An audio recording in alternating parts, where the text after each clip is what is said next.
It's 9:29, election night 1966.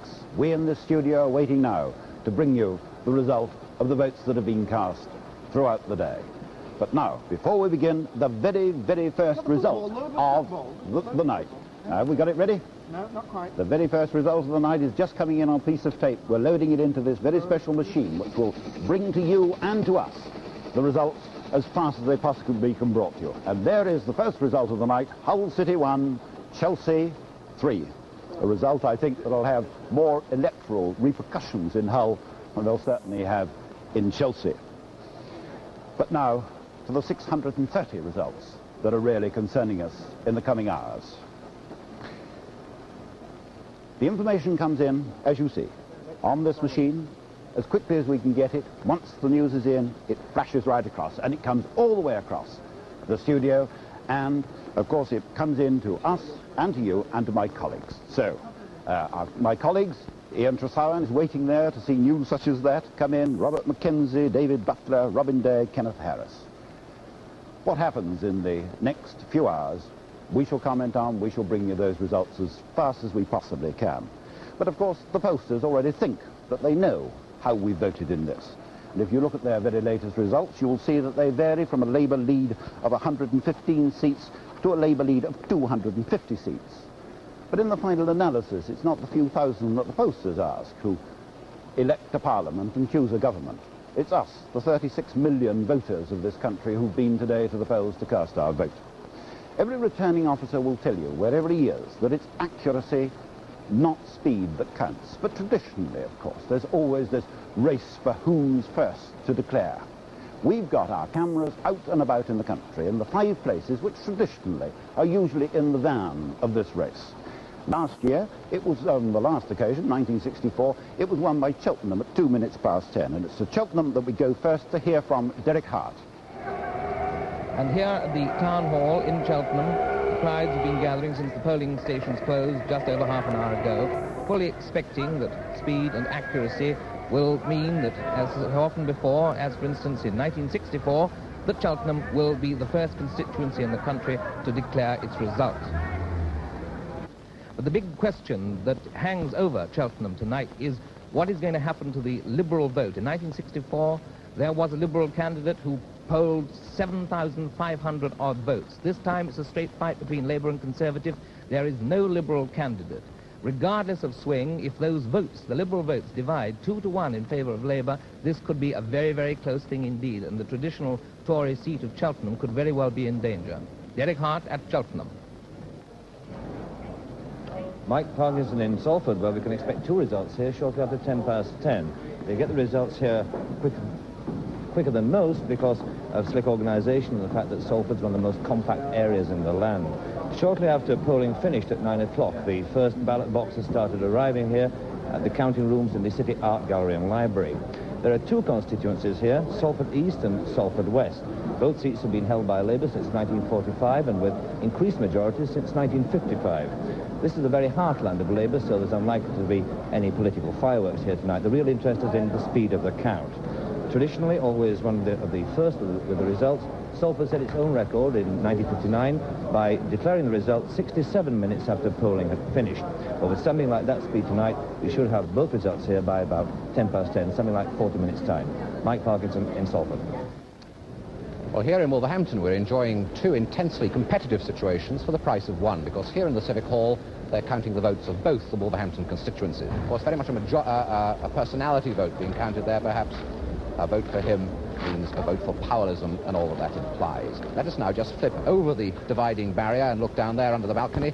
There they are flicking through the votes of Wolverhampton North East. A Labour-held seat in the last Parliament, Mrs. Really Short, and there is enormous competition here to see who can declare first. We don't know who's ahead. What we do know is that both constituencies will be declared within minutes of each other in just about 1 hour's time. Frank Bough in Wolverhampton.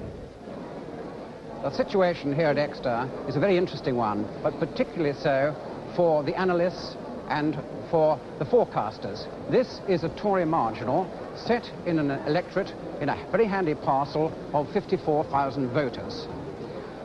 Coupled with this, there's going to be, or at least we expect there to be, an early declaration. For the Billericay kind, you join us this time not in the little country town of Billericay itself, but fittingly in this highly modern works canteen on the industrial estate of Basildon New Town, the development of which during the past 5 or 6 years has changed what has been a traditional safe Conservative seat into an extremely marginal one. Last week, a local opinion poll gave Mr. Edward Gardner, the current Conservative member, a lead of 0.5%. In 1964, he held the seat with a majority of 1,592, but this time more votes to count. No attempt at a fast count is to be made. We expect a result at about 11:30, but meantime things are warming up outside. The count began at 9:30, and there is the Liberal candidate, Mr. Lionel Wernick, a local man. The Liberals polled 10,000 here in 1964. How will they make out this time? This is Raymond Baxter in Billericay. Who then will be the first to declare? Now, those are just 5 of the places where we've got a great many of our cameras strung out. We've got them in all sorts of places. But of course, news very often on occasions such as this comes to us in an enormous rush. They come from the news tapes of the Press Association. And as well, we've got our own men on the end of telephones all over the country waiting to phone us in the news of results, news about personalities. From wherever it's happening, they phone it in here, and we in the studio learn about it on this, yet another electronic device, which sends the news all the way around the studio. And you just write on it, and everyone sees it. And the results come in this way, on the tapes, on the telephone, on this thing. But the results are actually being dealt with by Ian Trethowan, and this is how we shall bring them to you. Well, this election is going to be won or lost in the marginal seats, the ones that are held by the smallest majorities. And in giving the results, we're going to give these marginals absolute top priority. We'll still try to bring you the results of all the other constituencies and as quickly as we can. Whenever we get a result from one of these marginals, we're going to rush it up to the top of the queue.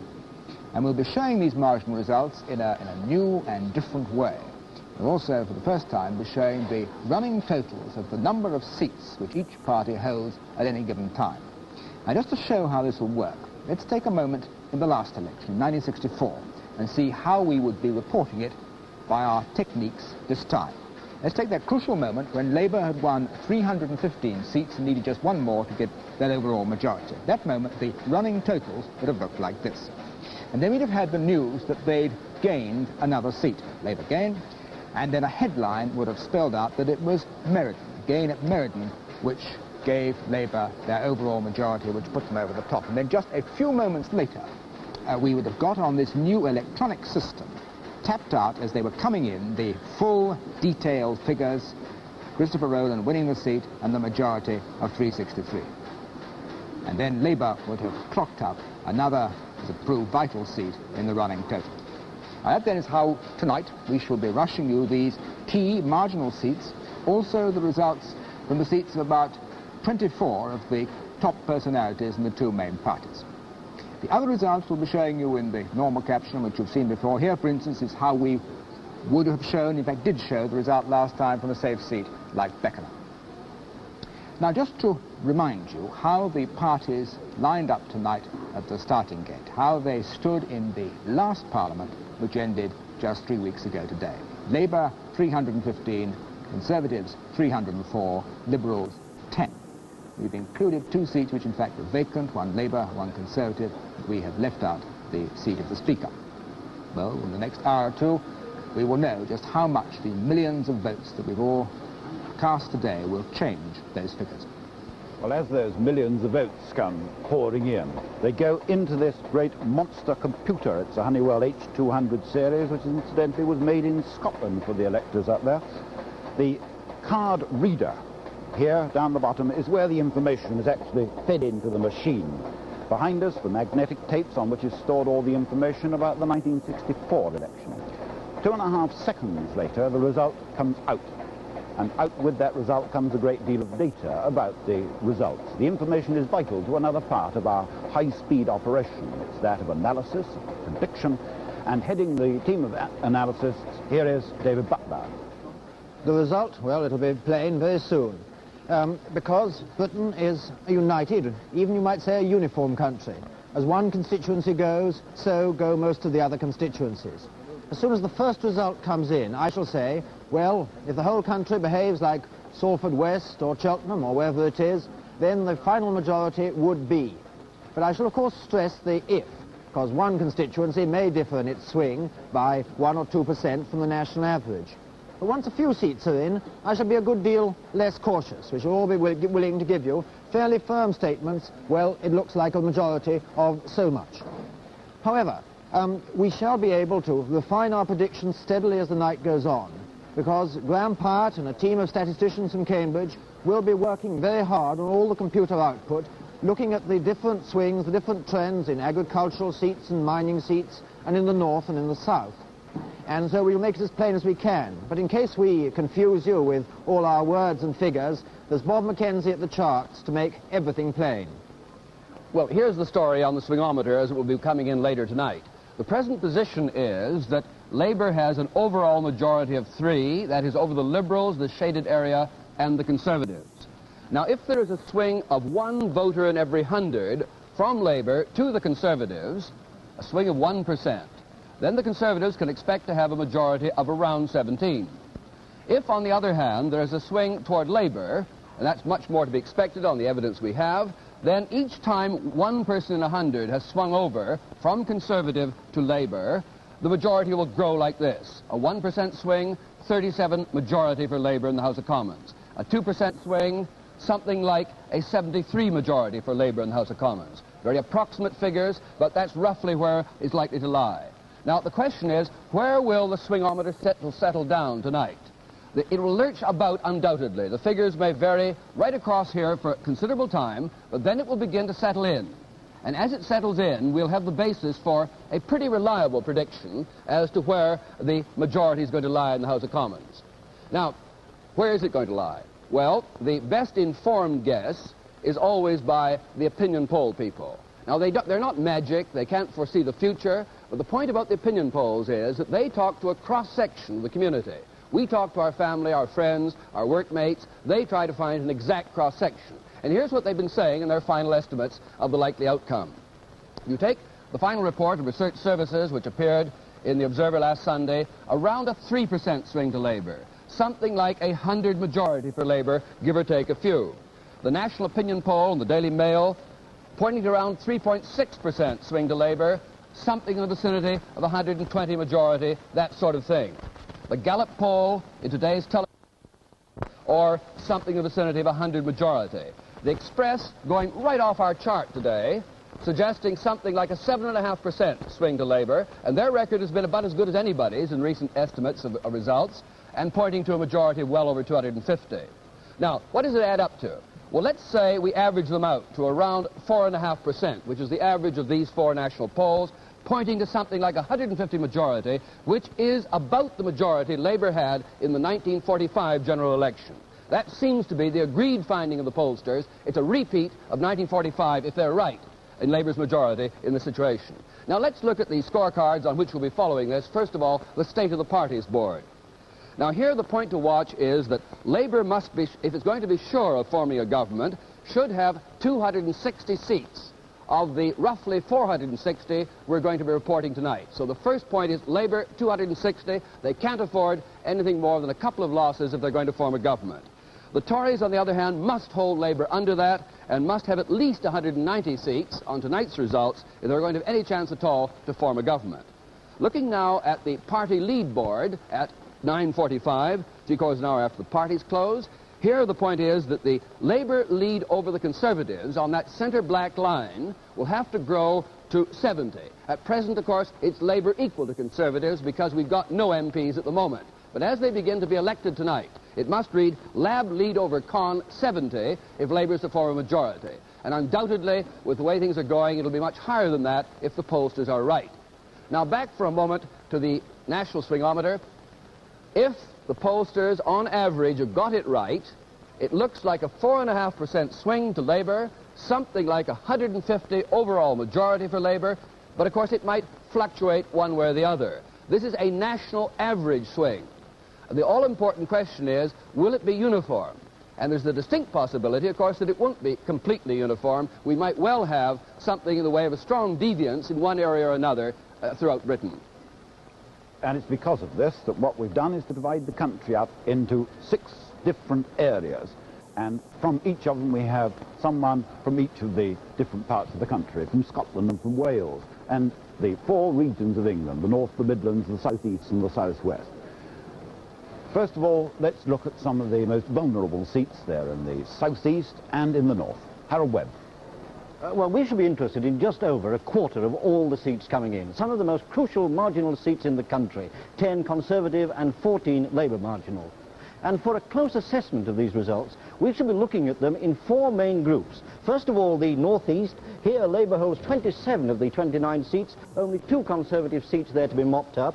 Then we have the West Riding, 43 seats here, covering the main wool, textile, coal and steel centres of Yorkshire. No big fireworks expected here. Then we have the rural and urban areas of Westmoreland and Cumberland, coming across to the North and East Riding, and then North Cheshire. But the main area where we should be looking at tonight is in fact the Northwest, where at the last election the Labour Party chalked up some of its biggest gains. Now the black circles represent the seats at present held by the Labour Party. The white circles represent those held by the Conservatives. Now if you believe that the pollsters are wrong, that in fact the Conservatives are going to confound the pollsters, then you should be interested in some of the earlier results coming in this big area of the Northwest, because if the Conservatives are going to win this election, then there's no doubt they're going to have to make some gains in Lancashire early on. And now down the line to David Holmes on the South East desk. Where there's the biggest concentration of seats, the biggest concentration too of Conservative marginals. So if the polls are right, we should be expecting big Labour gains early in this part.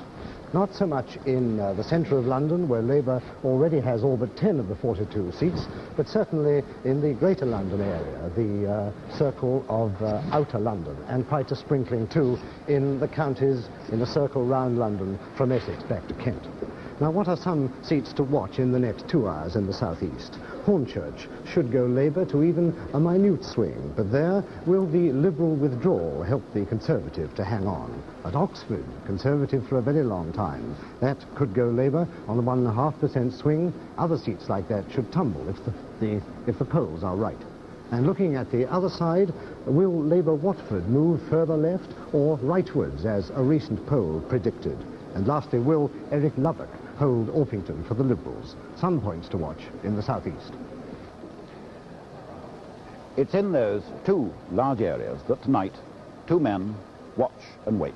We too shall watch them and wait with them. They are the 2 party leaders.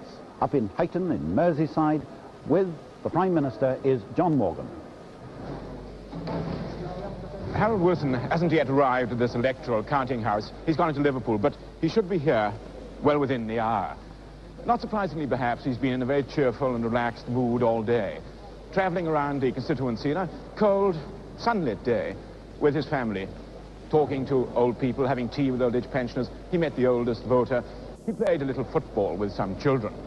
Well, at the last election here, the excitement was very memorable. It may not be quite like that this time. The result should be declared around 12 o'clock, and Mr. Wilson will know then the condition of his 20,000 majority. And I hope to talk to him after that. This is John Morgan in Huyton.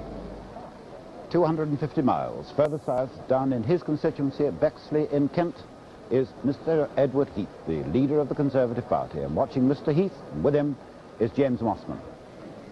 Here at Bexley, Mr. Edward Heath's constituency, most of the ballot boxes seem now to be in. Mr. Heath himself got here very early this morning, and he met up with a Tory motorcade at a pub called the Wee Anchor in Hope, rather pointedly, and they set off on a massive tour of the constituency, which went on almost all day, with a break for lunch at the King's Head, which was cold chicken and ham and malt whisky. The last time I saw Mr. Heath tonight, he was still waving and smiling at potential voters and looking as serene as ever.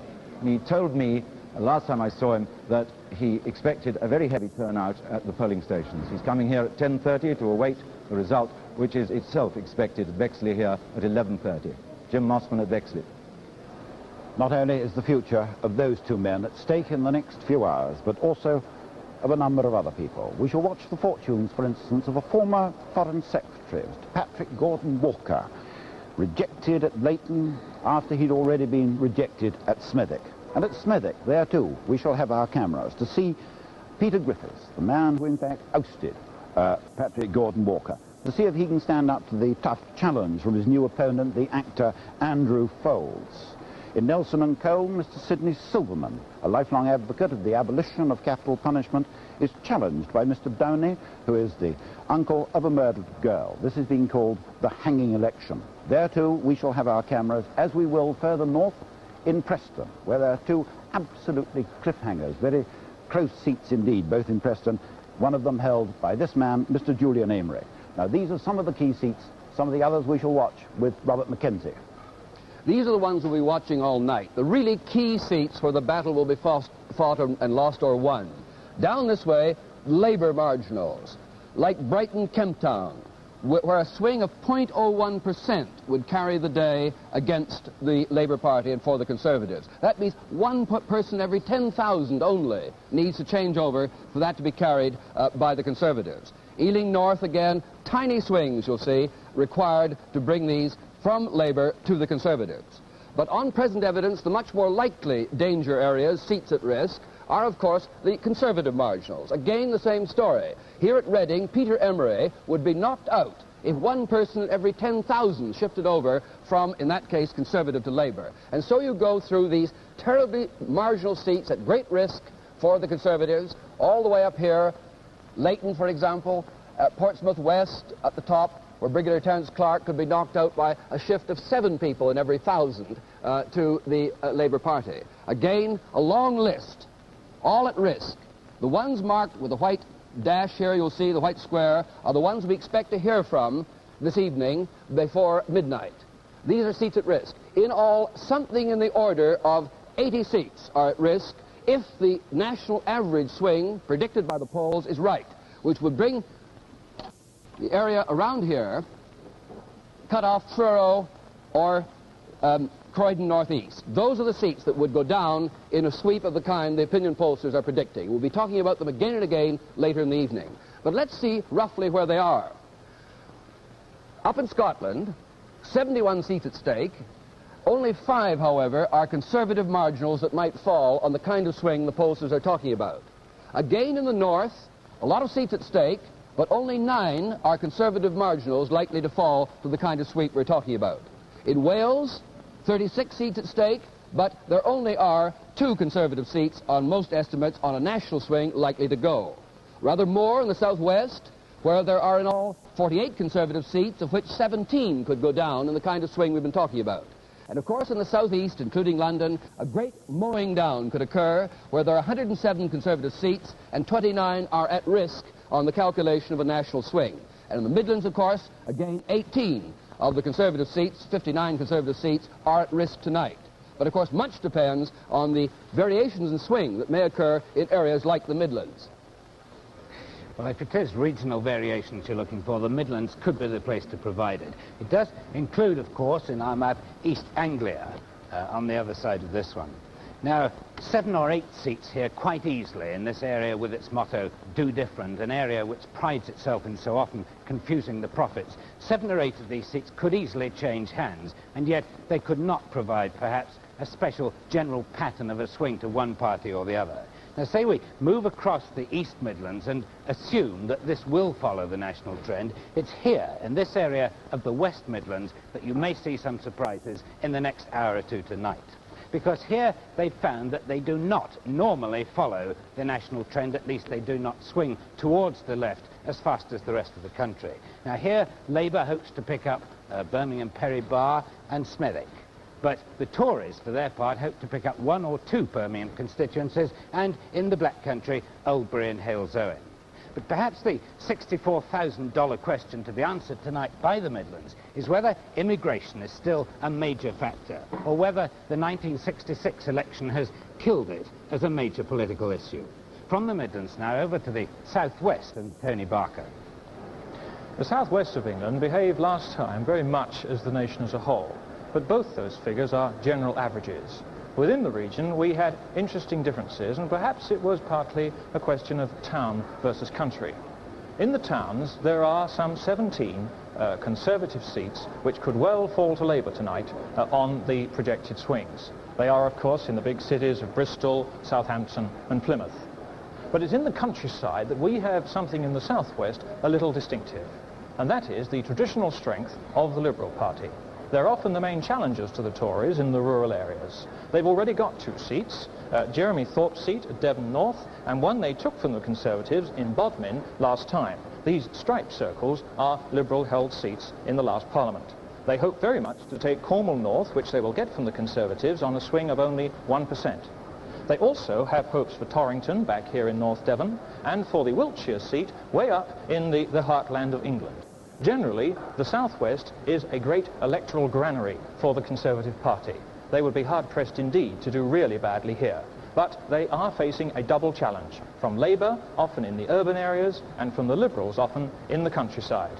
We're going to be looking to see not only how Labour does in the West Country tonight, but also to see how well the Liberals do. Just one point to keep in mind as you're watching the results come in tonight. That's the all-important consideration that the big cities count first, far ahead of the rural areas and the small towns. So naturally enough, Labour tends to spurt ahead on the first results even more than would be justified by the final result. Let me remind you what happened last time in the election of 1964. Here we have Labour, the black line. Labour roaring ahead, showing a surprising lead over the Conservatives. So when we went off the air at 4 a.m. last time, you had this kind of Labour lead over the Conservatives. Then, as the second day's count began, with far more rural areas coming in, you then have a closing of the gap, a kind of kick in the tail for the Conservatives normally, when their areas come in where they're strongest, and you get that closing of that sort.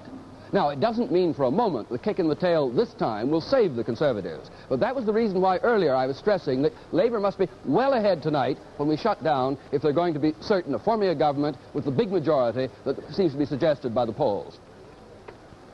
There are 71 seats in Scotland, and at the dissolution they divided 43 Labour, 23 Conservative and 5 Liberal.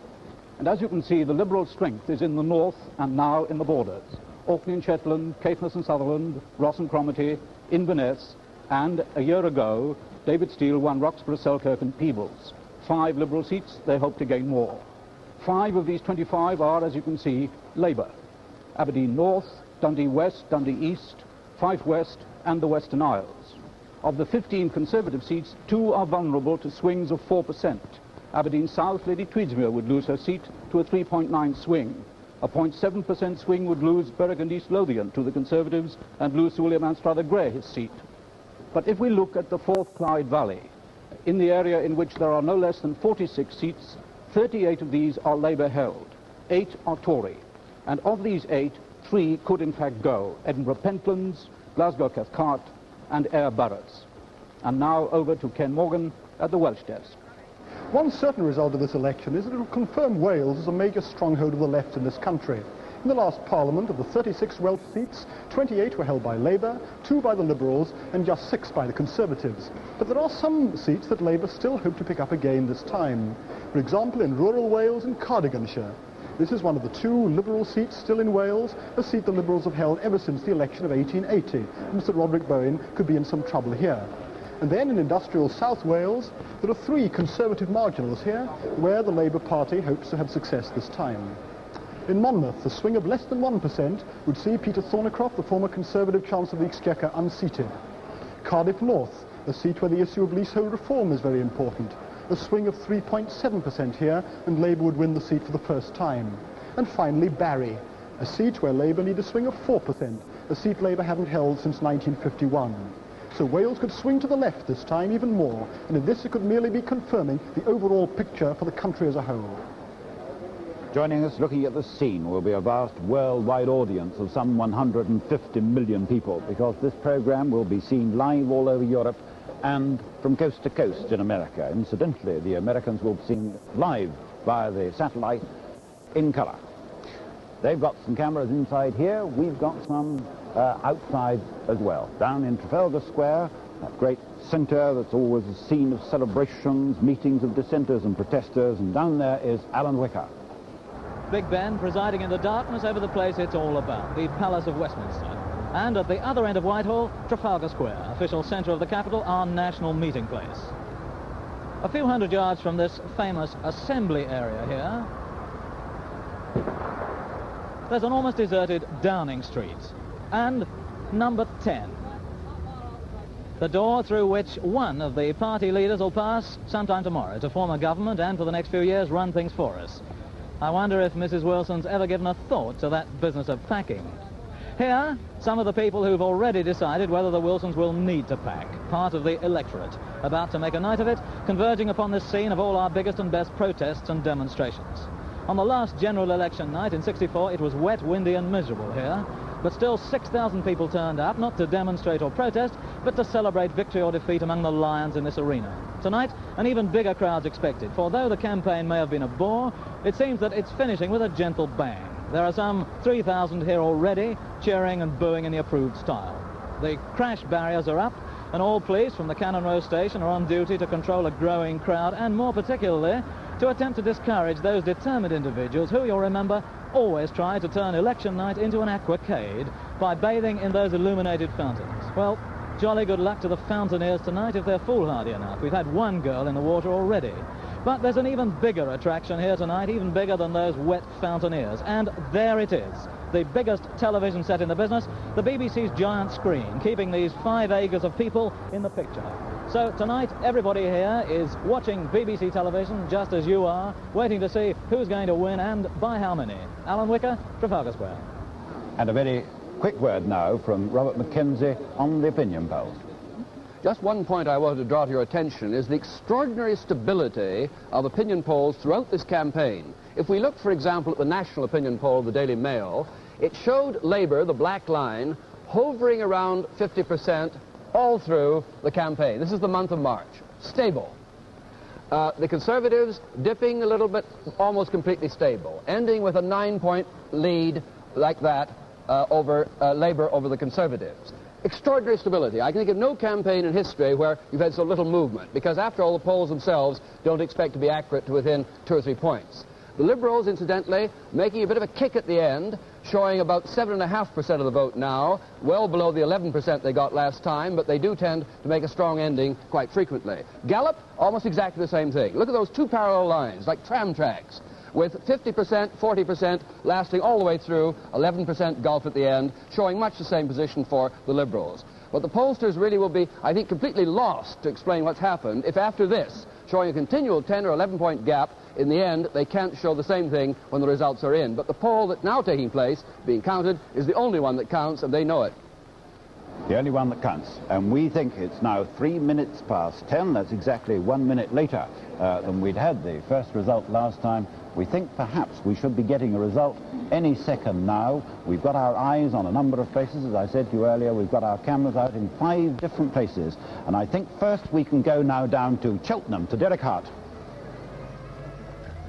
And in Cheltenham, the returning officer, the Mayor of Cheltenham, is about to declare. Cheltenham constituency result. Dodds Parker, Conservative, 22,683. Wilson, 19,768. Labour. I declare that Arthur Douglas Dodds Parker has been duly elected Member of Parliament for the Cheltenham constituency.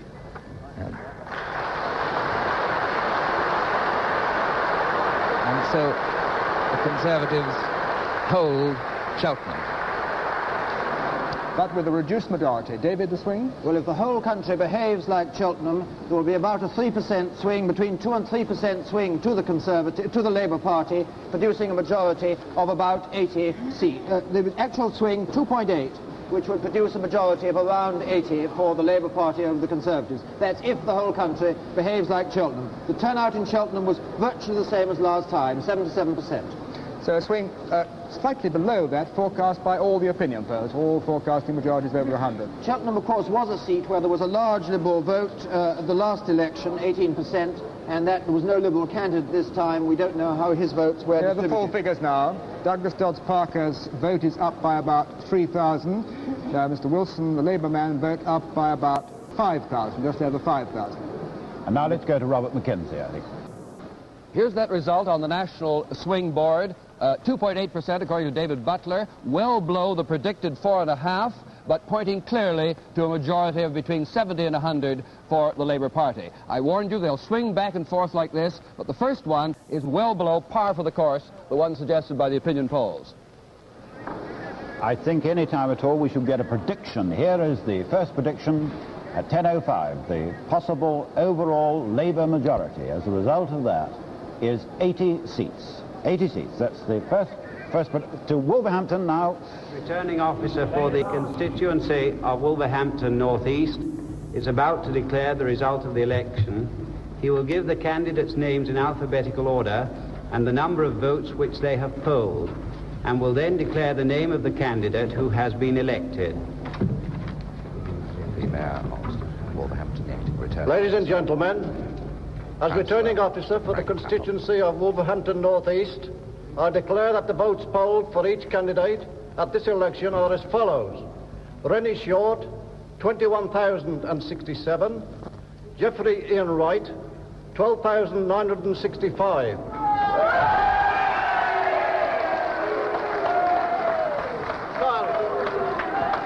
Silence, please, silence. Rennie Short is in by a much increased majority. To be elected as a member to serve in Parliament. And so Wolverhampton North East held for Labour with a much increased majority by Mrs. Rennie Short.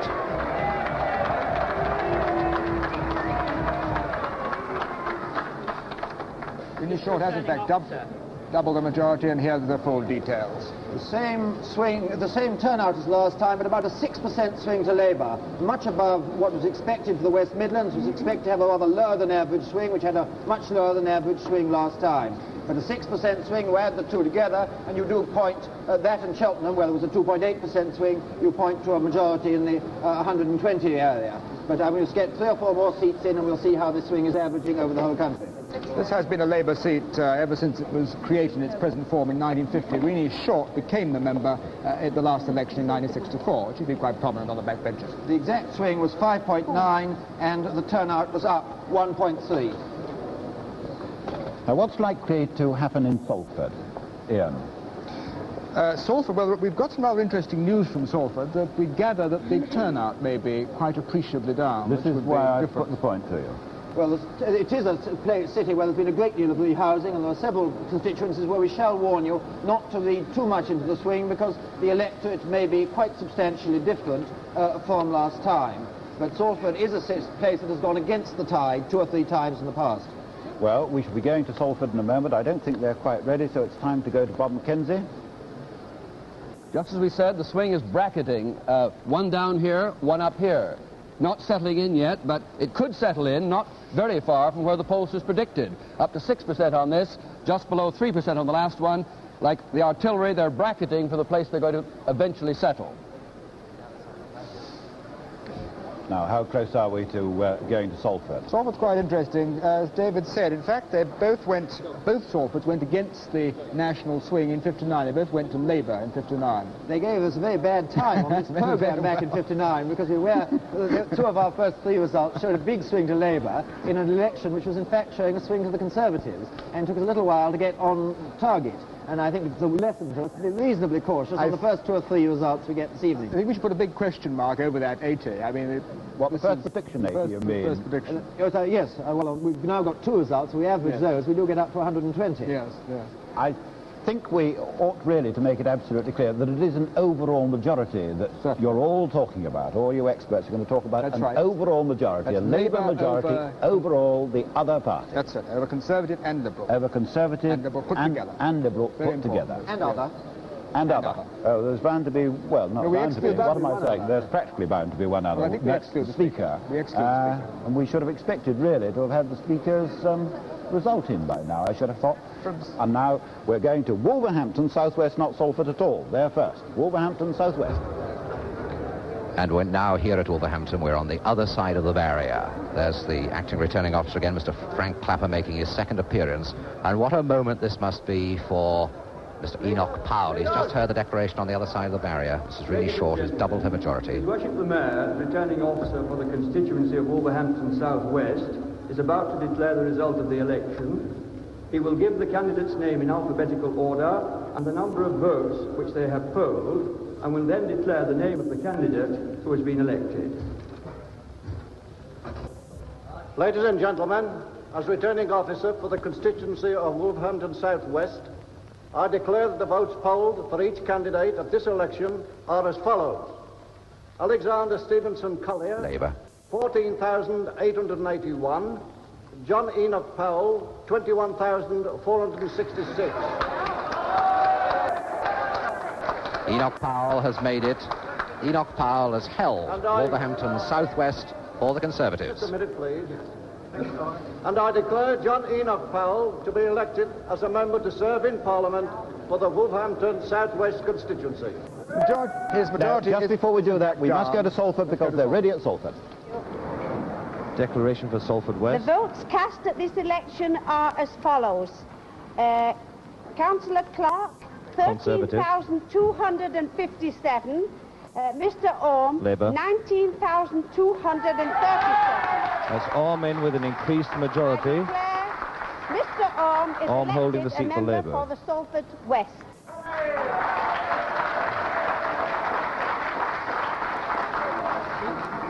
Can I first emphasise that that was Salford West, because I didn't say so. I didn't have Salford West, increased Labour majority, David. A low swing there, though only about 2.5% in Salford. In Enoch Powell's seat, the swing was 3.9. Swing of 3.9 to Labour. The swing of 3.9 to Labour in Wolverhampton South West. In Salford West, by the way, the swing was 3.7. The turnout dropped 6%, way down in Salford West.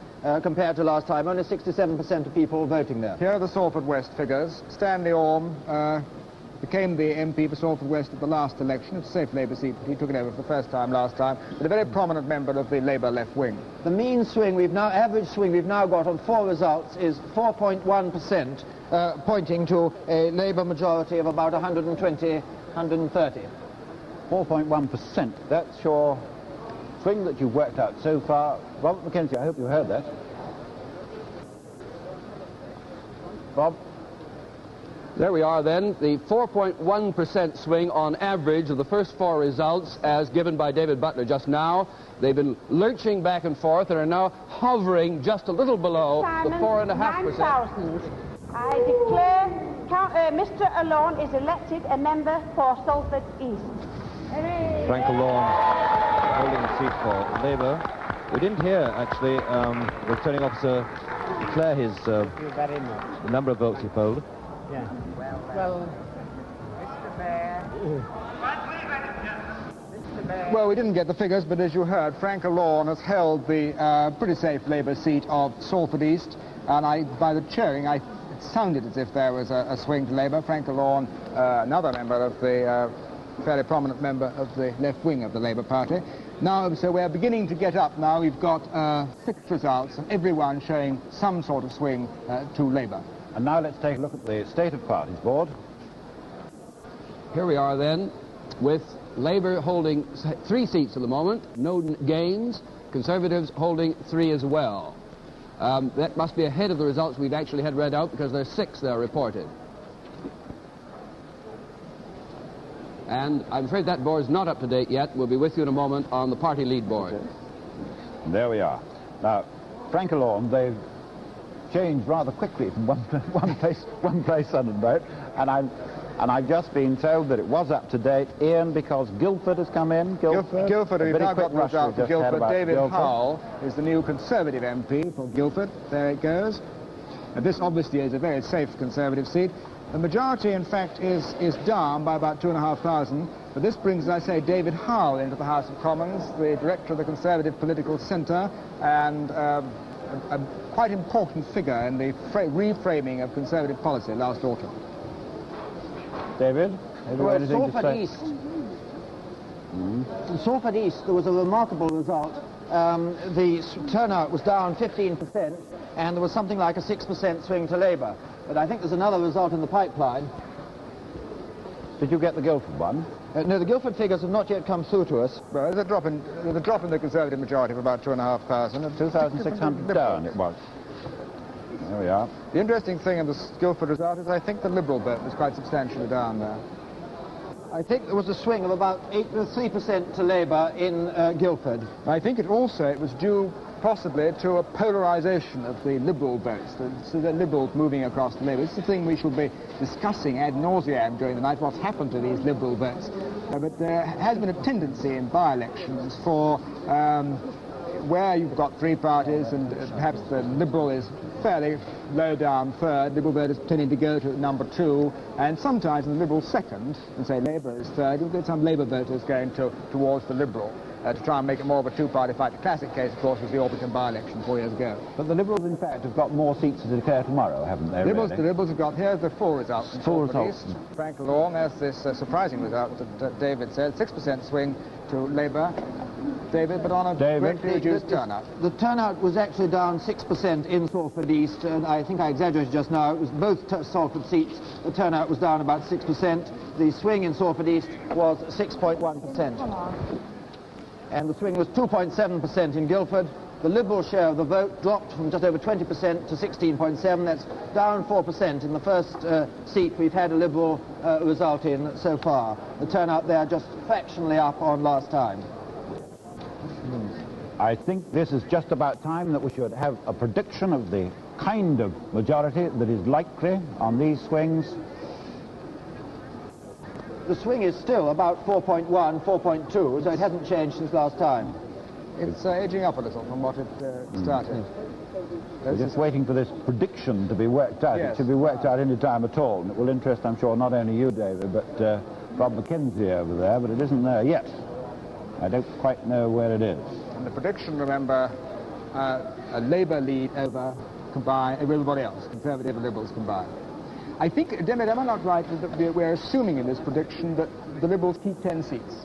We're assuming in this prediction that the Liberals keep 10 seats, yeah. And we shan't know about this because some of the Liberal seats are ones which report right at the end of tomorrow afternoon. Sutherland, Inverness, Ross and Cromerton and so forth. Yeah. Now let's go across to our regional desk, to our Midland region desk, and Michael Barrett. Michael?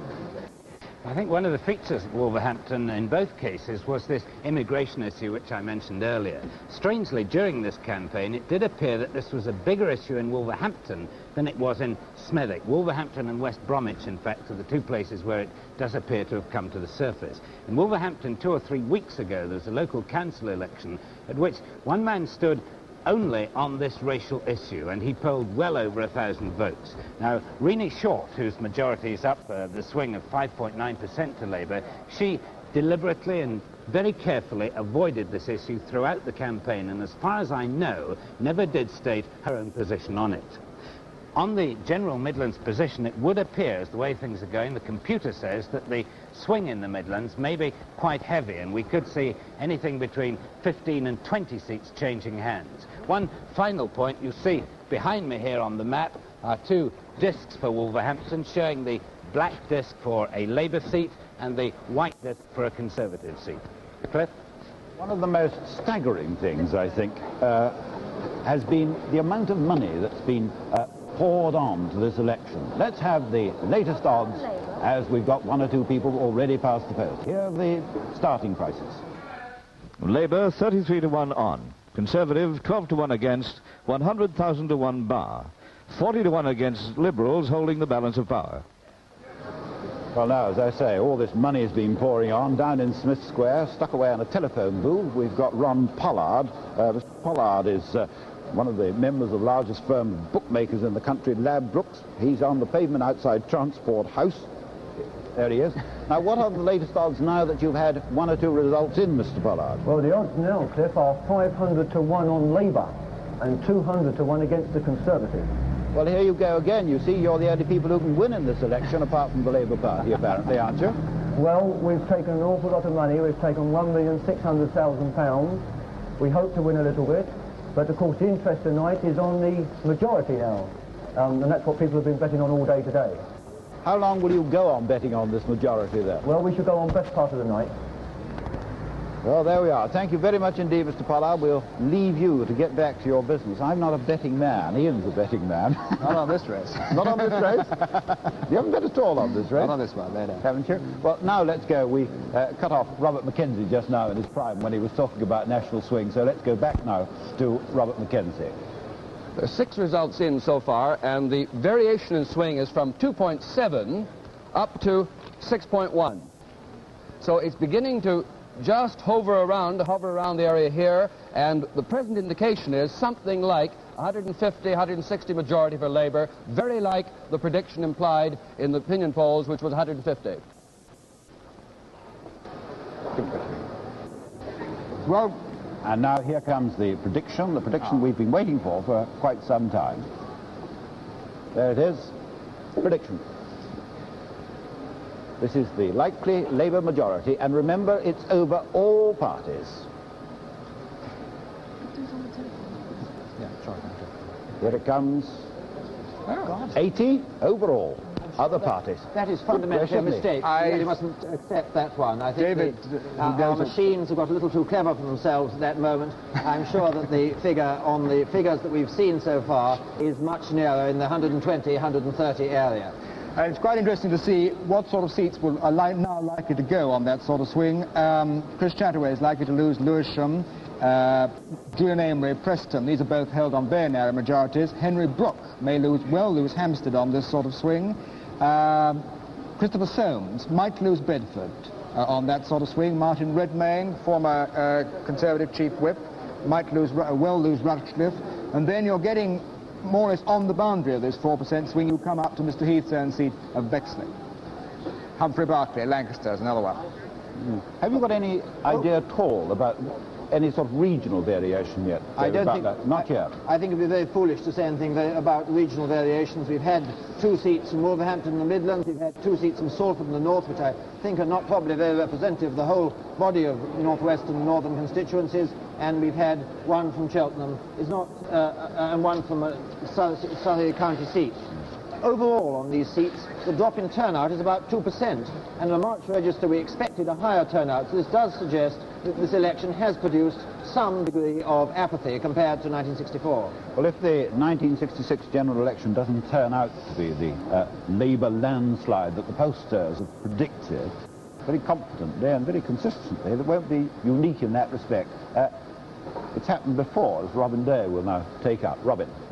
Well, percentages and polls and swings, even votes themselves, are not all that matters in politics. There's romance, drama, courage, suspense, and the making of history. And no one has shown this more brilliantly than Mr. Theodore H. White, the author of The Making of the President 1960 and 64. Teddy, did you find in watching this campaign here the heroic qualities which you like to look for in politics? Well, I'm an aficionado of politicians everywhere. And it's a rather strange election, but these men were grappling for, or at least Wilson was, grappling for control of one of the greatest states in the world, and I think did a magnificent job technically on points. It's such a different system, you know. We choose a national leader with pageants and mobs and the violences in the public square with 500,000 people.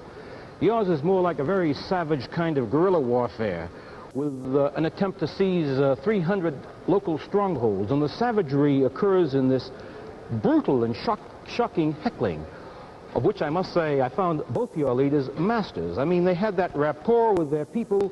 They were in contact. Why were you shocked by the heckling? I remember at the Goldwater Convention in 1964, the most furious heckling at Governor Rockefeller. What did somebody shout? You lousy lover? That was a political convention where men were summoned as delegates to do that. But no one would heckle the President of the USA as I have seen Mr. Wilson heckle. The hurling of imprecations and the ability of these men to master a mob is something that our politicians have not yet quite do not have to do. Well, they don't have the parliamentary experience, do they? But could I just ask you this? We've been watching these results come in. An hour and 5 minutes was the first one, I think, after the polls closed. How does that impress you as someone who comes from automated America? Well, let me pick my words carefully. Not too carefully. Well, we close our polls in Connecticut, say, at 7 o'clock. By 7:15, we have more results than you can possibly analyze. By 7:30, we know Kansas, Kentucky, Tennessee, Connecticut, and we know the entire shape of the election by half an hour after the polls close. I suppose that results from our voting on machines and you voting by paper ballots. But at this time, we know the outline and the shape, and we're watching the sweep across the continent. Matter of time zone also, Robin. Can I remind you of something you said in your making of the president in 1964? You pointed to a conflict which perplexed men in politics at all times, the contradiction between what they must talk about to hold the hearts of their followers and what they see ahead and cannot talk of because so few will understand. Did you notice this conflict here? Oh, I think spectacularly so. What gave the dreary quality to this election is, I think, both leaders saw an enormous crisis coming. I think Heath suffered from this most. He could not describe this crisis without ruining the pound sterling. Can I butt in for a moment? We'll come back perhaps to you later. We want a word now from Robert McKenzie. We have 6 results in still, and the average swing to Labour is just over 4%, which would point to a Labour majority of over 100, in the order of 115, 20, 30, depending on regional variation. If we could look now at the state of the parties board, we'll see the picture as it now is. 3 Labour seats held, no gains yet. 3 Conservative seats held, no gains yet. But keep in mind the fact that there has been in that process a strengthening of the Labour position and a comparative weakening of the Conservative position, which accounts for the fact that we're talking about a swing so far around 4%. Now, of course, the position on the party lead board is naturally that they are equal. Lab equal with Con. 6 results in, quite a few yet to come. We'll see whether the swing holds at that 4.1 that it seems to be at the moment. One of those results in. Now we'll go over to Robin Day. And with me is Mr. Enoch Powell in Wolverhampton. Mr. Powell, can you hear me? I can very well, thank you. Good. Are you satisfied with your majority? Because it went down considerably. Yes, but my share of the poll, as you will probably have worked out, went up.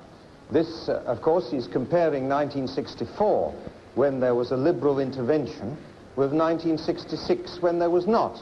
And one might express the result by saying that the Tory share of the poll was maintained, but that the Liberal share divided in much larger proportion in favour of the Socialist than of the Conservative candidate. I'm not saying that that's scientific, but it's not an unreasonable way of putting the outcome. We haven't, of course, got the final result in, Mr. Powell, but assuming the predictions go as they are now, a majority of 100 or more, perhaps, what do you think is the reason for this? Do you put it down to the wisdom of the electorate or the ineffectiveness of the Tory campaign, or what? Well, I don't like making assumptions, because I remember how wrong the assumptions were which were made at this stage in the 1964 election. You remember they were wildly erratic, and many of them were hopelessly wrong. But far be it from me, the servant of the electorate, to cast any doubt upon its wisdom. As a servant of the electorate, what did you think of the Tory campaign? I thought the Tory campaign was dead straight. And what struck me about the electorate, my masters, was that they were extremely anxious to apply their minds seriously to the great issues. Do you disagree then with those papers, with the Times at one end and the Daily Mirror at the other, who said that the politicians were not putting the issues properly and in sufficiently serious way to the electorate? Well, I thought they were put extremely seriously by the Tory party.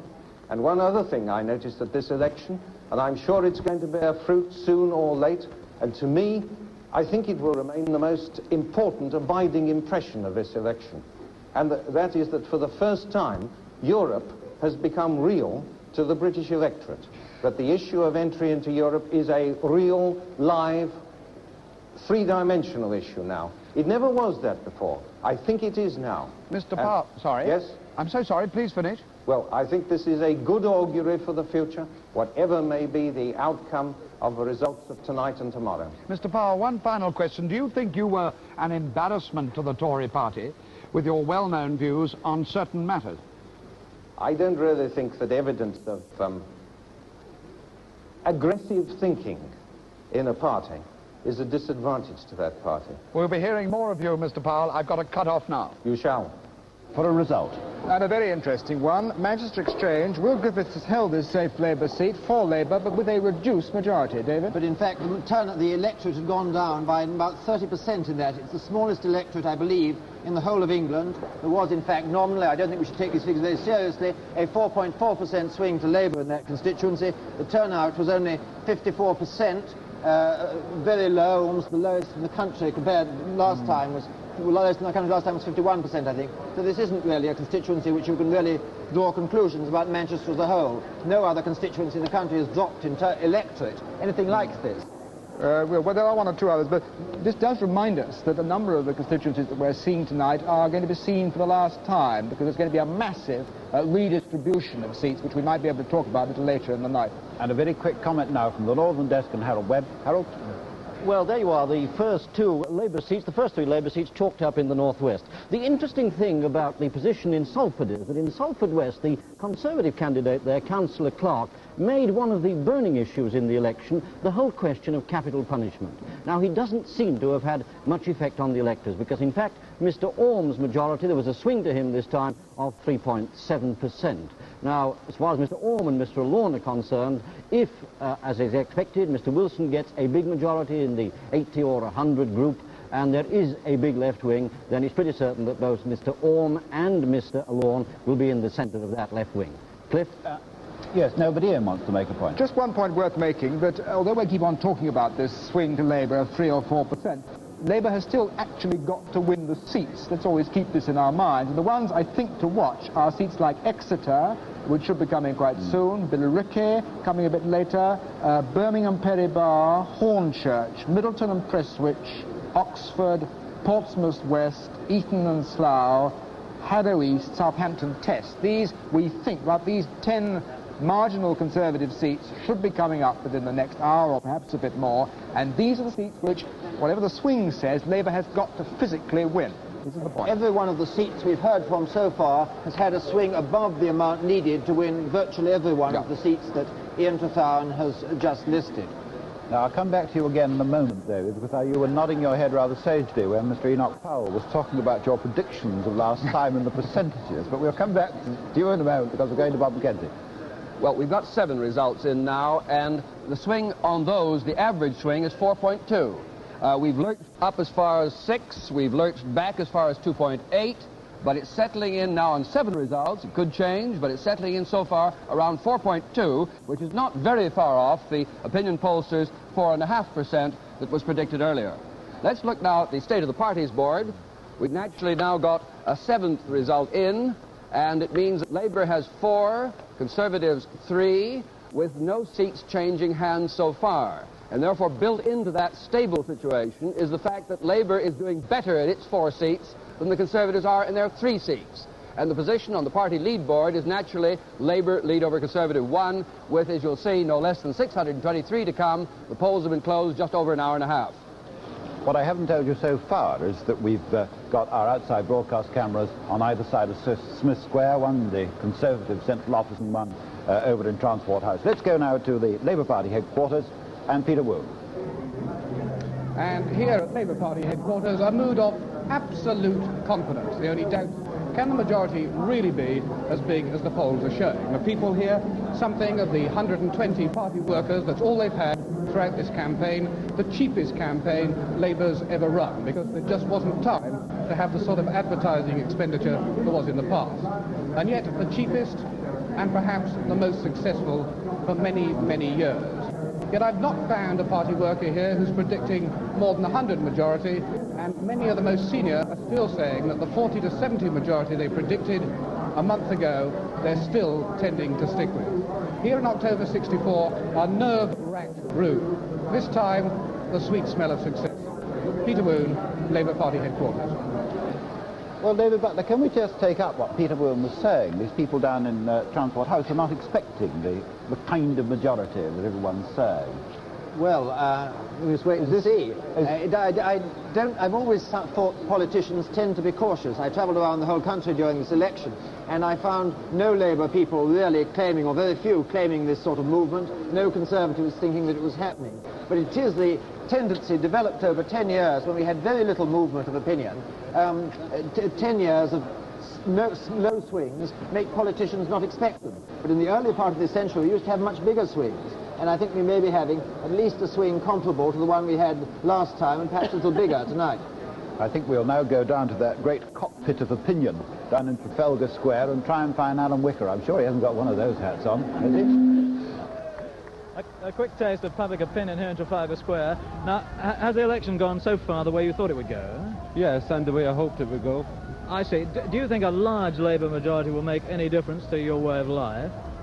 Well, I think we are faced with a decision of whether we're going to live in a dream world like Malta or Viti, the way we did for 13 years under the Tories, or we're going to have a hard, difficult time, but we're going to go from strength to strength. Do you think it's been an interesting election, this, or have you been bored with it? Well, it's been an interesting election as far as there have been issues brought up which have only cropped up in recent elections, such as immigration and entry into the common market. Have you found it interesting? Yes, I found it very interesting. Because I see you're a Tory. Yes, I am a Tory, yes.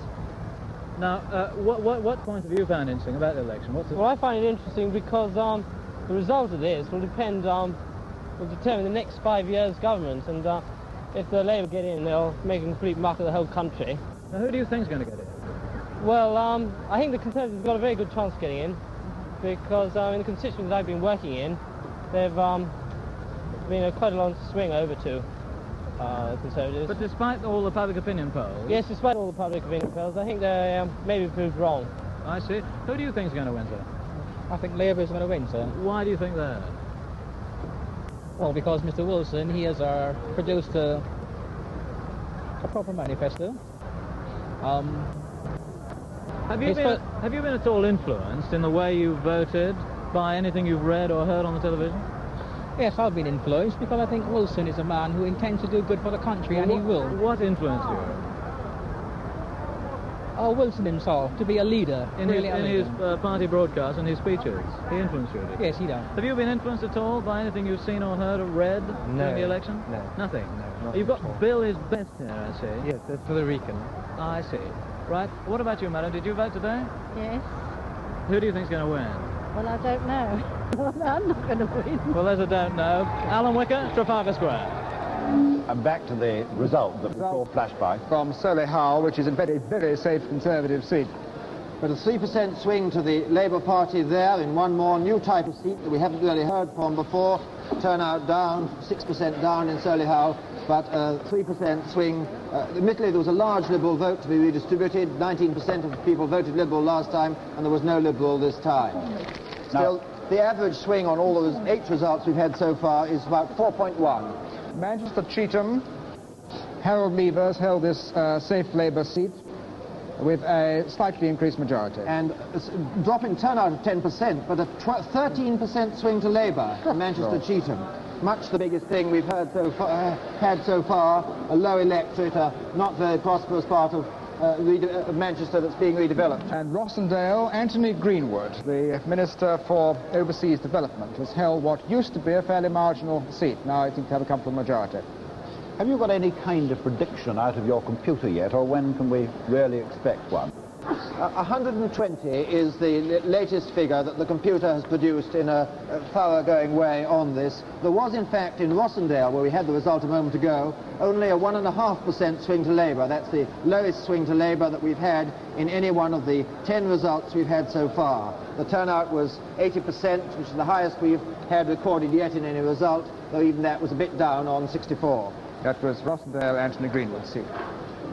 Gentleman just now was talking about a manifesto, and I heard that only 6 days before polling day there was a rather unfortunate mix-up at Tottenham because the local paper printed the Conservative manifesto under the heading of Labour and vice versa. How long will it be before we hear from Tottenham to see if it has any effect at all there? Are they early or late, Tom? I can't quite find it on my list. I can't find it, but I think they're fairly late. It's a fairly safe Labour. They're curious. Tottenham's a curious one because the Labour MP in the previous Parliament, 59-64, crossed the floor of the House. Oh, yes, so he did. Now, I think this is about the time that we can go across and take a look at Robert Mackenzie's key seats, because Ian was mentioning a few early on that we're expecting to come in. But I think, Bob, it's already. Bob? Well, now we've heard from a total of 11 seats, and the swings have ranged from a 12.8 to Labour to a 1.5 to Labour, but averaging out by my calculation, well ahead of the computer, by somewhere around 5% swing to Labour, perhaps 4.5 to 5, and something awfully close to what we predicted when we were talking about this board before. If it stays around there, then this whole range of Tory marginal seats are in danger. All of them in danger, down somewhere to about the 4.5% point that I talked about last time. And it'll still vary, but that's the way it stands at the present time. They're all in danger. And Exeter is one of those in danger, Ian, isn't it? Exeter is indeed, but can we just take Bradford East, as we've got there? Safe Labour seat, but a new MP. Frank McLeave is retired, and Edward Lyons, a barrister, now becomes the new Labour MP for Bradford East. Looks like a 10% swing to Labour, sorry, 8% swing to Labour in Bradford East. There's not on detailed figures yet. And yes, on Exeter, Cliff, we very needs a swing of 1.5% to Labour for the seat to go, and of course we're talking in terms of 3% swing, so Labour should have won Exeter. That was 7.7% swing in Bradford East, the first Yorkshire seat we've heard from. Well, that could throw in doubt a number of, possibly Shipley, I think. Shipley and Pudsey, yes, certainly coming to the go, yes. range of and that. of course the one Bradford seat the Conservatives have got, Bradford West. Well, any moment at all, I hope that we're going to hear from down there in Exeter. The names to watch. Yeah, the interesting thing about Exeter is that the Labour candidate there is now we're getting now the result. All right. And it's Hayes and Harlington, which is a very comfortable Labour seat. They've had it for some time, but their majority is up to 2000. This brings in back to the House Arthur Skeffington, who's the Parliamentary Secretary of the Ministry of Land and Natural Resources. Hayes and Harlington, majority up by 2,000. Well, I'm told it's a false alarm on Exeter. They're not ready down there yet, which is not very surprising. Perhaps if it's a close one. If it's as close as that. Incidentally, in terms of recounts now, because we're going to hear this throughout the night, I am sure. Now, who can claim a recount? David, I think you should know about anyone who can claim a recount. It's up to town clerk to say yes or no. Normally, I think 200 or 300 is the thing. About 12 seats, when we're all said and done, about 12 seats will end up tonight, today and tomorrow, with a majority of under 300. So there may be something like 15 or 20 recounts all told, I would guess. But this is all right. But say someone has got... I'm sorry. Hayes and Harlington figures. Arthur Skeffington, as I say, holds the seat. Parliamentary Secretary, Ministry of Land and Natural Resources, second Minister to be returned. A 3.2% swing to Labour in this first London suburban seat. Turnout just about the same as last time. The Speaker is back, not at all surprising. There was the Conservatives and Liberals did not put up against him. There was just one independent candidate at Southampton, Itchin, and the Speaker, you'll find, will have a thumping majority. He won by a 6-to-1 majority. His opponent did, in fact, just manage to save his deposits, which is not a fate that independents often achieve. Technically, the Speaker has to be re-elected when the new Parliament meets on April the 19th. There isn't a shadow of a doubt that he will be re-elected. He's very popular and greatly respected. So in terms of the state of the party board, we now will get our one other. This is the one other that we will be seeing throughout when we look at that state of the party board. That is the Speaker, and don't get any wrong ideas. Dr. Horace King, the Speaker. Sorry, 15 results in, as you'll see. Labour with 10, doing much better in its 10, however, than the Conservatives are in their 4. Indeed, the swing is still around, by our calculation, 4%, just over 4% to Labour. The others being the Speaker in the last line.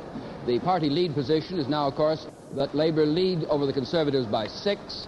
No, however, net gains for Labour yet, but every sign on the swing now in hand, there will be impressive net gains coming soon. 614 results to come. There, Labour's got up by one more as we watched it with our very eyes.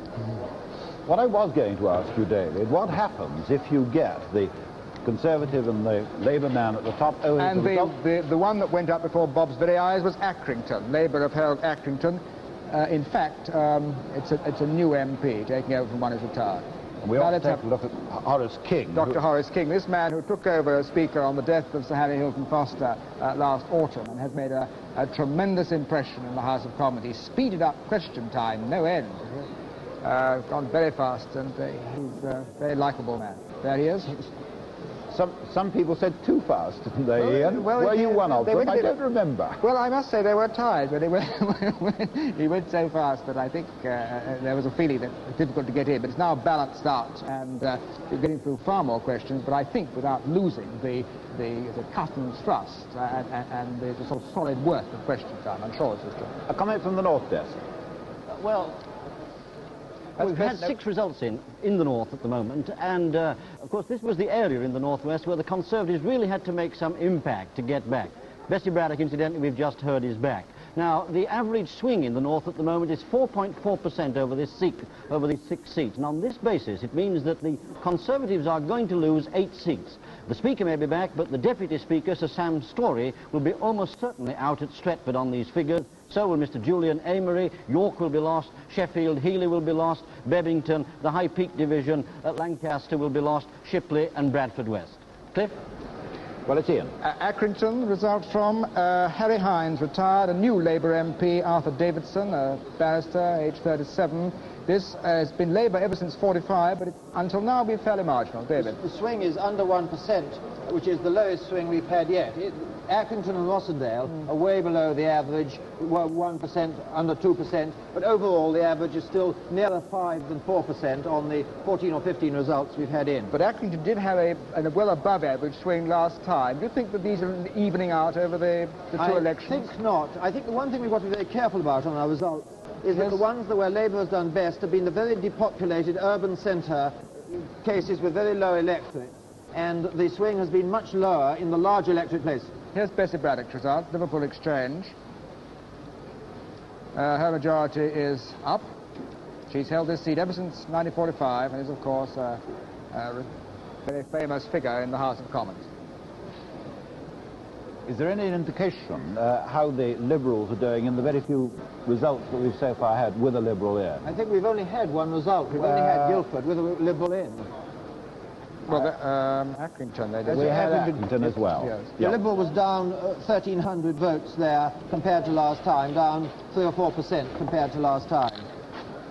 On those 2, it's obviously much too early to say, there are signs that where the Liberals running third, perhaps the Liberal vote is peeling off. We've yet to see where the Liberals running second, which is the real test. But the Liberals do have to wait till tomorrow for most of their comfort. Only 2 of the 10 seats held by the Liberals in the last Parliament are in fact counting tonight. We should be getting Orpington before too long. I think before midnight, within the next hour, we ought to get Orpington. At 10:47, let's take a look at the state of the parties. Here we are then, now 18 seats in, no seats have changed hands. Labour has 13 in, scoring, as we said they would, far more of their results first tonight. But the important thing is the average swing in those seats is just over 4%, pointing to a Labour majority of well over 100, perhaps in the order of 120, 130. Looking now at the party lead board, here let me remind you that Labour should be leading the Conservatives by 70 on the night's results to be sure of forming a new government, or if they're to live up to the figures they've had on the swing board... And now we're going quickly down to the West Country, to Exeter.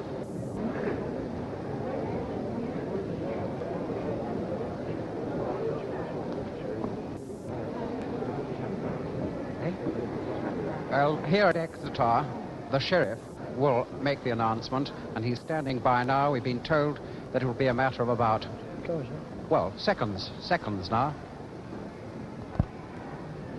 The poll here today has been very heavy indeed. They predict that it was about 83%, which is 5 or 6% up on the last election. Ladies and gentlemen, the votes cast at this election are as follows. Dudley Williams, 18,613. Conservative. Dunwoody, Labour. 22,000.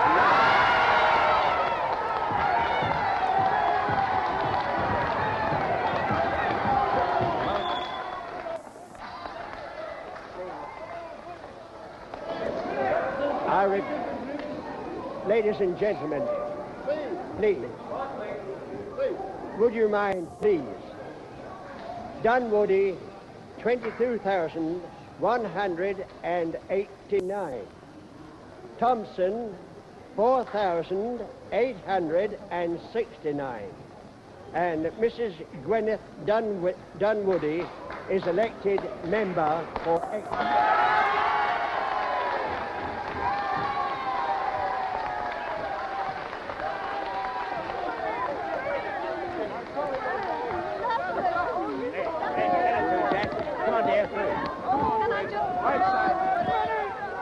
was absolute pandemonium here in the Civic Hall at Exeter.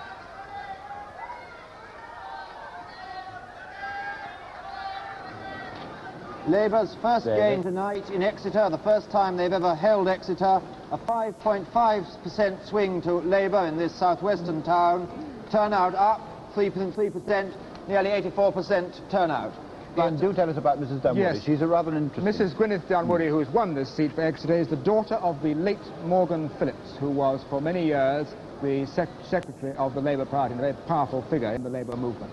Well, I wonder now if we're ready to go across to our southwest desk, because here we are, our first Labour gain of the night. It comes from the southwest. Are we ready over the southwest? Yes, we are. This has been a remarkable victory for the Labour Party in Exeter. When I was down there the other day, even in their best moments, they did not expect to have a swing like this, which is well above what was necessary to take the seat. It's been an interesting campaign because there's been a big question mark over the performance of the Liberal. Mr. Thompson has been very much involved in a local council rent row down there, and it was predicted by impartial observers at the university that he was going to do very well because the tenants were grateful to him for what he'd done for them. But he does seem that he's come down rather badly. I heard predictions from Labour circles of a majority of 50, which of course would have involved a recount and possibly even more. But in fact, Mrs. Dunwoody has swept in with this 5.5 swing to her party. Sir Ralph Dudley-Williams was in some difficulties at the last election. There were suggestions of personal abstentions because he perhaps got out of touch with one or two elements, but the Conservative Party there were quite confident that he had mended his fences and that he was going to do very well indeed. But it must be a considerable disappointment to the local Conservatives in Exeter tonight. Now, two more results. I think there's a headline here. There's a result. What's this one going to be? I don't know. Let's wait and see. Where are you? Here. It's one of the marginals, or... Well, we've got instead the result from Burnley, which the Labour Party have held ever since 1918, except for one brief period. Dan Jones has held this seat ever since 1959. 2% swing to Labour there, another Lancashire swing well below the average we've been having on the rest of the results, which has been running around 4.4, but here's only 1.9% swing in Burnley. Have a word about that later. Now, Romford. Ron Ledger has held this seat ever since 1955. 2% swing there in Romford, another London suburban one. It's a seat that Labour's held since 1955 when it was put into this form and redistribution, but at one time it looked quite marginal. Now, we really ought to start talking about the Liberals because Burnley was not a case in point. The Liberal vote fell in slightly, but at Exeter we are seeing for the third successive time, this polarisation, this tendency of when the Liberals are running third. Here's a result from Harrow West.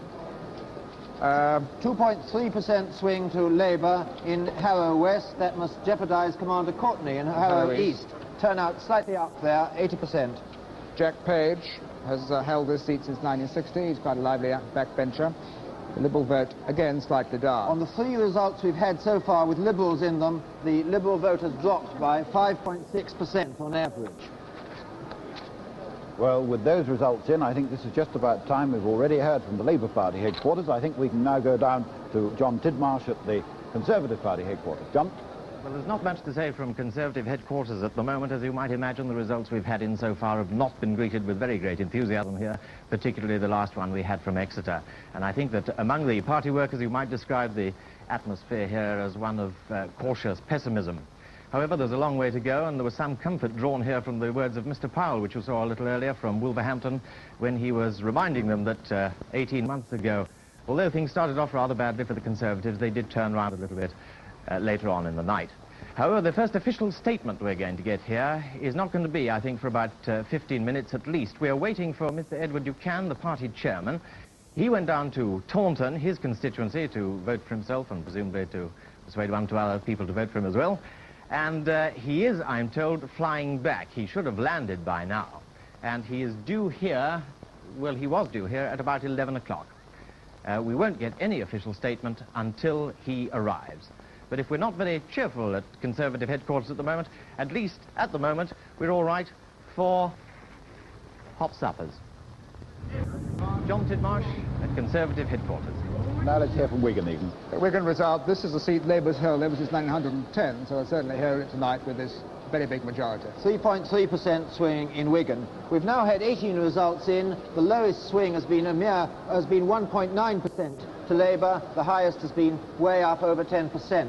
But when you've had 18 seats and every one of them has swung to the government in power, you can say without a shadow of doubt that the Labour Party has in fact won this election, and nothing conceivably that could come could change that. Well, let's now take a look at the state of the party's board. Well, we've now got 25 results in, and the important thing is Labour has drawn blood at Exeter with 1 gain. This is the beginning of what we anticipate as a big bloodletting operation in the next couple of hours as Labour's figures mount. At the present time, 18 Labour seats in. They must have 260 to form a government. No question whatever, they'll do it. And on present form, a majority of at least 100, perhaps more, perhaps less. On the party lead board, then, the Labour lead over the Conservatives, 12, must be 70 to form a government. Polls close 2 hours, a lot of seats still to come. Ian, can we have 2 points first of all? We talk about Mrs. Dunwoody, but her husband is standing also down in the West Country. He's standing at Falmouth and Camborne, which is a seat which became vacant on the death of Mr. Hayman. Here's another result coming up, Keighley. This is a seat which Labour won off the Conservatives at the last election, and they've now held it with a comfortably increased majority. And there is the Keighley result. John Binns, right off the Conservatives in 64. Conservatives held it just in the 59-64 Parliament, otherwise this is normally a Labour seat. About 2% swing to Labour in Keighley. Another of these seats where the Liberals stood in 64 have now withdrawn. Now the Thurrock result, Hugh de Large, very safe Labour seat. He's been there ever since 1950 and he's been a member ever since the war. 2% swing in Thurrock. Turnout down 2%. Overall, the turnout is going to be lower in this election than it was in the last election, despite the greater newness of the register. A quick comment from Harold Webb. Well, we've had 3 of the Cotton Town results in already, Rosendale, Accrington and Burnley. And the average swing in these cotton towns is far lower than the rest of the country. In fact, it's 1.3%. But this would be sufficient for Mr. Sidney Silverman to win the hanging election in the neighbouring Nelson and Colne constituency, where in fact the Conservatives need a swing to them of 3.5 if they're going to win back that seat. Cliff? Now the Wickham result, John Hall has held this for the Conservatives with a slightly reduced margin. It used to be a very marginal seat in the early 1950s, but it's less so now. 2% swing there, exactly 2% swing in Wickham. I think we ought really to be anticipating the first Liberal, and that is Jeremy Thorpe, because I think we should be hearing from Jeremy Thorpe's constituency. Barnstaple are about to declare, I should think. Devon North should be quite soon. This is a seat that Jeremy Thorpe won in 59, to everybody's astonishment. It was one of the great surprises of the 59 election with a majority of about 360. In 64, he pushed the majority right up to over 5,000. And we saw this polarisation I was talking about working to his advantage. The Labour vote begins to peel off when the Labour man's running a comfortable third. Labour people tend to start voting Liberal, as it were, to keep the Tory out. I'll tell you something, Ian. This is the constituency of Devon North, where a local newspaper said I was going to stand for one party or another, till it was denied by Jeremy Thorpe and me and everybody else as well. I won't ask which one. So, the declaration from Barnstaple will come from the banks of the Tor and the Torridge. Our reporter down there is Tom Salmon. Tom Salmon is keeping an eye on it and an ear open to see how Jeremy Thorpe is doing. I think now we can usefully go down to Barnstaple and see how close they are to this declaration. Tom Salmon? Well, in fact, it's David Lomax, Cliff, but never mind.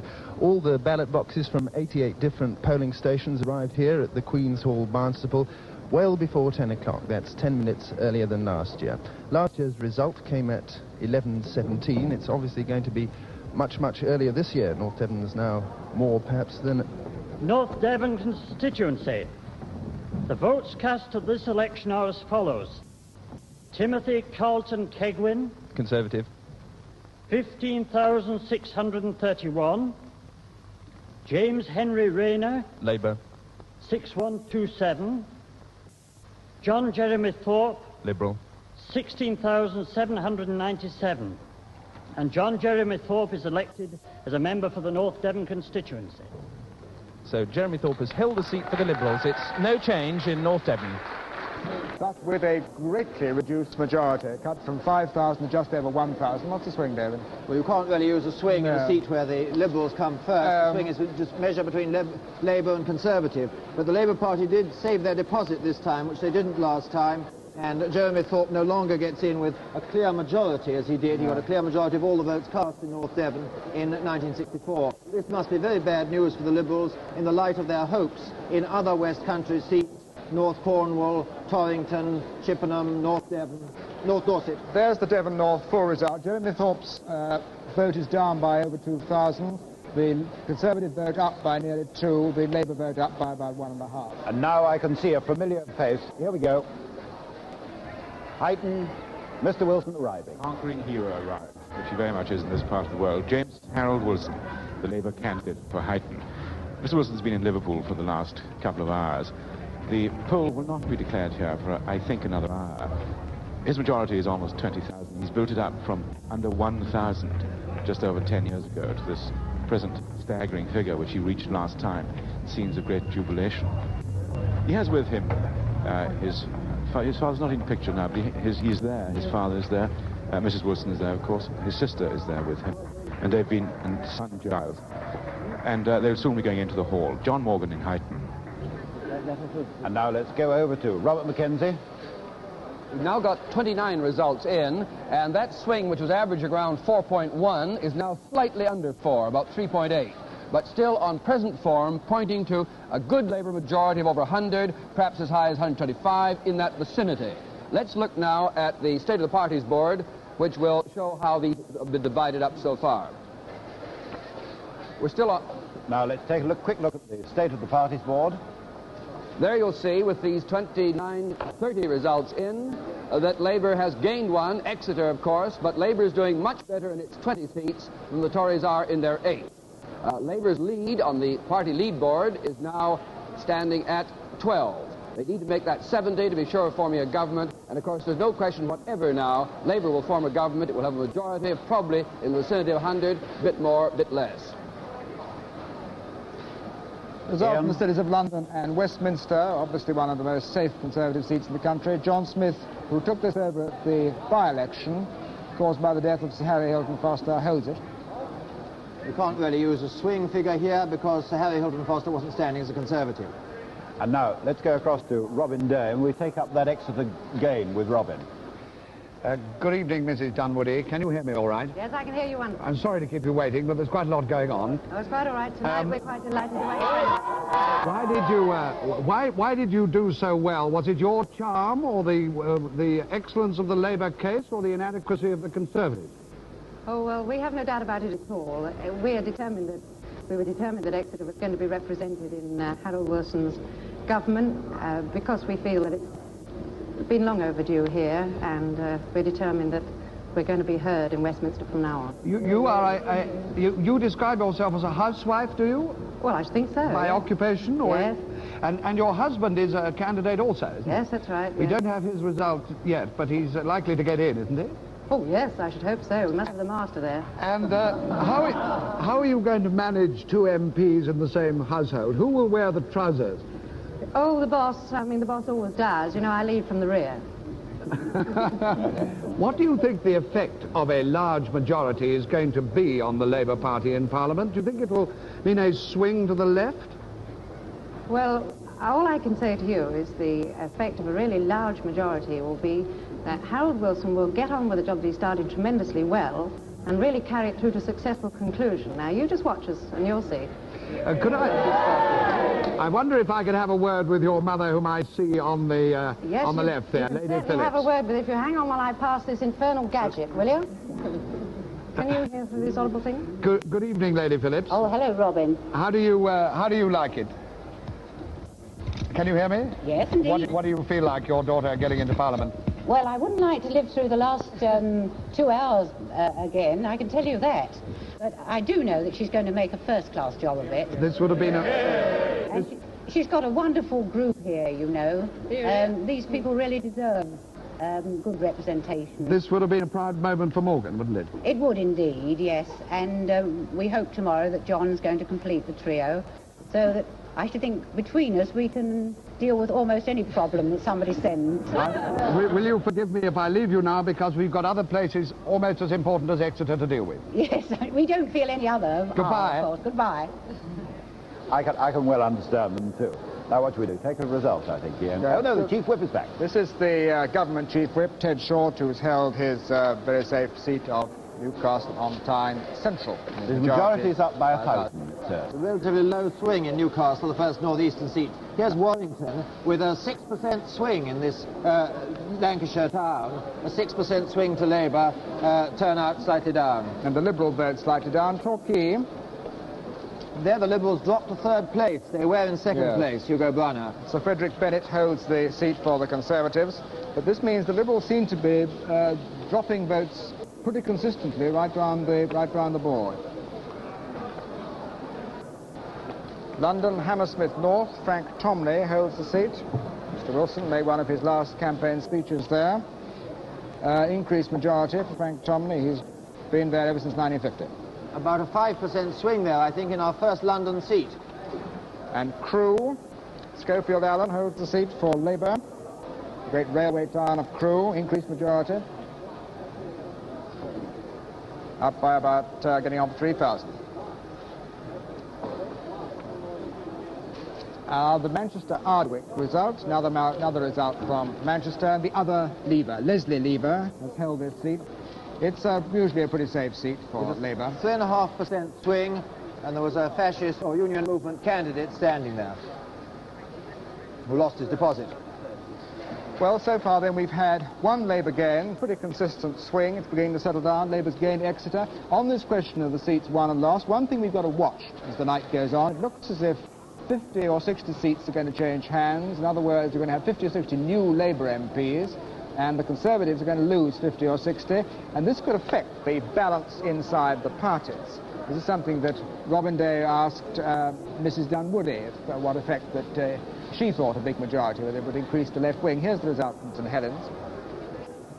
Mr. Spriggs, who's represented St Helens ever since 1958. Big industrial constituency which has always clocked up majorities for Labour of 17,000 or over.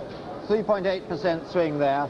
Lancashire is edging up towards the national average swing, but is still, almost all Lancashire results have been below. Another of these rock-solid Labour seats from the other side of the Pennines, Rotherham. Brian O'Malley, who's an assistant government whips, held it, increased majority. 3.2% swing there, and in Newcastle on Tyne Central, a 5.6% swing to Labour. That's Edward Short, the government chief whip, who had to bear so much of the brunt of operating for 17 months with a majority of over 3. It put a tremendous strain on any chief whip, and he managed, as you know, with just 2 defeats on the finance bill last year, during all those tremendous battles. Well, it's 7 minutes past 11 with the results declared 42. I think this is about the time to go to the State of the Parties Board.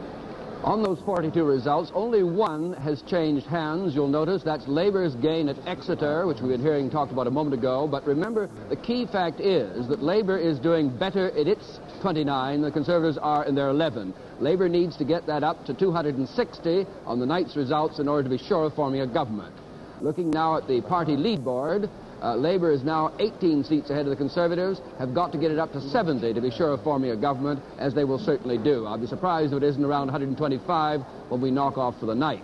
42 results in, 588 to come, polls closed just over 2 hours ago. Well, the result I learned soon to come from Smethwick.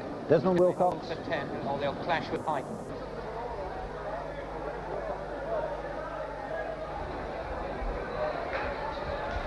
Right, we're about ready for the result here at Smethwick. I gather within the next 2 or 3 minutes the returning officer, Alderman Ninian Neven, who is the Conservative Mayor of Smethwick for just about another 50 minutes, will in fact be coming out with the result. This in fact also is his last official act as Mayor of Smethwick. Counting here finished about 10 minutes ago, as far as I know. It was over very quickly. Poll was about the same that it was in the 64 election, about 74% as far as we can tell. Of course, they're not releasing the figures as yet. All the candidates are in. Bearded Andrew Foulds, known to probably more children on television than he is than he is. I think what we'll do is we'll leave Smethwick and go back there when they're really ready. Alice Bacon is back. Alice Bacon's back in Leeds, the Minister of State for the Home Office, and now we've got details from Tunbridge. Interesting result here. Richard Hornby, the Conservative, ran into some trouble with his local party because of his support for the Labour government's policy on Rhodesia. Doesn't seem greatly to have affected his majority. 1.8% swing in Tunbridge. Turnout there down in, I think, our first Kent seat to report. Liverpool, Scotland. Another very safe Labour seat. Walter Aldrich holds it for Labour. Conservative swing of 3.8 in that very safe Labour seat. Turnout down 51.7, almost a record low. Farnworth, Ernest Thornton, Parliamentary Secretary to the Ministry of Labour, a cotton worker, unionist. He's held the seat with an increased majority. This is a safe Labour seat. The first seat from Northern Ireland, down north. Mr. George Curry holds this rock-solid Ulster Unionist seat. St Patrick was buried here. Turnout was only 48%. Less than half the voters in North Down actually managed to vote. And now let's go across to our southeast desk. Yes, in the southeast we've had very few seats and we've not been in the picture very much so far. But it is possible to say that whereas in '64 the swing in the southeast was generally bigger than the national average, there are quite a few results which point to it being considerably lower this time. The one that was mentioned by Ian Trethowan just now, that is Tunbridge, only a swing of 1.8 to Labour, where perhaps considering the local Conservative row over Richard Hornby, and his support of the government's Rhodesia policy, it might have been more. But the average swing in the southeast seems to average out at something like 2.5 against a national average of 3.8. This means that far... And now, now we are going to Smethwick. They're ready to declare.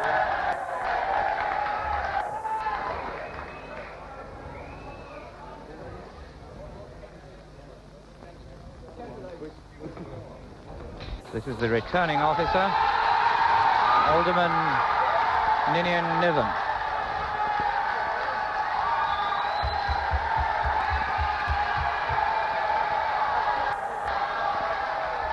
Well, it very much looks as if Andrew Foulds has won the seat back for Labour. The returning officer can't even get a word in edgeways at the moment. They're booing Peter Griffiths, who's been the member for the last 18 months. They're cheering Andrew Foulds. All Foulds' rosetted supporters have got their thumbs in the air. His wife and daughter are beaming all over their face, and nobody's said anything yet. And now the chanting started.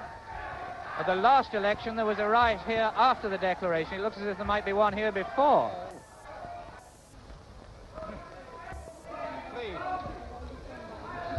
Parliamentary election, Smethwick Borough constituency. 31st of March 1966. I, the undersigned, being the returning officer for the constituency above mentioned, hereby give notice that the total number of votes given for each candidate at the election was as follows. Foulds Andrew Matthew William. Labour. 18,440.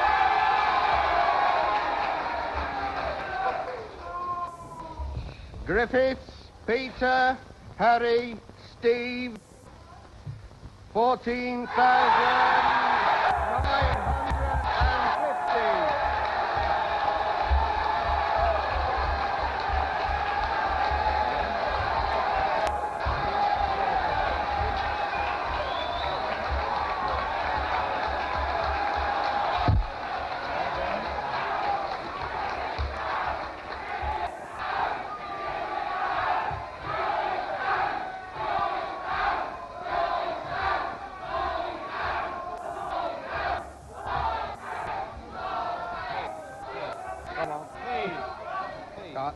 Stanley Roy, 508. British National Party. And that the undermentioned person has been duly elected to serve as member for the said constituency. Andrew Matthew William Foulds. So Smethwick has gone Labour again. Labour again. The constituency which rejected Patrick Gordon Walker and took Peter Griffiths on race issues in a bitter campaign last time, has now gone Labour again.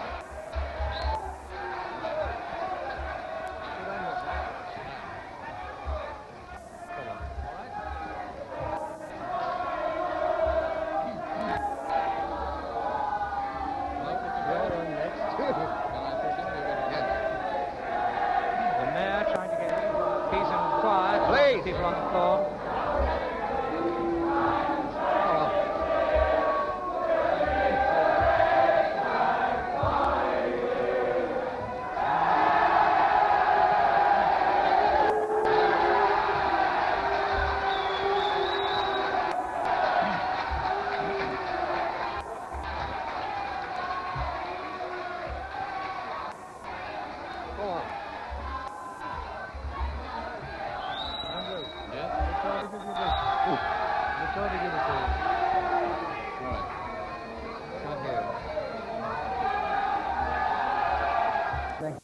And now a flood of gains. Humphrey Berkeley, beaten at Lancaster, the most surprising Conservative loss so far. 6% swing there, one of the very big swings in a seat changing hands.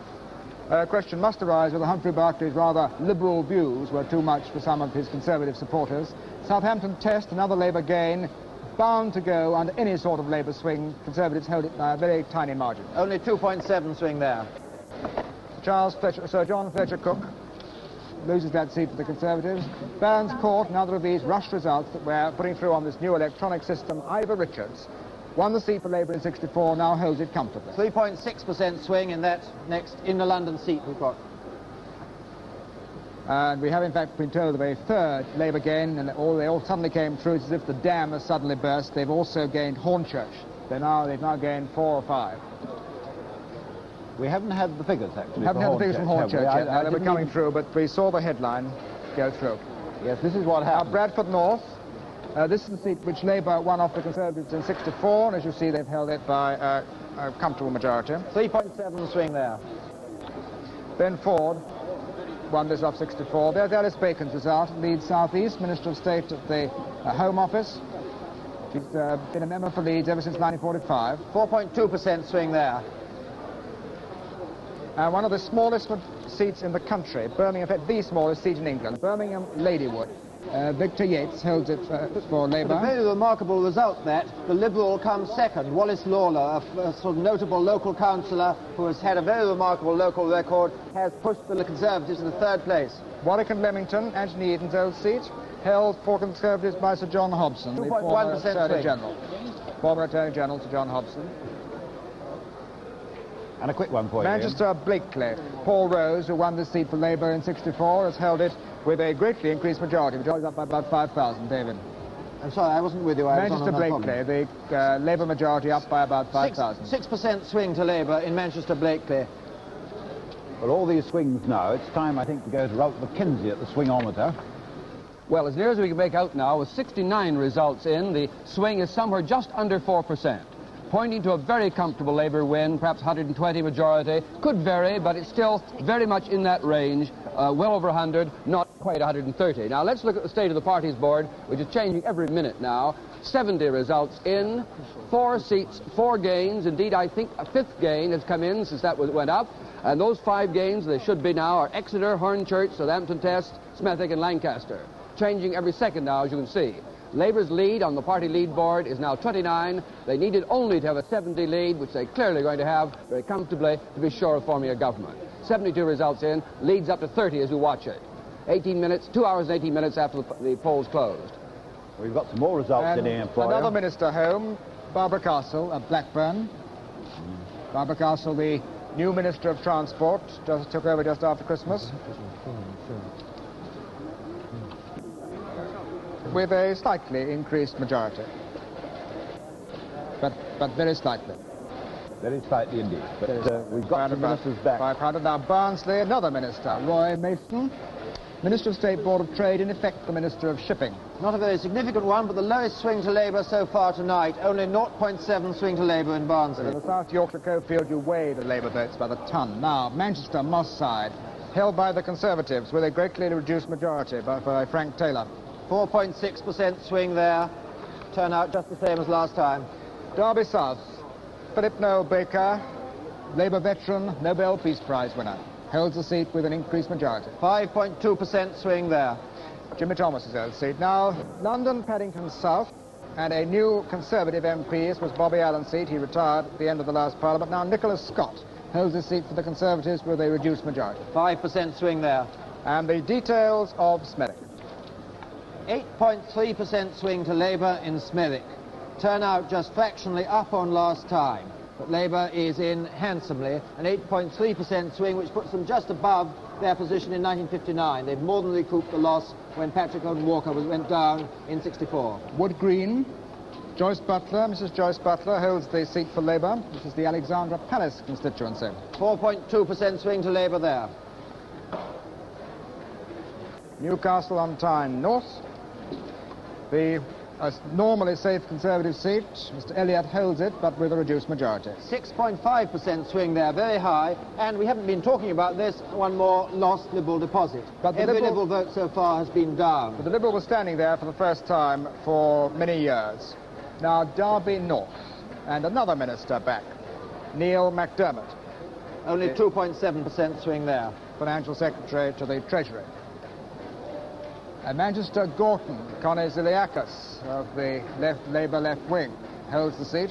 With a 5% swing to Labour there. Manchester, we've had that. Now Bath. Sir Edward Brown, Ted Brown, holds the seat, but only just for the Conservatives.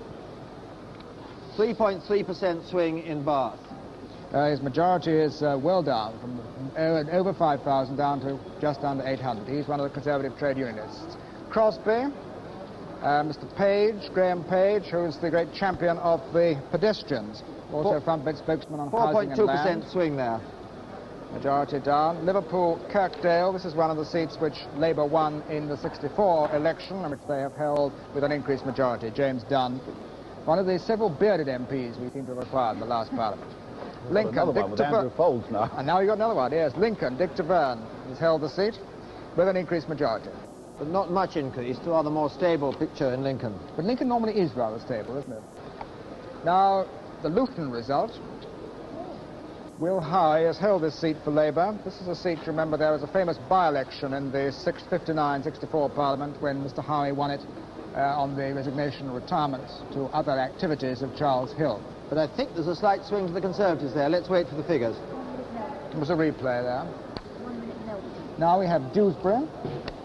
Another of these very safe Labour seats. 5.3% swing to Labour there. David Ginsburg, who's a former Labour backroom boy, must be in line for a job in the government. Hastings, Stockport North, for one of our rush results has come in. This is a seat which Labour won in 64 off the Conservatives, and as you can see, they have held it. Arnold Gregory has held this one for Labour. But a low swing. Now Liverpool Edge Hill. Mr. Irvine, one of these very, very tall, lanky MP, has held it for Labour. Sorry to see in the tapes earlier today that Mr. Irvine has been taken to hospital today. 4.1% swing in Edge Hill. Turnout down 5% there in Liverpool. Now Hastings... Now we're going to Nelson and Cone for the declaration at Nelson and Cone. As follows. Davis, Conservative. 13,829. Downey, Independent. Patrick, John, 5,117. Silverman, Samuel, Labour. Sydney, 18,406.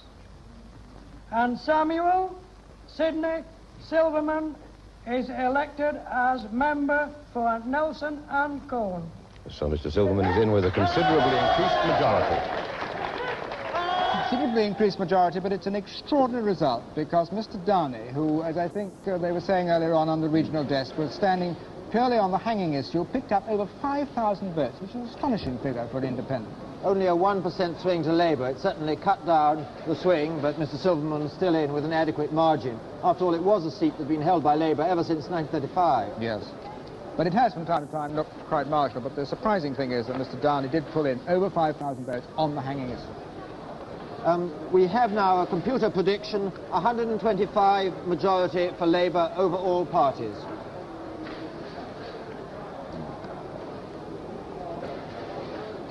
Right. We've got some more results some now. more, I think, coming in. Here's the Nelson and Combe one. Here's a full Nelson and Combe figure. Sidney Silverman, this veteran who has crowned his career in this last short parliament by putting through successfully a bill to abolish capital punishment. And then this extraordinary thing of him being challenged on this very issue in his election, but as you will see, he succeeded. I was a little misleading there. The swing, in fact, to Labour was 2.6% of the vote. But the independent got 13.7% of the vote and saved his deposit, which is not a thing that many independents managed to do. Ashton-under-Lyne, usually a safe Labour seat. Robert Sheldon, who became the Labour MP in '64, has held it with an increased majority. 4.2% swing. And now the Hastings result, which I was going to take a moment ago. Sir Neil Cooper-Key has held his seat for the Conservatives, but with a reduced majority. The majority has been cut. 4.3% swing to Labour. It almost becomes a marginal. Liberal vote held up there. Manchester Openshaw. This has been Labour ever since it was created in 1955. Charles Morris, an assistant whip, held it with an increased majority. 5% swing to Labour. Slightly reduced communist vote. Lost communist deposit.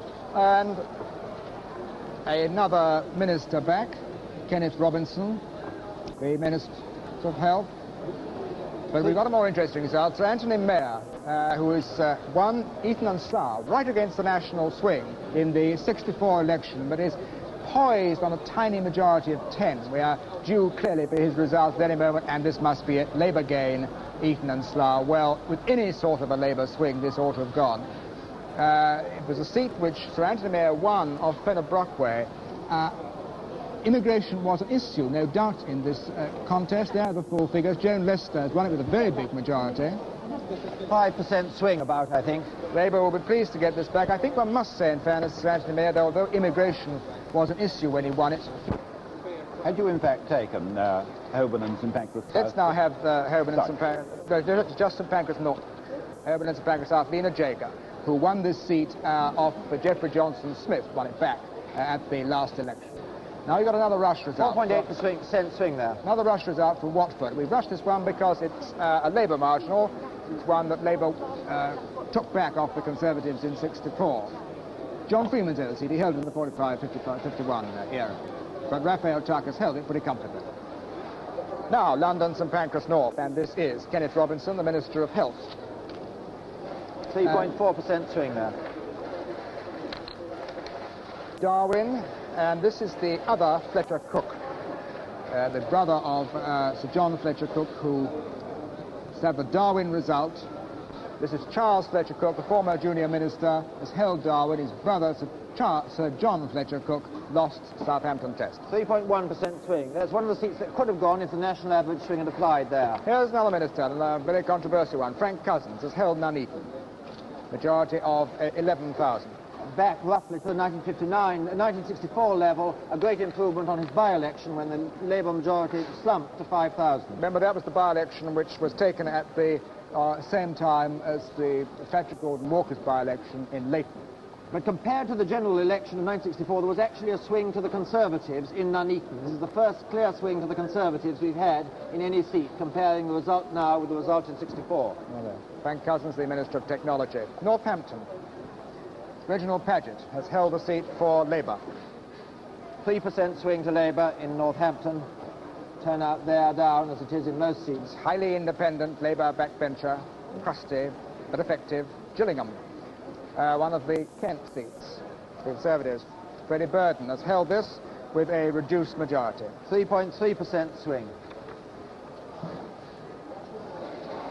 Gillingham. Now Stockport South, Maurice Orbach has held this for Labour. This is another seat which Labour gained off the Conservatives in the '64 election, although Maurice Orbach, in fact, is an MP of much longer standing. He was in the post-war Parliament. Like the other Stockport seat, a rather low swing, just under 2%. Bermondsey, Bob Mellish, Parliamentary Secretary to the Ministry of Housing, holds this very safe Labour seat. But a very low swing there, 1.3. Eccles, Mr. Carter Jones, Labour, holds this seat for Labour. 3.7 swing. Hartlepool's. Now that Labour won back at 64 and has been held by Ted Ledbetter, one of their most fiery speakers, with an increased majority. Very big swing there, 6.4. Southport, safe Conservative territory. Ian Percival holds this for the Conservatives. 2.5% swing, Liberals down 3.3 in a seat that has been a fairly strong Liberal constituency, but they go down below 20% now. And can we take Kingston on Thames? You've got there and one. John Boyd Carpenter, the front bench Conservative, former Cabinet Minister, front bench Conservative spokesman on housing, has held the seat, but this is very safe Conservative territory. 2.5% swing for Labour, Liberals down 2% there. I've just been told of another Labour game, but one that was certain to go, Walthamstow East. Labour has won Walthamstow East, but this was a seat that the Conservatives held on a very small majority. There are the figures. John Harvey has now lost his seat, and Mr. William Robinson, a solicitor who fought it last time, has won it with a comfortable majority. About an average swing there. That's Walthamstow East, another Labour gain on this electronic rush caption that we're showing you. And now we're quickly going down to Leighton, where I think they're about to declare. Leighton. And here at Leighton, here comes the result of Mr. Patrick Gordon Walker, Mr. Wilson's first Foreign Secretary. Is his long agony over? Has he won here tonight, and will he be back in Parliament? The result at Leighton. Ladies and gentlemen, the votes cast at this election are as follows. Buxton, Ronald Carlyle, 18,157. Gordon Walker, Labour. Patrick Christian, 26,803. Gordon Walker's back. Patrick Gordon Walker has won Leighton. Hanley, William Reginald, 441. Independent Labour Party. And Mackay, Alistair Hector, 3,851. Liberal. And Patrick Christian Gordon Walker is elected as the member for the Leighton constituency.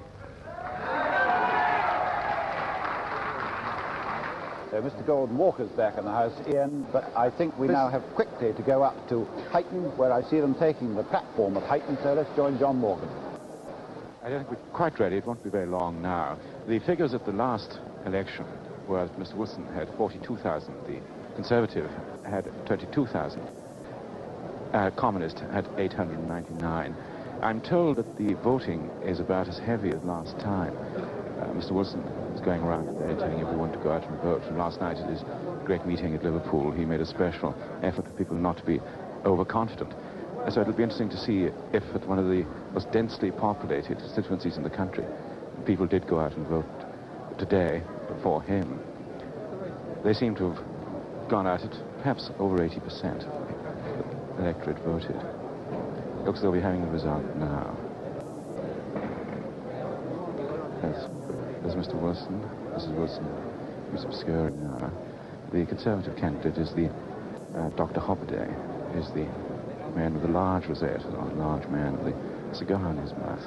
Mr. Prime Minister, Mr. Chairman of Huyton Council, Dr. Hobday, Mr. Such, ladies and gentlemen, those of you who were here 17 months ago will recall that I declared this result, or rather the result at that time, twice. Once here in the hall, where the count has been carried out, and I then went outside and declared it at the front of the building, where the people, the electors of Huyton, who've taken the trouble to come out, are waiting to see the candidates they've supported. I'm going to do the same on this occasion, and I'd be very grateful if I could have your cooperation in keeping the concourse clear until the candidates have got through to the front of the building. House of Commons, Mr. I can assure you, the press Fulham. particularly, that there'll be plenty of time to get through and get yourselves in position for reporting all the photographs at the front of the building. Well, here is the result of the Huyton election of 1966. It is signed by me, Donald Wilgus, the Deputy Acting Returning Officer for the Huyton constituency. The total number of votes given for each candidate at the election was, for Thomas Lerion Hobday, 20,182 votes, for David Edward Such, 585 votes, For James Harold Wilson, 41,132 votes. Mr. Wilson's majority, in my very quick calculation, is just up. The vote does seem to have been slightly down. It's a 21,000 majority compared with 19,200 last time. And I declare that the undermentioned... Wilson's vote is fractionally down, the majority is fractionally up, but as far as he is concerned, these are minor matters. The fact is that we've now seen enough of the results of this election to know that he has passed the acid political test of any Prime Minister, which is picking the date of the general election. He picked this one very carefully. And here is Harold Wilson. Mr. Deputy Acting Returning Officer, Mr. Chairman of the Huyton with Roby Urban District Council, Dr. Hobday, Mr. Such, and friends. It is my honour and privilege tonight, Mr. Wilgoose, to move a hearty vote of thanks to you and to all your staff and those who have acted on your behalf in the conduct of this Huyton general election. We have all of us, I'm sure I'm speaking for my colleagues who have been candidates in this election, though they will have an opportunity, of course, of speaking for themselves. Labour we have all gained been Uxbridge. impressed by the unfailing courtesy we've had from you, Mr. Returning Officer, and from all your staff at all points during this campaign. And considering that we are in Huyton with Roby, one of the largest constituencies in the country in terms of votes, I would like to be the first to congratulate you on the speed and the dispatch with which this count has been conducted. I should also like to thank, if I may, my opponents for the courtesy with which this campaign has been fought. I have not had the pleasure of meeting my Conservative opponent, Dr. Hobday, of course, of whom I've heard a lot.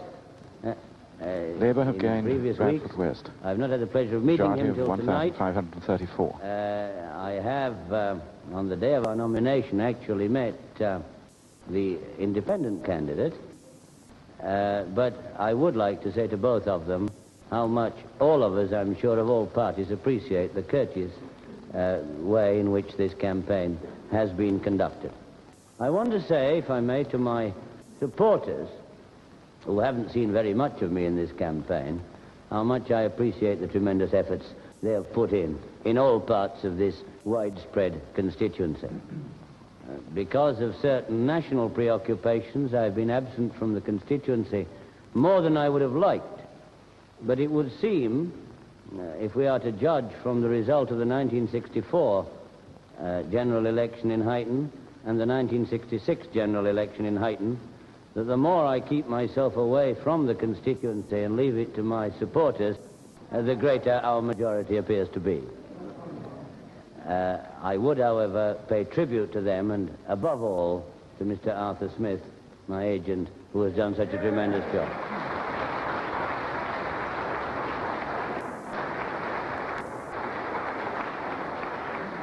I will not at this moment, because there may be other opportunities, comment on the national issues which have entered into this campaign here in Huyton, except just to say this, that I welcome and humbly appreciate the great vote of confidence which the Huyton electors have reposed in me as their Member of Parliament, and also, as I believe, the vote of confidence they have given to the government of which I have the honour to be a member. Thank you very much, and once again, Mr. Wilgoose, thank you for all you have done. Even while the Prime Minister was speaking, more evidence of the tremendous victory that he's won in this election. Labour has gained Oxford, Uxbridge, Bradford West. In fact, most surprising of all, there's even a recount in Ernest Marple's seat of Wallasey. Now let's take the details. First, Leighton. And this will be perhaps one of this and Smethwick are the two perhaps sweetest victories for Labour. Patrick Gordon Walker avenging 2 defeats and by a handsome majority. And in fact doing a bit better than Mr. Sorensen did in '64. A slight swing to Labour in Leighton. Now Uxbridge, Charles Curran beaten almost inevitably. Conservatives held this with a very small margin. But a low swing there. He held on very well. 1.6 swing only. Hornchurch, Mr. Langdon. Again, another seat held very narrowly by the Conservatives. Mr. Lagden is comfortably beaten. 2.2 swing in Hornchurch. And now I think we can take a look at the state of the parties board at 11:39. Well, with 130 results in now, you'll see the position. Labour with 90, Conservatives 38. Labour has made 11 gains, Conservatives 11 losses. Everything has gone with the tide, nothing against the tide so far. The position now is absolutely certain, of course, a massive Labour lead. They'll need to have 260 tonight, but they're well on their way to that, and much more than that. On the party lead board, you'll see the position that Labour's lead is now 52 over the Conservatives. It only had to be 70 in order to be sure of forming a government. It's now 2 hours and 40 minutes since the polls closed, and 500 results still to come. A quick look now at the key seats and the way in which certain of them have changed sides. These are the seats that Labour has gained so far, a total of 11. Exeter, Hornchurch, Godfrey Lagden out, Smethwick, one of the sensational results for Labour, Peter Griffiths out, Andrew Folds in.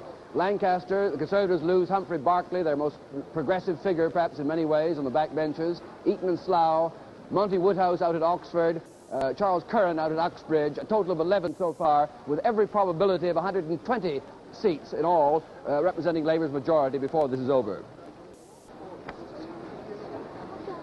Leicester South West, Herbert Bowden, the leader of the House of Commons, holds his seat comfortably. Another man who had a tremendous load in his knife-edge parliament. Berry and Radcliffe, seat that Labour won in 1964, now held comfortably by David Enser, who you've seen many times on television as an actor. 3.1% swing there. John Bidgood, that was a replay. Bidgood held the seat up until 64.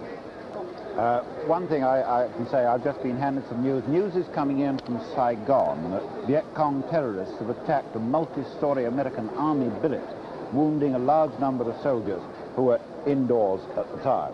We will, as I said right at the beginning of this program, keep you up to date with news other than that of the general election. But the general election is our main preoccupation now. Ian? Oxford. Confirmation of the headline you saw. Monty Woodhouse, the former junior minister, has lost his seat. Wonder what if Cowley had any effect on this, the news trial, one way or the other. 3.7% swing there in my own constituency of Oxford. Isn't Evan Luard a fellow Don, Julie? He is, yes, he's a fellow of St Anthony's.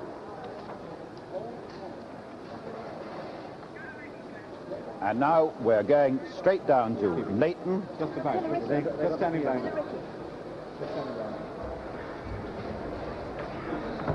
Well, we're down with you. We're down with you. Oh, we're going to Billericay, are we? Terry. Okay. I'll get him back, don't worry. This is Patrick Gordon Walker, who's... Are we on? Can you tell me? Because I can't hear. Can you? Okay. Mr. Gordon Walker, who's just converted a loss last time of nearly 8,000 into a win here at 8,000 at Leighton. Well, so what do you think made the difference this time? Well, how do you account for this? Well, everything was different this time. The weather, the climate of the populace, of the people here. I understood why they felt as they did in the by-election, but they've changed, and I think the people of Leighton are just beginning to take me to their heart, and I hope this will go on. You look a lot happier tonight than you did last time. I certainly am. I've enjoyed the campaign all the way through. It's been a very good campaign. Now, what do you feel about Smethwick? Smethwick went back to Labour tonight. Now, what are your feelings about I'm overjoyed about that. I knew it would happen. I didn't think it would happen, I must say, by quite such a big majority. But I knew Smethwick was very decent people would come to their senses. Do you think you could have won it this time? I think I could, but it was better to have a change. This was wise. Now, what do you think you're going to go back into Parliament as, Mr. Gordon Walker? Well, as member for Leighton. But what else, perhaps? I don't know. Well, the Prime Minister has said he may be setting out the post of Minister for Europe. Oh. Now, if he offered you that, would you accept it? No, you mustn't ask me that sort of question. You're not the Prime Minister. But, I mean, you wouldn't be averse to accepting an office like that? My broad view is that if you're asked to do something for the party, you do it. Yes. What have you learned from both your defeats? That Leighton and... One of the reasons that he didn't know if he was on was because we saw Billericay about to be declared. Billericay? And here is Mr. Jack Cooper, the Deputy Acting Returning Officer at the microphone. Billericay. This is the result of the election for the Billericay constituency. Edward Lucas Gardner. Conservative. 38,371. Eric Moonman, Labour. 40,013. Lionel Rufus Wernick, 7,587. And I declare Eric Moonman elected Member of Parliament for this constituency. So Labour gains Billericay with a majority of 1,642, and you can hear for yourself the reaction to the result in the counting station. And while we were getting that news, an even more startling result, Henry Brooke has been beaten at Hampstead.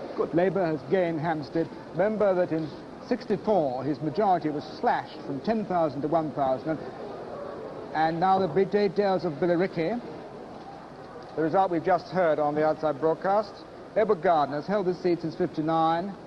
Prominent backbencher, but he's now lost it in the biggest constituency in the country, over 100,000. Swing down to a mere 2%, but it wasn't enough, of course, to hold that seat. Stretford, Sir Samuel Storey has lost Stretford for the Conservatives. He was the Chairman of Ways and Means and Deputy Speaker. 5% swing there. A new Deputy Speaker will have to be found in the next House. Well, they don't have to worry about this 3 ballots. They'll get that provided from the Labour Party. And there is the confirmation that Henry Brooke has been beaten at Hampstead, and that Mr. Ben Whittaker has got a majority of a little over 2,000. 2,253, if I read it right. 2,253, that was. Yes. This is one of the seats that we were all saying we watch for right there at the full beginning. details. 5% swing, I think, about. Slightly ironic. 4.3. Henry Brooke took a beating at the last election, undoubtedly because of a feeling about his record as Home Secretary.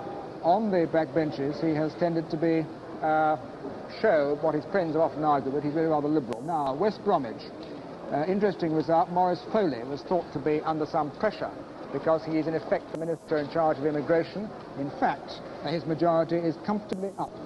2.8% swing to Labour there. Kingston on Hull North, this is the one that started all the trouble, if you remember rightly.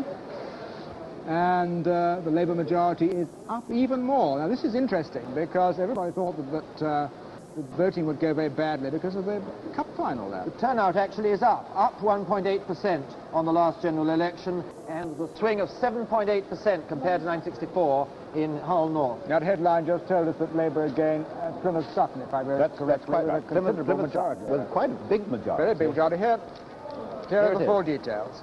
It means Ian Fraser has lost Plymouth Sutton to Dr. David Owen. That means that Plymouth Devonport and Joan Vickers must be very much on the borderline of... Interesting one there, hands. David. That was one where the Liberals withdrew after standing in '64, if that hadn't But there's no indication that the Liberal vote has been going particularly either way so recount at Hornsey, as you just saw. This was Lady Gammon's seat. She's not standing again then. This now is normally a rather safe Conservative seat. And now let's take a look at the state of parties.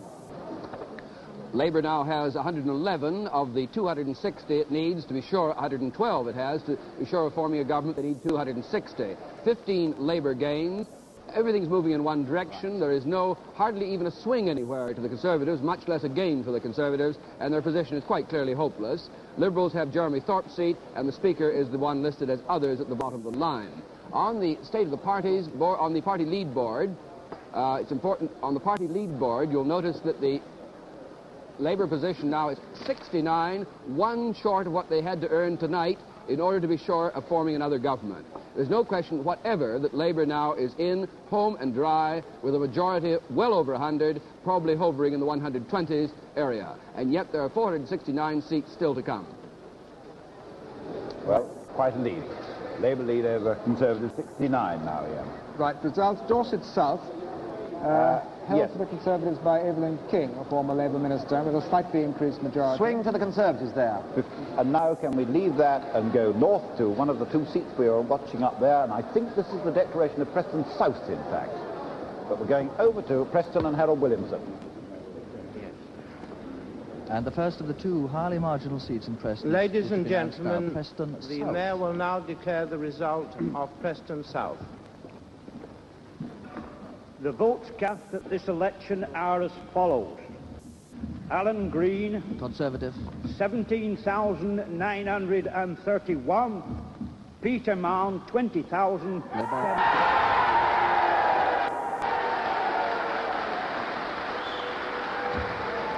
Will you please be silent a moment? And so Labour have held Preston.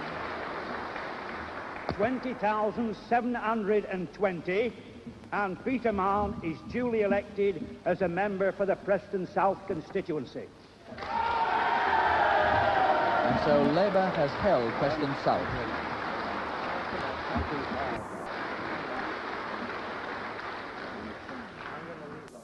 Well, this was a seat which Labour won at the 1964 election, got back from the Conservatives with a majority of only 348.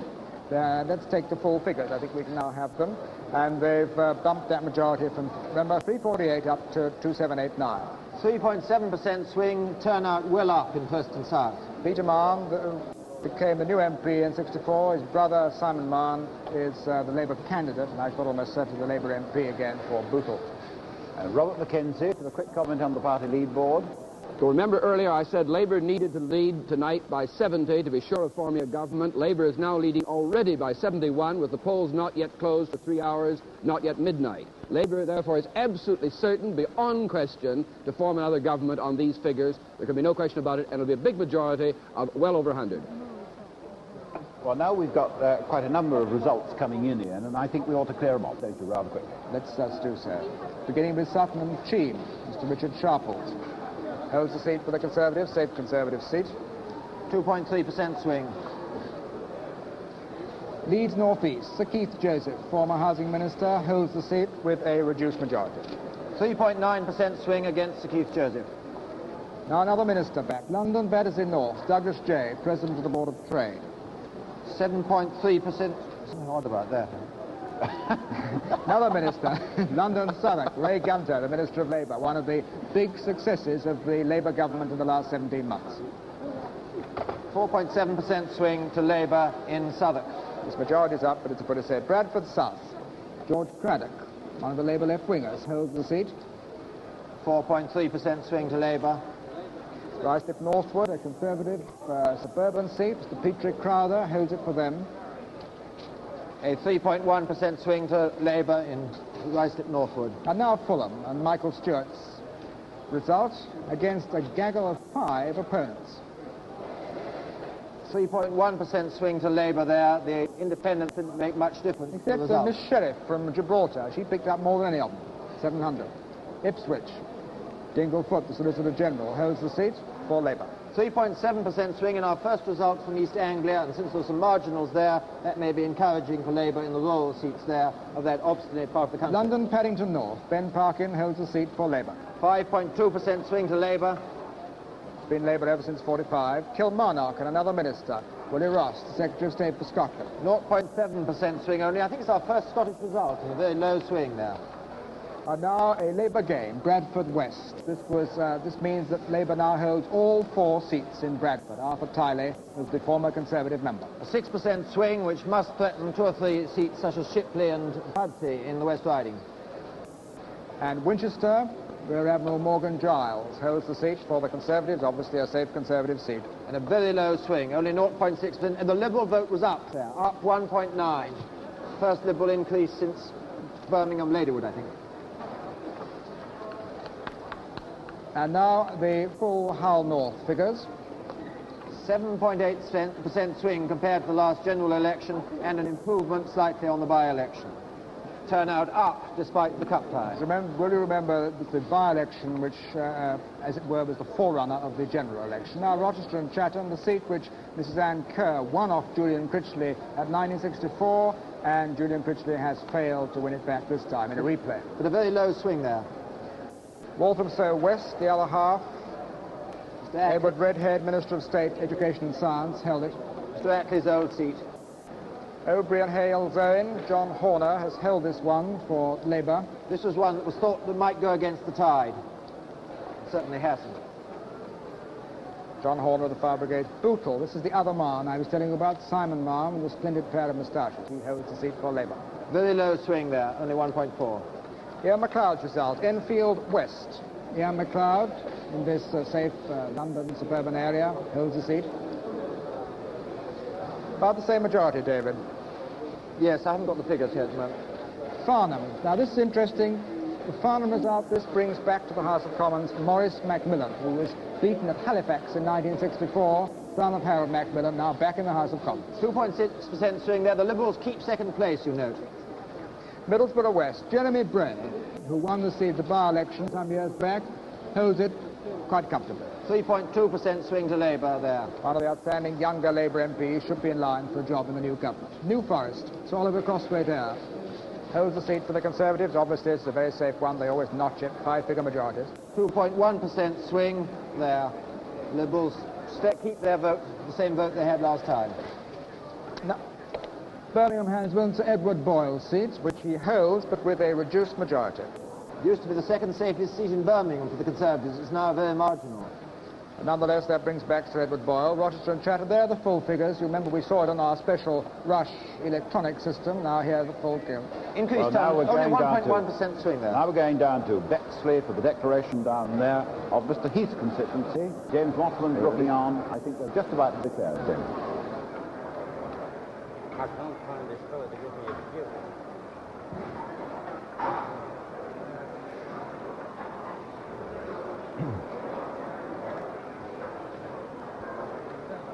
There's tremendous excitement here at Bexley at the moment to see if Mr. Heath's result will in any way contradict the national trend against the Conservative Party. The announcement will soon be made out half an hour later than they thought with the result of the count.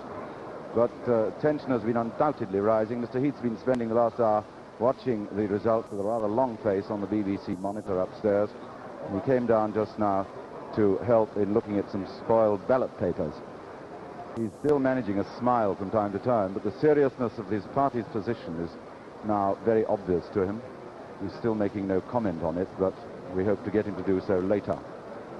And just any moment now, I think the returning officer, the Mayor, Alderman Marjorie Barron, will come forward with the results of what is likely, in view of the national trend, to be a very close-run race indeed here at Bexley. Ladies and gentlemen, the returning officer, the Mayor of Bexley, will now declare the result, and we should be grateful if you'll kindly let the full result to be declared before there's any sort of demonstration.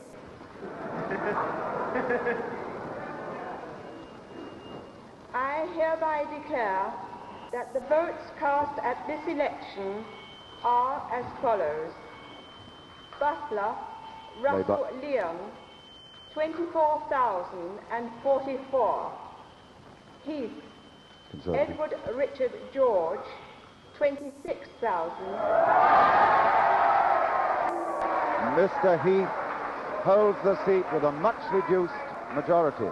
377. The leader of the opposition is back with a much reduced majority. Lloyd Richard Faulkner, 4,405. Liberal. And that Edward Richard George Heath is elected as member for the Bexley constituency. Great excitement, much anger from the Labour supporters who are coming to the hall. Much anger, quite good-natured anger, and a not very broad smile from the leader of the opposition. We can't be too happy about that majority. I think he's going to make a statement.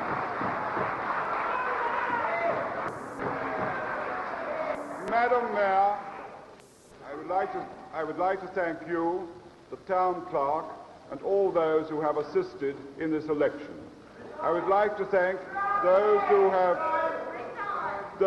have been doing the counting tonight, and the police who have assisted throughout today in the election, and all those who have been working in the polling booth.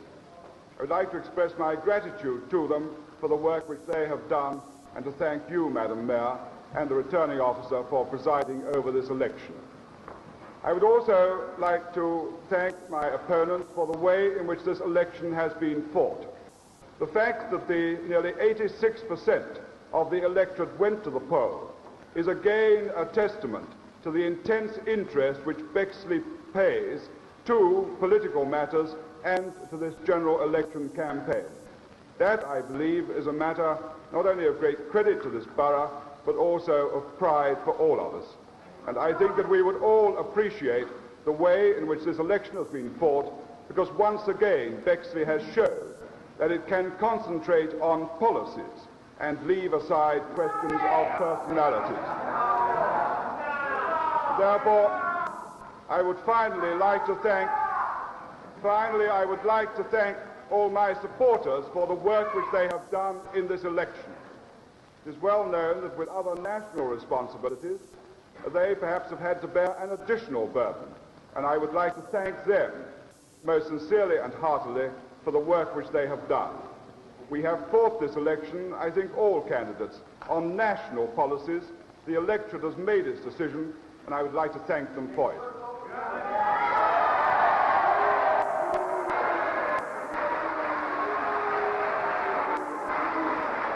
Now, the Labour candidate, Mr. Russell Butler, comes forward to make his... Well, Mr. Heath clearly accepting the national position that his party is going down to its heaviest defeat since 1945. A very bitter night for him. At the same time, he has held his own seat. This is important. It means that he has his own power base from which now to rebuild, or start to try to rebuild, the Conservative Party. He's kept the swing there down to just about 2.5%, well below the national average, and he can perhaps take comfort from the fact that in Huyton, Mr. Wilson's swing was also way below the national average at a mere 2.3%. Now I think we ought to go over and join Robert McKenzie. Bob?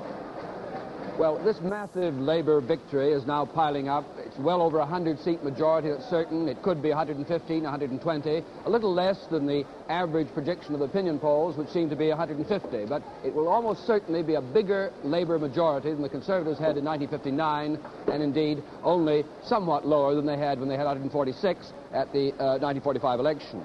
Now, a few of the people who have been out already, we know Humphrey Brooke is defeated, we know Julian Amory is out, we know Charles Curran is out.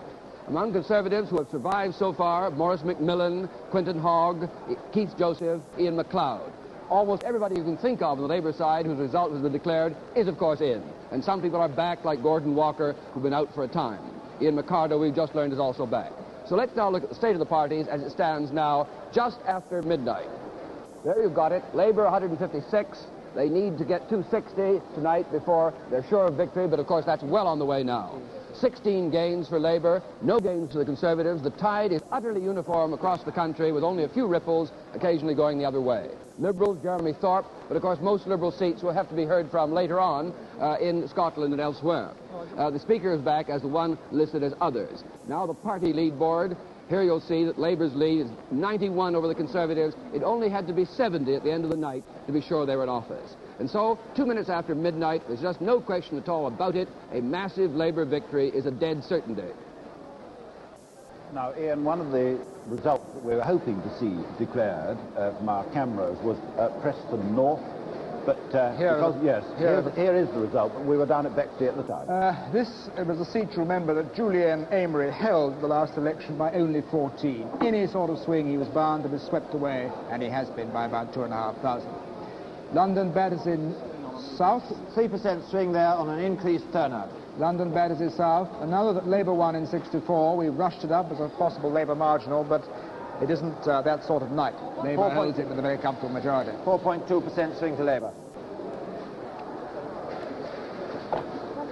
Birmingham All Saints, another that the Labour Party won at the last election. Brown Walden won it by only 470. His majority has now got to 4,700. Big swing there. It doesn't seem that the West Midlands are in the least different from the rest of the country this time, although they were very much slow in swinging to Labour at the last election. Brown Walden joins Ivor Richard, two of these young, able Labour backbenchers who've got back. Now 7.7% swing there, very high one. Very high. Swansea West. Another that the Labour won off the Conservatives last time, Mr. Replay. Hugh Rees held the seat before for the Conservatives, but he's been heavily beaten this time. But the Liberals, who stood in 64, have withdrawn. 3.5% swing there in our first Welsh result, I think. Ilford South. This is another Labour game, but it was always liable to go on a swing around the 2%. Albert Cooper has lost a seat now for the Conservatives. This is one of those suburban seats that made the Labour victory in 1945, went Conservative in 1950 and has stayed solidly there. Here's confirmation that Quinton Hogg's back, London St Marylebone. He kept the swing down to 0.5%. And he fought a particularly vivid and colourful campaign these last 3 weeks.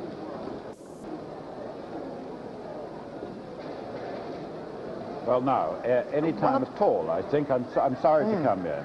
So I take one more result, but don't take it too long. Let's take Epsom. Sir Peter Rawlinson, former Conservative Attorney General, held this as indeed he's sure this is a very safe Conservative seat. Labour takes second place from the Liberals. And take that London Peckham, Mrs. Frida Corbett. Big figure on the LC, old LCC. It's a safe Labour seat. 8% swing to Labour there. 8%.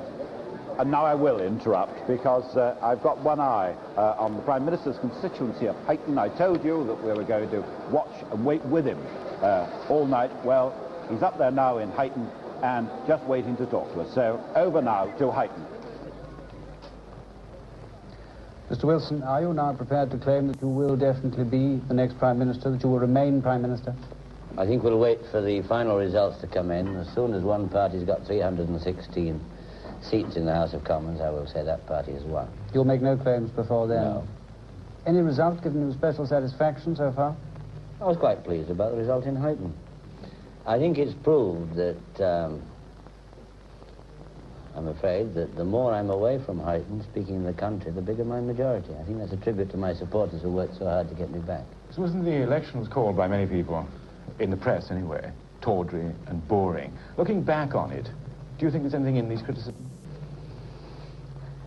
I think it got a bit boring. I think our opponents made the mistake of getting up to fever heat from the first day, and I think the fever heat was a little bit synthetic. And we just went on quite strongly with the line that we were putting in the election. I don't need to repeat it, I've said it so often.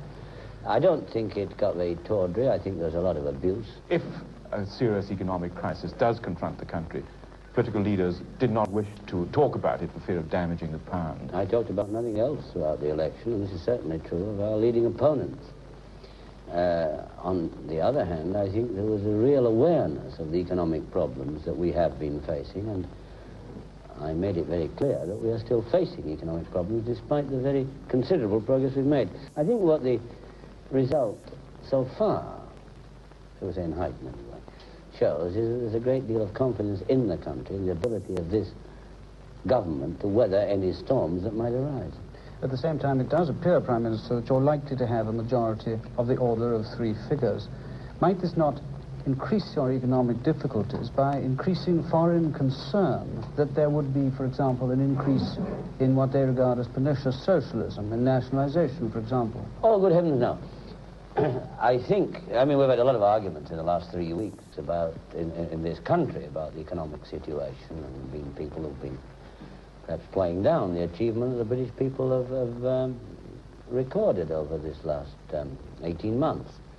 But overseas, there's a very clear awareness of the fact that this government is absolutely determined to make the economy strong, and I believe that there will be an improvement in overseas regard for sterling and the economy due to the fact that they are, if the results continue in this way, are convinced that we shall have a government able to carry out all the steps necessary to make sterling strong. May not your Vietnam policy also be under attack from the larger left-wing element that is bound to come in with a larger majority? It's been under attack quite considerably in the last 18 months when we had a majority of 3. I don't take the view that some rather naive commentators in the press, for example, take that the bigger majority the government has, the greater our difficulties. No government has ever survived before with a majority of 3. I think if we can handle a majority of 3, we can handle a larger majority if that's what we've got. So Wilson, if the tendencies of the early evening now go on through the night, do you think that this marks a major change in British society, your triumph? I think it marks the results we've had so far, a feeling in the country that they want a government that governs, that takes decisions, even decisions they don't like. Heaven knows some of the decisions we've taken were things they didn't like, but I think they respect us all the more for that. I think they feel we're a pragmatic government. We've got our principles, both in terms of economic affairs and in terms of our conception of social justice, to say nothing of our approach to world affairs. And I think the country on the whole has shown that it supports us in our attack on these problems. It's been argued that one of the great successes of your government in the past 18 months has been to win this battle for the middle ground, for the uncommitted voter in the centre. But Is this damaging to a socialist party, to one of these supporters? Not at all. Though, of course, you know, most of the comments on what we've done are comments by people who haven't got very much work to do except to write an article once a week in the weekend press. And they are able, therefore, to rationalize and to get all kinds of sophisticated explanations of things that we are doing day by day, hour by hour, minute by minute. We're faced with these problems. We have to take decisions, the decisions we think are right. And then these very clever people, much cleverer than we are, write these articles to try and rationalize what was in our minds. They're almost always wrong. It's true, though, that you have won the middle ground, or it looks as if you have. Because the middle ground, I think, agrees with a pragmatic solution and likes to see a government govern. For simple people like ourselves, Prime Minister, can you lay down some of the legislative lines that your government will now be taking? When will you start deciding this kind of thing? Well, I think all of us need a little rest. I think we need to catch up some sleep, and that applies not only to politicians who've been in the election, but even more to the press and the television commentators who've worked such long hours explaining what we're doing to the people. Yeah. I'm sure you'll be ready for some sleep, too. When we've all had a little sleep, we might get down to these problems. Parliament resumes in the middle of April, and by that time, of course, there will be a gracious speech from the throne setting out the bills that the government will introduce over the coming session. Some of those bills have, of course, already been introduced in the session, the short session that was ended by the dissolution of Parliament. There will be other priorities, too, but this will be a matter for the Cabinet to decide. But certainly I would say that some of the things we've introduced, for example, the attack on the land problem, the housing problem, I think these bills will have higher priority. And can your Cabinet colleagues relax in the same way in the confidence that they won't be reshuffled for a little while? I hope they will all catch up with their sleep. They've worked very hard. The result so far in the election, if this is maintained, is a verdict of confidence, a vote of confidence for a team, not for any individual. And I hope they will be able to relax as much as I intend to. And when we've all had time to relax, that will be time to consider whether and what changes should be made. It's the job of a captain of a cricket team to decide who's going to field at square leg and who will be at fine leg and who will be at cover point. And I suppose I'll have to think about that, but I haven't started thinking yet. So if you remember, it was about 18 months ago in the same room, it was a very tense and exciting night for everyone, particularly for yourself.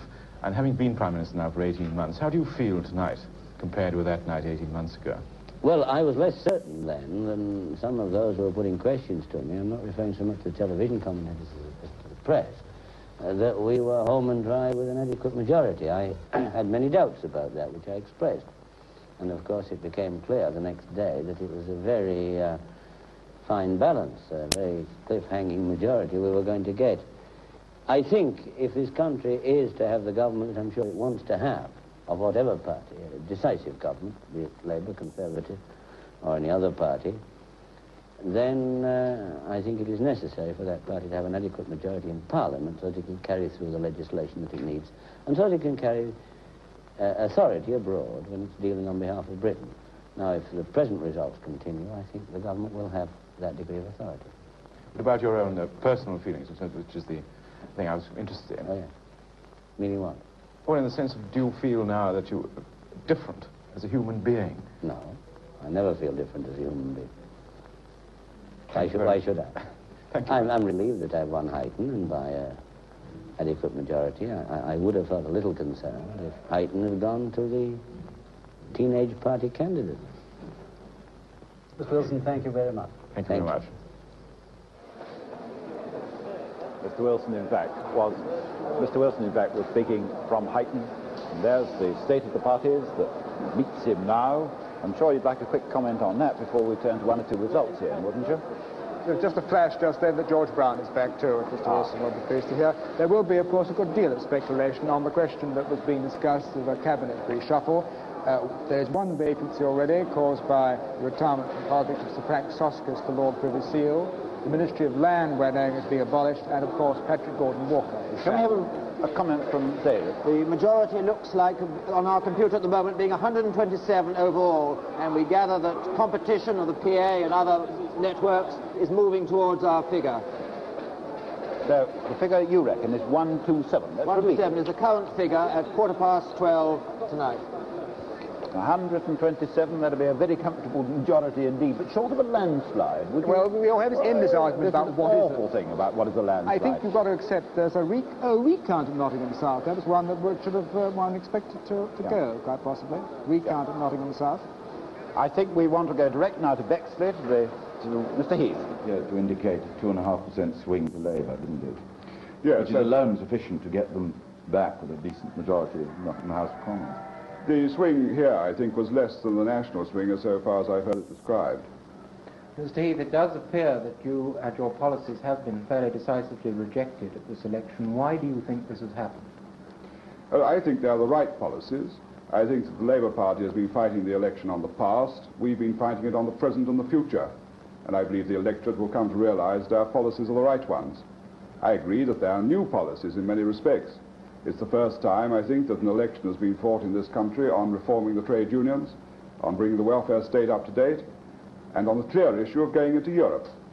But I believe they're the right policies for the future, and I'm quite certain the people of this country are coming to realise it. You're saying that the Conservative Party is losing this election because it is ahead of the Labour Party in its thinking and ahead of the British public? That may well be the case, that we are ahead of public opinion on this. Mr. Heath, you took the major burden of the actual campaigning, particularly the television campaigning, into your own hands. Do you feel that you were perhaps mistaken to do this? No, I don't think, I have no regrets about the campaign at all. But of course my colleagues were also playing an enormous part in the country. I think the way in which the campaign was covered on television and in the press made it appear that the emphasis was perhaps on the leaders of the parties. But this doesn't alter the fact that my colleagues were playing an enormous part both on television as well as meetings up and down the country. One got the impression sometimes that they weren't always giving you that wholehearted support that might have helped. I wouldn't agree at all on that. I wouldn't agree at all. Would you fight again, in this rather American presidential man-to-man, you versus Mr. Wilson style, or would you adopt a different type of campaign? I wouldn't, I think, change the campaign in any way at all. Of course, it was my first campaign as leader. I've only been leader of the party for 8 months. It was therefore essential that I should go to every part of the country and that I should speak in every area and in as many of our large cities as possible. This I did. I also spoke in a large number of smaller towns and villages on the way to the cities. And of course I dealt with the press conference every morning. This meant, of course, that in Bexley I couldn't carry out my usual complete canvass of every house in the constituency. I spoke at 6 meetings, but I couldn't do any canvassing. And so I'm delighted with the result here in Bexley. Would you say you've consolidated now your hold on the Conservative Party as its leader for the future? I believe without any doubt. You don't think the electoral system, you were the first democratically elected leader, would require that you put yourself up for re-election? Not at all, no. Do you anticipate any shake-ups in the command now? As far as the shadow captain and the front bench spokesman are concerned, well, some changes will be necessary anyhow, yes. A lot of people have said, foreign correspondents in particular, that they felt this was a very dull election and almost nothing distinguished the attitudes and policies of the two sides.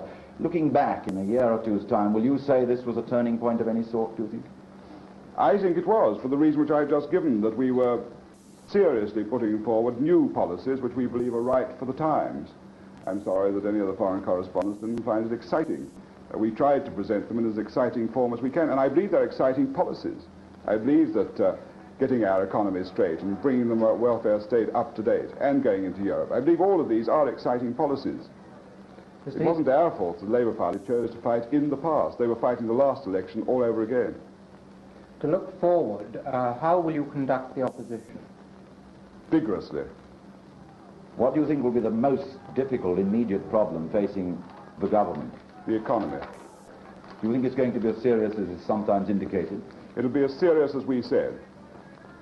And they have refused to discuss the economy. Thank you very much. Well, now, as we come back, can I apologise that we missed it, and it was only the first very few seconds what Mr. Heath was saying. They, in fact, gave us the wrong plot there. Now, over to Robert McKenzie. Well, that statement of Edward Heath's is really of great interest. Customarily, a party leader at this stage will say, as Mr. Wilson did, we'll wait for the 316th result going to one party before we'll say anything decisive about it. Now, while it's not customary to concede an election, Mr. Heath spoke in the past tense throughout, and in effect conceded now completely, and I would have thought without qualification, that his party has no chance of winning this election, And this is the closest thing you can get to the concession of defeat in a British election. And he did not stand by the convention of saying, I will wait till one party has 316 results. So I would treat that as final. Now, Mr. Heath has said, in effect, the election is over. All right, now we've heard from both of the leaders. Now I see waiting, I presume, in Newcastle. Oh, well, let's take a quick look at the state of the parties then. There we are. All right, and I see waiting in Newcastle, by the look of it, Ted Short, the chief whip, to talk to him, Robin Day. And Mr. Short, thank you for waiting for us. If you are chief whip in the reformed government, do you expect more trouble from a majority of 130 or so than with a majority of 3? No, of course not. We'll have very much less difficulty. We'll get a great deal more sleep. Why should we have more trouble? Well, the suggestion is that because you have more people, those who may disagree with the government from time to time will feel freer to air their disagreements because there isn't so much risk of bringing the government down. No, I don't think so. The Labour Party is a broad-based party, and we've always tolerated a fair amount of dissent. Indeed, this is our strength, I think, as a party. Do you think that this larger majority will increase the proportion of the so-called left wing in Parliament or not? Oh, I don't think so. I think these terms, left wing and right wing, are very often meaningless. Mr. Short, do you intend in the new government to push ahead with what you said about remedying the injustice to the Liberal Party, which you touched on last October? What I said last October was what we had in fact done the previous July. We referred this question to the Speaker's Conference and said we were quite willing to have it examined in depth. And that is, I understand, what the Speaker's Conference is doing now. What you said in the Times was the present system obviously does not give a fair deal to important minorities like the Liberal Party. Well, arithmetically it doesn't, of course. And do you want to see something done about it? Well, what I said was that we as a government would refer this to the Speaker's Conference, and this is in fact what we did. Mr. Short, briefly, do you expect to see a cabinet reconstruction by Mr. Wilson? Well, this is a matter for the Prime Minister, of course, not from me. You'll probably be called upon to give some advice. Thank you very much indeed, Mr. Short.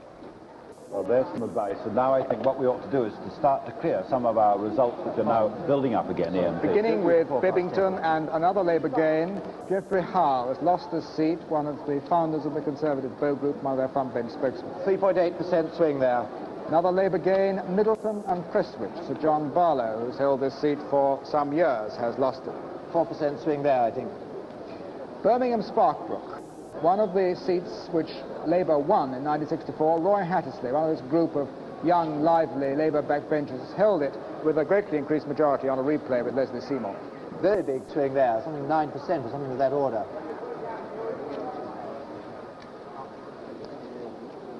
I think I see a declaration. Chislehurst, Labour gain. Here it is. Chislehurst, and we've got the full figures. This means that Pat Hornsby-Smith has been beaten at Chislehurst by about 810. 810. Oh, there we are. There are your results. Pat Hornsby-Smith has been beaten by Alistair MacDonald, who's a bank clerk. Only a lowish swing there, only 2.5% swing, but enough to put Pat Hornsby-Smith out. Now the result from Belper and George Brown. 1.6% swing to the Conservatives in Belper. The Labour majority actually went down there. Liberal withdrew. Now, Bolton East, this is the seat which Labour won at the last election because of the collapse of the pact between the Liberal and Conservatives both in Bolton and in Huddersfield. 6% swing to Labour there in Bolton East. London Putley. Hugh Jenkins won this seat off Sir Hugh Lenstead in 1964, and he's held it. With a 2% swing to Labour there. Another bearded member. Norwich South. Christopher Norwood beat Geoffrey Rippon here, 1964. Geoffrey Rippon's moved off to calmer pastures. Christopher Norwood's held the seat for Labour. Lowish swing in our first Norfolk result. Middlesbrough East, and Arthur Bottomley is back. Another member of the Cabinet. And with a big majority. Barking, Tom Dryburgh, member of the Labour National Executive, has held this very safe Labour seat. 2% swing there. Hitchin, what Mrs. Shirley Williams might be described as a television producer's favourite MP. She's held the seat with a greatly increased majority after winning it in 64. Dennis Healy has held Leeds East. Dennis Healy, the Secretary of State for Defence, has held this always safe Labour seat. 3.6% swing to Labour there. Liverpool Toxteth. Mr. Crawshaw, who beat Reg Bevins, the former Conservative Postmaster General in 64, has held the seat. 2.2% swing in Toxteth. And I think there's a headline coming up now, another Labour gain. This time it's Cambridge. Cambridge. Well, this was always on the cards with this sort of swing. Blues go Reds. Not so spectacularly 991. Not so spectacularly as Oxford, where the majority, which had been the same last time as in Cambridge, went up by to 2,400. Cambridge only 991. The sitting Conservative member at Cambridge, Sir Hamilton Carr, in fact, had retired, so there was a new Conservative candidate. I think we can go back to the results that we've got now, yeah. Can we now take Epping? Another seat which Labour won in 64 through Stan Newens, and he has held it with an increased majority. 2.6% swing there to Labour. Dennis Howell, Birmingham Small Heath. Dennis Howell, the Minister of Sport, as we might, not his official title, that's what he is, has held the seat. Very big swing there, 8% to Labour. Liverpool Wavertree, a safe Conservative seat in this area, one of the very few. John Tilney has held it. Here are the full results from Cambridge. That's a low swing there. Mr. Davis has won this seat for Labour, gained this seat for Labour. I think we ought to say that's the 22nd Labour gain. That's the 22nd Labour gain, and another Harrow East. Harrow East. Commander Courtney. That's Commander Courtney, who, remember, had a lot of trouble with his local Conservative association, but they re-adopted him, but now he's lost the seat. Well, and he told me in a studio just down the road that he didn't think that would happen. Well, but it has. Well, it has, and by quite a substantial majority. Now, Haywood and Royton. This is another seat which Labour picked up in 64, and they have held it in the presence of Joel Barnett, who is a Labour backbencher who's made a great mark in the 17 months he's been there, particularly in the debates on the finance bill. Big swing. Harrow East, the full results. Commander Courtney has been beaten by Mr. Roebuck, who's a journalist, who fought Tony Barber in the by-election in Altrincham and Sale. Chorley in Lancashire. Mr. Kenyon has held this seat for Labour. Only 1% swing there, though. Halifax. Shirley Summerskill, who won this seat off Maurice Macmillan in 64, has held it with a greatly increased majority. 4.5% swing there. Wellingborough, which Labour won at the last election with a small majority. After the Conservatives had won it before that with a small majority, now it looks a bit more comfortable. 2.3% swing. It moves from a majority of 46 up to 2,200. Now Meriones, which Labour have held. Liberals had some hope of getting Labour out of this one, but as a new Labour MP, William Edwards, Tom Jones has stood down. A mirror image of last time's result, except the Conservative slumps and loses his deposit. He did lose it last time, but only just. Now he loses it badly. And a very quick state of the parties. There it is. Well, except you'll be sitting... The state of the parties now, Labour with 190, needing just 260, and of course they're going to go far over that on the night. With 22 Labour gains, 22 Conservative losses, not a single Conservative gain running against the tide, pointing still to a very big majority between 100 and 130, probably around 125. If we look at the state of the parties now, the party lead board, just coming up to 12:30. Labour's lead over the Conservatives over 100 now, and they only needed to make it 70 on the night. 349 results still to come. And now, I believe, another headline, Southall, what's happened at Southall? Now, this is an interesting one. Southall. Labour, old seat, majority up.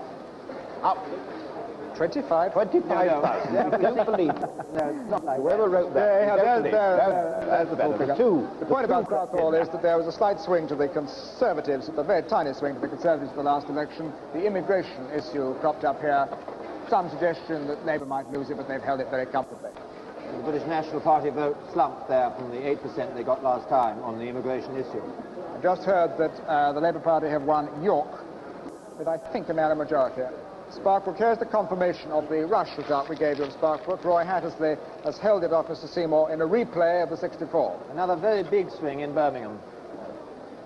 So Brown Walden and Roy Hatt. Now Birmingham Edgbaston, this was a seat which was vacant because of the death of Dame Edith Pitt. Mrs. Jill Knight, who is a prominent figure at Conservative conferences, has now become the Conservative member for Birmingham. 7% swing there, another very big swing in Birmingham, the safest seat, Conservative seat in Birmingham. And now another headline is coming in, another Labour game. Let's see which one this is. This is your York. This is York. Ian had this on our electro writer that I was showing you early on. 6,000, a tremendous swing there. This means that Charles Longbottom, one of the young, liberal, progressive, Conservative backbenchers, has lost the seat at York. He held on unexpectedly last time. Now he's gone down to a 6% swing, in a sense making up missed ground last time. Almost certainly is one where he was heavily damaged because a Liberal stood in 64 and withdrew this time. This was a straight fight. May well have had something to do with it. And we have also heard, I forget whether we've seen so many, that Labour has gained Nottingham South. Here is the result. Narrow majority, but this means that William Clark, the Conservative MP, has been beaten. He's been a front bench spokesman on financial matters. Here's the Labour gain in Nottingham South. That's what I was talking about. We just had that one when you look at all your figures. Southgate, Anthony Berry has held the seat for the Conservatives. This is obviously a very safe Conservative seat. Shrewsbury, Sir John Langford Holt, has held the seat with a halved majority. But this is a very traditional Conservative seat. They should certainly hold it, even in this sort of situation. But this suggests that the Wrekin, which is the marginal Shropshire seat, might well go Labour. Glasgow Central, a a safe Labour seat, obviously, but a new Labour MP, Mr Macmillan, a wood machinist. Mr McInnes has stood down. He's had it for some years before that. 4.7% swing, and I think the first Glasgow seat we've heard from. At a headline, Belfast West. This is interesting. This is the one seat in Northern Ireland which Republican Labour Party have gained. Well, Belfast West. Now this is one that we were saying right early on. This is one of the Northern Ireland is a law unto itself. In fact, David will correct me if I'm wrong, but the Ulster Unionists have been beaten by various combinations in Belfast West. There was a famous election in 1951 when they were beaten by only 26. Irish Labour won. They won by... Irish Labour won by 26 votes in 1951, yeah. Now I think we'll have a look at the state of the parties. Well, here we are now with about 295 in, 296, and the position changing as we watch it right now. Labour with 199, needing only a few to reach that 260 on the night, and there are at least 150 more results to come tonight. 25 Labour gains, not a single Conservative gain, the tide going uniformly in one direction with rather bigger waves in some parts of the country than in others. One Liberal, but then it's been the Jeremy Thorpe's seat, and we haven't heard from the areas where the Liberals may still hold a number of seats in Scotland and Wales. Others, of course, being a Speaker, safely back. And so the party lead position is now Labour with 103 lead over the Conservatives, and well home and dry. 333 results still to come tonight and tomorrow. And that won't be very good news down at Conservative Party headquarters, where I see Mr. Edward Buchan is back from Taunton and ready to talk with John Tidmarsh. Mr. Buchan, I know you're just back from Taunton, but you do know more or less what's happened so far. I think more or less, yes. Would you agree that the position is quite hopeless as far as you're concerned? No, very far from being hopeless. Disappointing, perhaps. But you've no chance of forming a government now? No, that may very well be, but there are 300 results still to come in, and there are enormous regional swings, enormous local variations, so it seems to me from what I've heard so far. Where do you think your campaign went wrong? I think Mr. Heath was suggesting a short while ago that perhaps the electorate didn't quite understand all your policies. I don't think our campaign went wrong at all. We fought a constructive campaign on Europe, on reforming trade unions, bringing the welfare state up to date. I wouldn't change any of that. We fought on the constructive issues, and tomorrow morning we shall begin our work, again designed to win the next general election. Where do you feel you've lost the most ground, and why? In the middle classes? It's too early to say that, as I've heard the results. There have been substantial local variations again on the number of people voting. I think the truth probably is that many people are bothered about the economy, but haven't quite made up their mind which party is right to deal with the economy. Well, just taking the economy as one point, would you agree that the one question you couldn't answer was why you didn't do it in 13 years? No, I would not. Because if there's one thing that's absolutely clear, and will become clearer as time goes on, it is that during our period of office, the standard of life rose faster for the British people than ever before. More employment, taxes down, the economy expanding. We've had the reverse of that in the last 17 months. But it's perhaps a little too early for people to have seen it fully. Can I just ask you very briefly about party organization after this? Do you think there'll be any question of looking for a new leader? Certainly not. If there is one thing that has emerged very clearly indeed from this election, it is this: that Ted Heath will make a magnificent Prime Minister, and he will be the next Prime Minister. I think everybody has admired his statesmanship, his command, his integrity. Mr. Ducan, thank you very much. John Tidmarsh, Conservative Headquarters. Ducan just back from Taunton to be greeted by that news. Now over to Robert McKenzie. I think in that interview, Mr. Ducan remarked fairly enough, the swings are varied in different parts of the country. We're going to be looking at that in a moment. But the point is, he did also seem to agree. Right. He seemed also to... Here's the Deputy Acting Returning Officer, Mr. Beldam, with the result of this marginal constituency, 544 Conservative last time. Brentford and Chiswick Borough Constituency. Announcement of result at parliamentary election. The votes cast at this election are as follows. Barnes, Michael Cecil John, Labour, 14,638. King, Geoffrey Roy, Liberal, 2,063. Smith, Dudley Gordon, Conservative, 14,031. And so Labour have gained Brentford and Chiswick by 607. Please.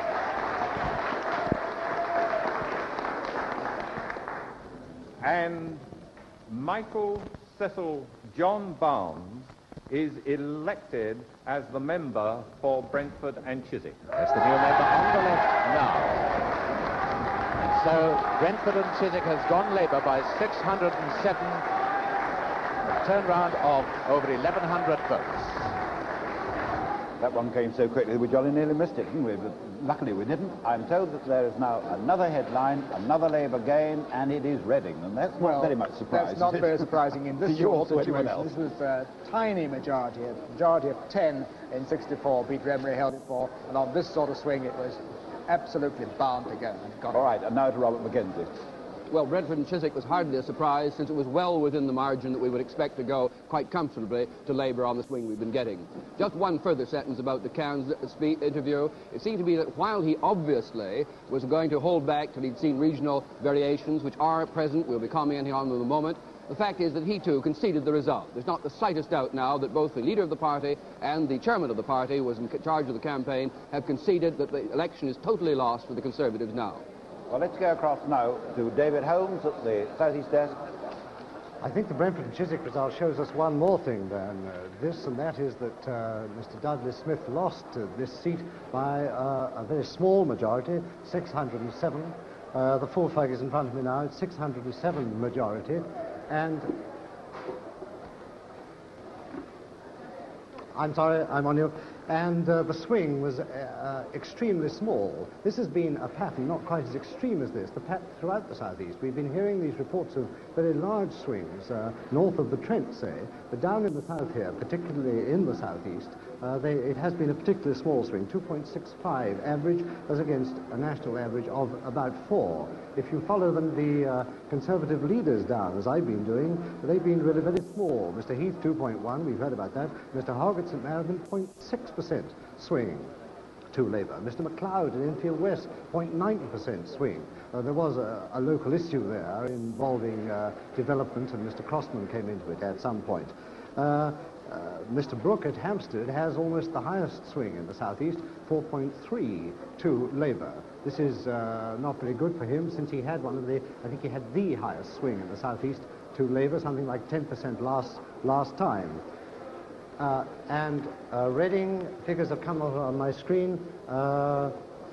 The Labour majority of 4,133. Mr. Emery, the Conservative MP, has lost that seat. And one other thing just to end up with is that we hear there is a recount at Kemp Town, where there were 7 recounts in 64, and the slimmest majority in the whole country of 7. So down there too, it looks as though things are very finely balanced indeed. We'll be up a long time waiting for Kemp Town, I think. As we did last time. Just one or two more. Aberdeen South, Nottingham. Oh, Nottingham South. Nottingham South has gone to Labour. 316. So that's a fairly big swing in Nottingham South. It was one of the outer marginal ones for Labour to win. Also, Birmingham Perry Bar, Labour have won. That was the one which Conservatives won again against the swing in 1964. And Portsmouth West. Portsmouth West, we've got the result now.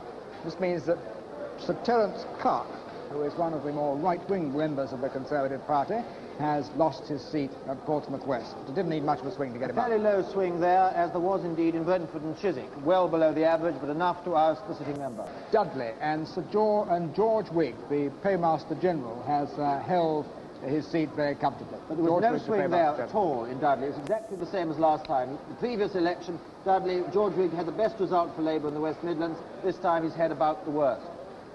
Brickhouse and Spenborough, a seat that's often changed hands very narrowly. Labour won it back at the last election, but now have a comfortable majority.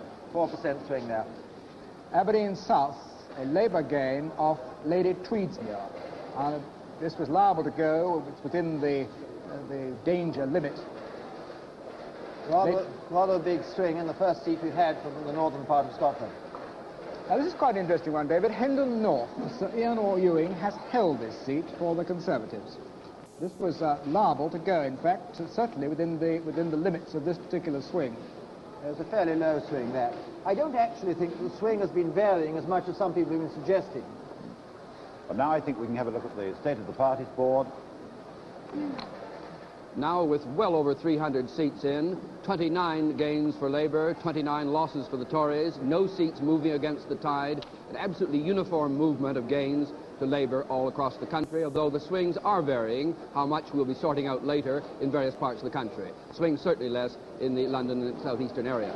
The party lead board now, Labour 114 ahead, with roughly half the results. You see, we're sort of halfway there now, and Labour has a lead of 114. Remember, that will not necessarily be the size of the lead when all is over. Labour seats counting first, and therefore Labour is bound to look more preponderantly ahead tonight than it will after tomorrow's more rural results are in. Cliff. With Lady Tweedsmuir out at Aberdeen South, I think we ought to go across for a comment from our Scotland desk. Esmond Wright? This is, of course, the most dramatic result so far for Scotland, the defeat of Lady Tweedsmuir. She's been a member there for 20 years. Her majority, in fact, was severely cut by the intervention of the Liberal, who polled 5,800 votes and essentially took most of those votes, it would seem, away from Lady Tweedsmuir. There have been, of course, housing changes, the movement of population from Aberdeen North to Aberdeen South, which have clearly favoured Donald Dewar, who has won the seat for Labour and has polled the highest vote for Labour ever in the history of that constituency. We have just heard that there are recounts taking place both in Pollock and in Ayr. And this suggests that the fight is really on for the Conservative Party in Scotland. In one or two cases, Kilmarnock, for instance, the Secretary of State comfortably back with a 14,000 majority, but in fact hardly any swing to Labour at all. The same thing holding, for instance, in Motherwell, the same thing holding in Hamilton, Tom Fraser's seat.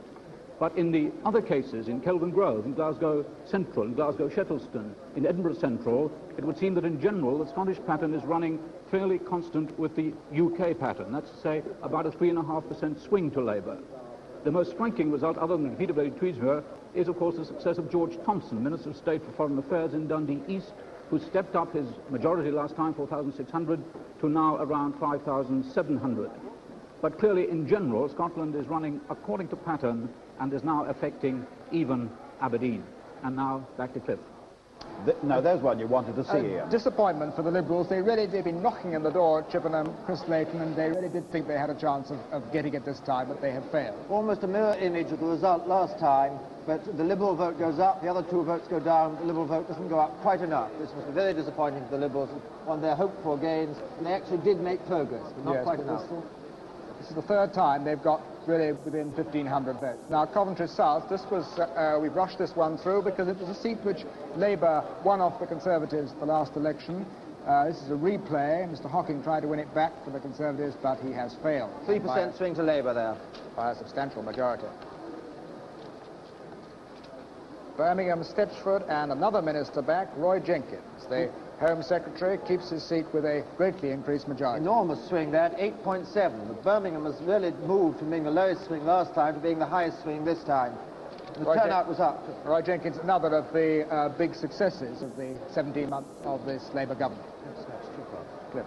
Now, there's a sight behind me that we've seen before on election nights. We'll see it again, no doubt, on election nights. Trafalgar Square, and where's Alan Whicker? Quite an unruly night here in Trafalgar Square. We've had up to 20 people in the fountains. We've had a violet dye, bright violet dye, placed into the fountains. We've had very thick orange smoke bombs going off. The whole of the square has been covered with this orange smoke. The police have been fairly indulgent about the crowds in the fountains. They let them get soaked, and when they come out, if they're fairly quiet, they let them go home their damp, wet way. Quite an unruly crowd, up to about 7,000 people here was the police estimate. Now it's thinning out, but as you can see, it's not getting any quieter. Alan Whicker, Trafalgar Square. Oh, rather, I must say I'd rather him than me down there. I'd much rather be here than in the middle of that Trafalgar Square thing. Now, let's go through some more results, I think, Ian. And London Woolwich East, Christopher Mayhew has held this safe Labour seat. Christopher Mayhew, who resigned from the government, you remember, over the aircraft carrier question just before the election. 3% swing there for Labour. Christopher Mayhew. Wembley South, Sir Ronald Russell has held this seat for the Conservatives, but with a reduced majority. 4.5% swing there, very much a marginal now. This is the Wembley Stadium constituency, among other things. Can I interrupt you for a prediction for likely Labour majority? Is it coming up now? Time 042. The probable overall Labour majority now 119 seats, 119, that's not much of variance with your 120, whatever it was. Well, there's one important thing here. There is indication that the rural seats are not swinging nearly as much as the urban ones, and so the Conservatives may find some consolation in the results that come in tomorrow. There's one other thing. There's some limited indication in the computer's findings the Liberal vote is going more to Labour than it is to the Conservatives. With this in mind, let's go to the State of the Parties Board. Take a look at that with Robert McKenzie. There we are now with 331 results in. Labour has twice as many, more than twice as many seats as the Conservatives, has already made 30 gains to the Conservatives' 30 losses. The Conservatives unable to pick up anything at all against the swing of the tide. The party lead then at just about 1:15. Labour lead over the Conservatives, 119 on the party lead situation. If we could look now at... Well, we've suddenly lost Robert McKenzie, but we found somebody else. Without his stick, I see a distinguished politician coming to join Robin Day.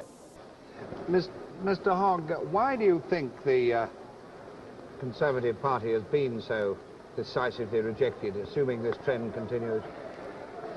I think for one very simple reason. Wages have gone up faster than prices, and people haven't yet ascertained that they've borrowed the difference. Do you think that their failure to ascertain this is due to the inadequacy of the Tory campaign or the stupidity of the people? I don't know. I did my best myself. Do you think the Tory campaign was inadequate in any way? I can't criticize the national campaign. I only know I did my best myself. What do you think will be the effect on the Tory party now? Will there be a great rethink? Will there be a great deal of argument, post-morteming, or what? Not a very keen man on post-morteming. I think you've got to pick yourself up and dust your trousers. And what does that involve inside the Conservative Party, dusting trousers? A certain amount of the ordinary military virtues of defiance and defeat. Well, we hope that Mr. Wilson shows you magnanimity, which I think is the other phrase there, isn't it? Most unlikely that he will, from what I know of him. Now, you are how old now, Mr. Hogg? 58. And if there is no Tory government in until 1970, there's a long time for you to be in opposition still, isn't it? Long time to live in front of me, I hope, and God being willing. Do you regret giving up your peerage? No, I always intended to. And what part do you intend to play in the coming Parliament? Do you want a big role in opposition, or do you want to drop out of front bench politics? This depends on what others think, not what I think. I shall play as big a part as God allows me. And how big a part do you think God will allow you? You must ask him. Well, so far as I know, he's not on our list of people to be interviewed. No, you'd have to pay him too big a fee. Oh, I don't know. The BBC can afford it. Thank you very much, Mr. Hogg. Got no cameras there. I saw Robin Day and Quintin Hogg, but I saw Mr. Lubbock elected at Orpington. Yes, Eric Lubbock has held Orpington, and now I want to just pick up because Labour has gained Rugby. On a very low swing, only 2%. And this is a seat where, in fact, there was a swing to the Conservatives against the national swing in 1964. Mr. Wise has fought hard, but he has now lost Rugby. London Norwood, another Labour gain. a new Conservative candidate here. Jackie Smythe stood down.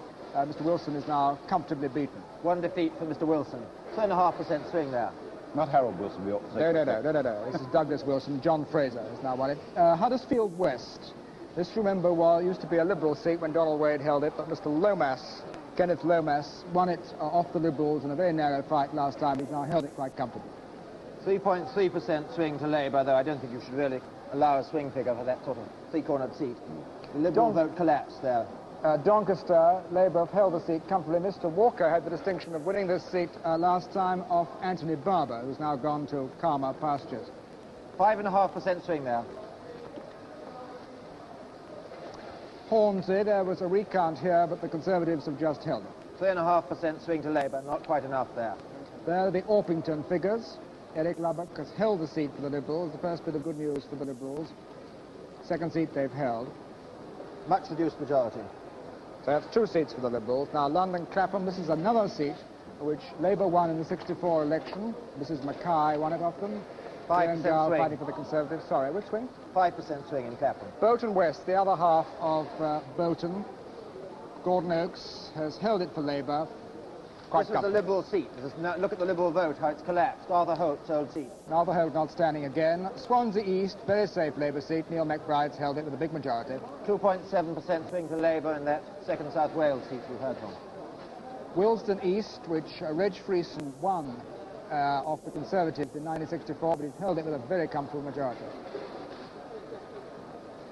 Aberdare in Wales, one of these rock-safe Labour seats in Wales, held very comfortably. A slight swing to Labour, to the Conservatives there, but the Conservatives still loses his deposit. I don't think we should worry too much about Aberdare now. And here we interrupt for a Labour gain.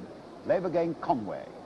Conway, Labour majority, 581 after the recount. This cuts the Conservative position in Wales down even more. Conway, the Conservatives might have hoped to hold, I would have thought, on this swing. Peter Thomas is a considerable loss to the Conservatives, one of the most attractive younger medium senior ministers in the last Conservative government. Well, he was a Minister of State, yes. And another here's Welsh Abbey result. Vale, and Michael Foote has held what used to be Nye Bevan's seat, and with a big majority.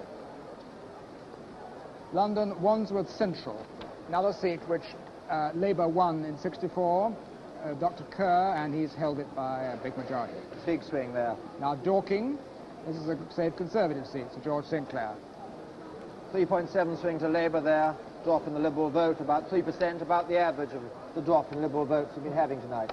And another headline is about to flash in, another Labour gain, and they have gained Sheffield. Sheffield Heeley. Sheffield Heeley, Labour majority of 4,729. It's quite a big majority. But that was always likely. It didn't need much of a swing for Labour to win Sheffield Heeley. But that's a very big swing. Sheffield used to have all safe seats, 2 safe Conservative, 4 or 5 safe Labour. Now it's got 1 marginal swing. It's the first seat in Sheffield to change hands since 1945. Sunderland South, which Labour gained in '64, Gordon Badger, he's greatly increased his majority. He's a railway inspector. Liverpool West Derby. This is another seat which Labour gained in 1964. It's always been a bit marginal. The Conservatives held it ever since '45, but Mr. Ogden has now held it comfortably for Labour. Dunfermline Boroughs, or Burrs, I'm not quite sure how to pronounce it. Adam Hunter has held this for Labour. The Scottish desk will tell you in a minute, Ian. They'll take me off if I'm wrong. Ilford North. Mr. Armonger holds a seat for the Conservatives, with a reduced majority. The other Ilford seat, of course, has gone Labour. Ilford Southend East, Sir Stephen McCadden just holds this with a majority of only 500. Could have gone, actually, on a 4% swing, so he hasn't done badly. London Woolwich West. William Hamling holds the seat for Labour. He won it in '64. He's made quite a mark as a backbencher with a very wry turn of humour. Conway, here is the Labour gain and the defeat of Peter Thomas, former junior minister. And here is the Labour gain at Sheffield Heeley. Mr. Hooley, a university registrar. It's a new Conservative candidate. Sir Peter Roberts wasn't standing again. Portsmouth South, safe Conservative seat. A new Conservative MP this will be. Jocelyn Lucas wasn't standing again. Ralph Pink, the company director. 3% swing to the Labour in Portsmouth South. rather bigger swing than there was in Portsmouth West, but in Portsmouth West the small swing was enough to lose Labour the seat. Glasgow and Kelvingrove, this is another tiny majority in the middle of Glasgow. Labour, this is a seat which has changed hands 5 times since the war. Labour won it back in '64 and they've held it. Birkenhead, Edmund Dell, who inherited the seat the last election, held it quite comfortably. 4% swing there. Worcester, Peter Walker, young Conservative frontbencher, took part in one of their party election broadcasts. He's held the seat, but I think with a reduced majority, comfortably reduced majority. 4% swing against Peter Walker in Worcester. Wrexham, this has been a Labour seat since well into the 1920s, except for one short period, and Idwill Jones has held it with an increased majority. Edinburgh Central. This has been Labour ever since the war, although it has sometimes been marginal, not now. Mr. Oswald holds it. Dagenham, John Parker, holds this Labour seat. They never had, this majority has never dropped below 20,000 since the war. It's a very safe one. Yeah, they're not going to take mine at Reigate. Great pity. There we are. Sir John Vaughan Morgan. Yes, come along. You take mine at Reigate. I went and voted there this morning. John Vaughan Morgan, former Minister of State of the Board of Trade, he's held the seat. Slumping the Liberal vote there. That's a great surprise to one and all, isn't it? Now take a look at the state of the parties board. Well, there we are now. Labour with 243, needing only 260 tonight to be sure of forming a government, and that's just around the corner and going to land any time at all. The Conservatives have lost 34 and haven't made a single gain. They had hopes, one expects, of having won Orpington from the Liberals, but that didn't happen. Therefore, there's nothing notched up at all yet.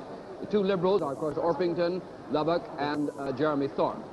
And then looking over onto the party lead board, the position there, Labour now leads by 128 over the Conservatives with 362 results in. We're getting on now for perhaps 2/3 of the results in and 267 to come. Most of those will be, of course, tomorrow. Now let's go across and join Robin Day, because I see he's got Dennis Healy up there on his screen. Good morning, Mr. Healy. Good morning. How are you? Very well indeed. You seem to have done fairly well up there. Oh, yes, I think so. Why do you think the Labour Party has done so well? I think basically because people like a party with the guts to govern. And they've seen one the last 18 months. Do you think that a majority of around 120 or so is going to be more difficult to handle, bearing in mind that the left-wing element may be a little more restive, perhaps? No, I don't think so at all. First of all, I think that the members of Parliament who'll be coming in for the marginal Conservative seats which are winning are a very good lot indeed. They may disagree sometimes with the leadership, but they'll keep us on our toes. Do you expect to see a cabinet reconstruction?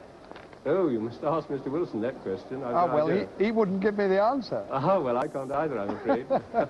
Are you quite happy at the Ministry of Defence? I like it very much indeed, yes. What do you think is going to be the mood of the next Parliament, Mr. Healy? What do you think the atmosphere is with this small? How will it change the last one, from the last one? Well, first of all, of course, there'll be very much less strain on the individual MPs. Secondly, obviously, with a very small majority of 3 or 4, it was unlikely the Parliament would last for 5 years, and people inevitably were a little bit looking over their shoulder in case they were forced to have an election.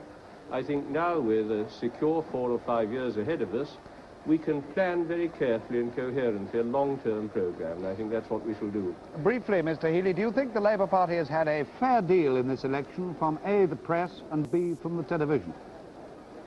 Well, of course, I haven't seen the television myself at all. I've been campaigning every night. So far as the press is concerned, I think the best thing to say is as fair as usual. Not as fair as I'd like, but not too bad. Pity you weren't able to see the television. Thank you for appearing. Good night. Goodbye.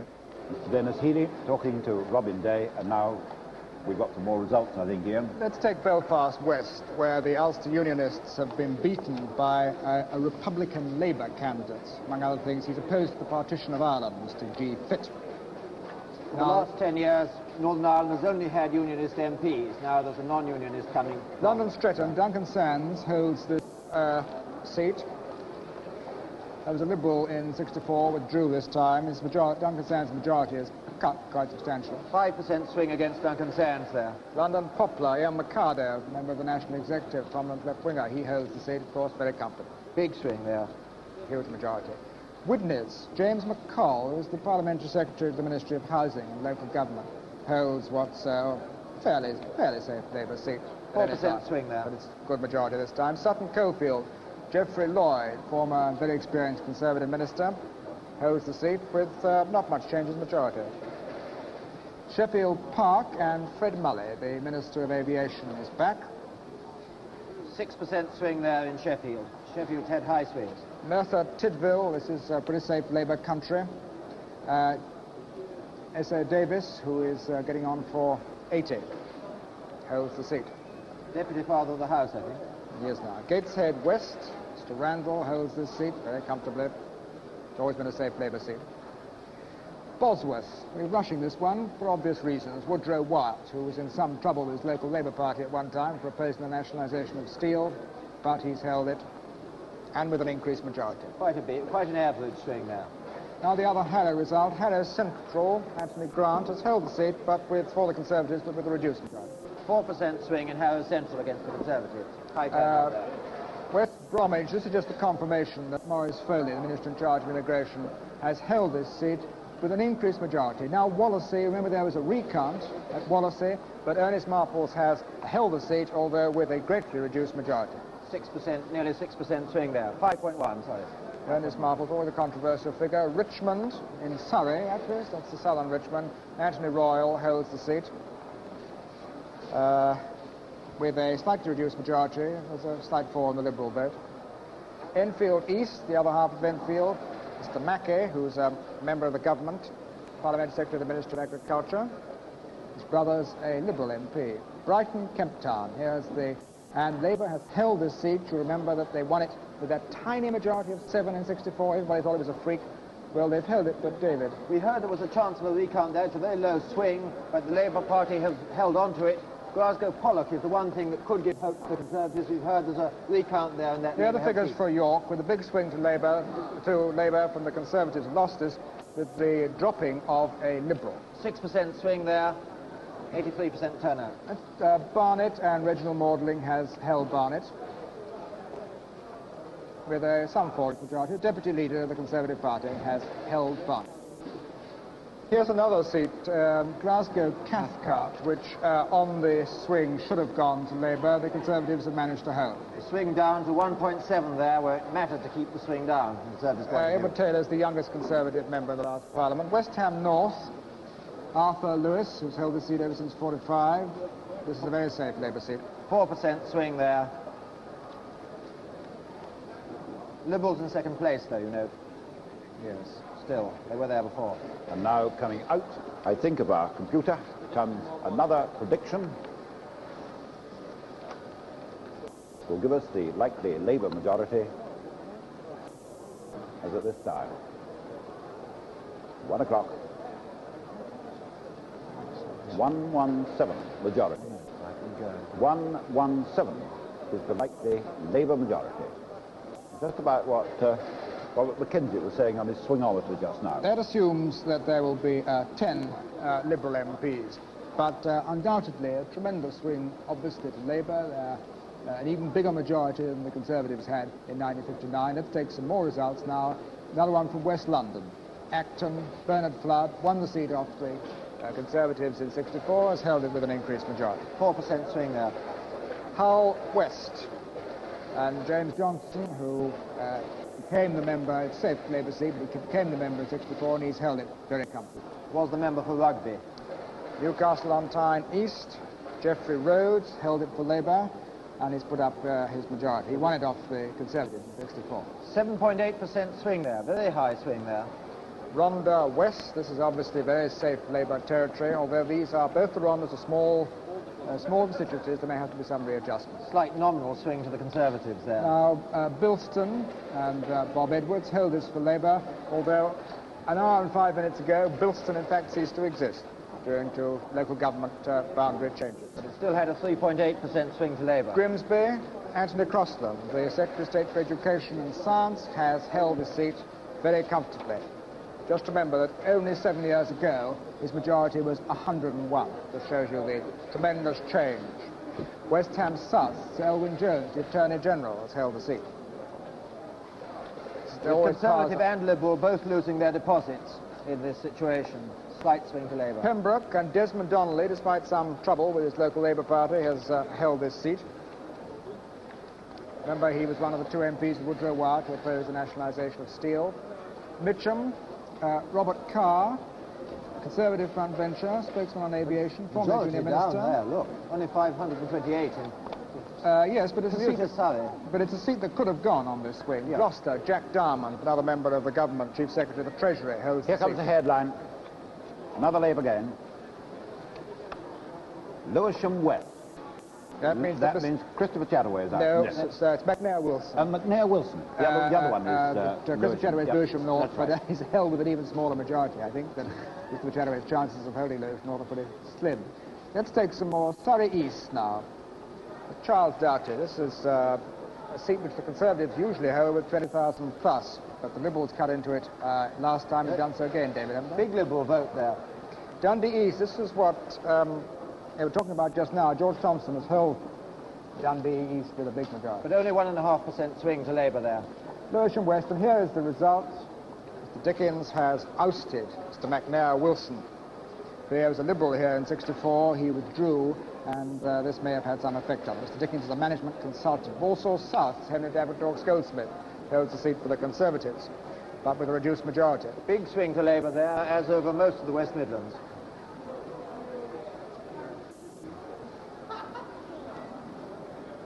Here is from Crayford. Remember the by-election here last autumn, Mr. Well-Beloved, and he's held the seat comfortably. No swing compared to 1964. Just had a rush that Labour have gained the Wrekin. Now the Isle of Wight, Mark Woodnut, holds this obviously safe Conservative seat. 1% swing to Labour there. Here comes the headline now. And this is the Wrekin headline. This is confirmation.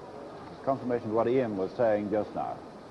That means that... they haven't given us the majority this time. That means that William Yates, who was certainly, I think, one of the most independently minded Conservative MPs, who has held on to the seat somewhat against the run for some time, has now finally lost it. Now we take Worthing, and Mr. Clarence Higgins holds the seat. He's very much on the Liberal wing of the Conservative Party. Conservative only got 1,000 votes, only got 2% of the vote there. It didn't seem to make much difference. There was just an average 3% swing there. The Liberal dropped to third place, having been second last time. Sheffield Brightside, one of the very safe Labour seats in Sheffield that David was talking about. 5% swing, high swing all over Sheffield. Richard Winterbottom's held this for over 15 years. Hendon South, Sir Hugh Lucas Tooth holds this seat for the Conservatives. 4% swing there. He first got into Parliament in 1924. He's very much one of the veterans. He's a junior minister. Now, the Wrekin, here are the details of the defeat of Mr. William Yates by Gerald Fowler, who's the university lecturer. Batley and Morley, another West Riding result. Dr. Broughton, who won the seat in the by-election in the 45-50 Parliament, has held the seat. And now let's take a look at the state of the parties at 1:09. Well, there we are. Labour, you'll see, now has 261, and we've been saying all night that they needed 260 tonight to be sure of a victory. They're absolutely, therefore, home and dry without any question whatever. 35 gains. The Conservatives have 36 losses, you'll note, one being the loss to the Republican Labour Party in Northern Ireland, which is the figure at the bottom where we've got others gain 1. The other number there, of course, is the other figure is for the Speaker. Could we look now at the party lead position, where Labour now has a lead of 137, very nearly twice what they had to have in the way of a lead tonight to be sure of a victory. There's something like 75 more results to come tonight. The rest will be counted tomorrow. And two people that are home and dry, I see, have just come into our studio in Birmingham. Mr. Frank Cousins, who of course is a minister, and Sir Edward Boyle is with him, I think, in there, who's a former minister. Robin Day. Sir Edward Boyle, why do you think you did so badly in Birmingham, Handsworth?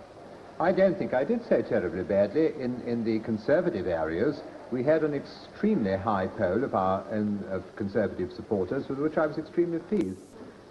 What I did notice was that the Labour poll was up very much in some of the areas that ever have been so good for me. I would say the principal reason was a very simple one. I can remember last summer a friend of mine, who's a Fabian, saying to me he thought he'd vote for Mr. Heath. And then as the summer wore on, he wrote to me again about something else and said no, he realized his allegiance was Labour after all. Now, I think that Quintin Hogg got it exactly right some time ago when he was speaking over the television. I happened to see him. A great many wage earners, in a year in which earnings have gone up faster than prices, do feel identified with the Labour Party, do feel Labour is where they belong. And I wasn't therefore surprised to find that in some of my Labour areas where we've done pretty well in earlier elections, we did less well this time. But it's my own belief that during the course of this Parliament, those who really want to make a constructive contribution to this country and those who really wish to be the creative workers and so on, they are going to find that the Conservative Party is much more their proper home than the Labour Party. Mr. Cousins, could I have a look at Mr. Cousins? Can you hear me all right? I can hear you all right, yes. Mr. Cousins, what do you think about this result? I think it's a very satisfactory one. My feeling is that the people in the country have made a clear decision that they were interested in policies. They were not interested in a lot of the silly nonsense that was talked. They wanted to get down to the realities the Labour Party were presenting. They were satisfied with the view that we had a government that could govern. They voted decisively in that direction. Mr. Cousins, in your campaign, did you declare your support for the government's incomes policy, including the so-called early warning bill? Not only did I declare my support for the government's approach to the question of incomes policy, but I've been doing this for some months, but apparently some of the Conservative newspapers don't have noticed it, don't appear to have noticed it. I've been talking quite clearly that the man in Cabinet, of course, is in fact a supporter of a Cabinet decision. And you may have noticed that we have been putting a great deal of emphasis, which again hasn't received much reporting in the press, on the idea that productivity is important as well as the straight question of wages policy. I thought you might like an opportunity to make yourself clear on the television on that Well, point, in case you, in view of the fact you don't think you've been properly reported before. This is true, Robin, that it's quite an opportunity to be able to say something that can't be, as it were, not reported. When I've been saying this at a number of meetings that appear not to have reached the press at all. Perhaps we can have another talk about it on some other occasion on television. I'd be delighted. Sir Edward, yes. Do you think there was anything wrong with the Tory campaign under Mr. Heath? I thought that Mr. Heath made the finest speech in the Birmingham Town Hall that I've ever heard a Tory leader make in Birmingham during an election campaign. Personally, I have nothing but praise for the way Mr. Heath has conducted this campaign.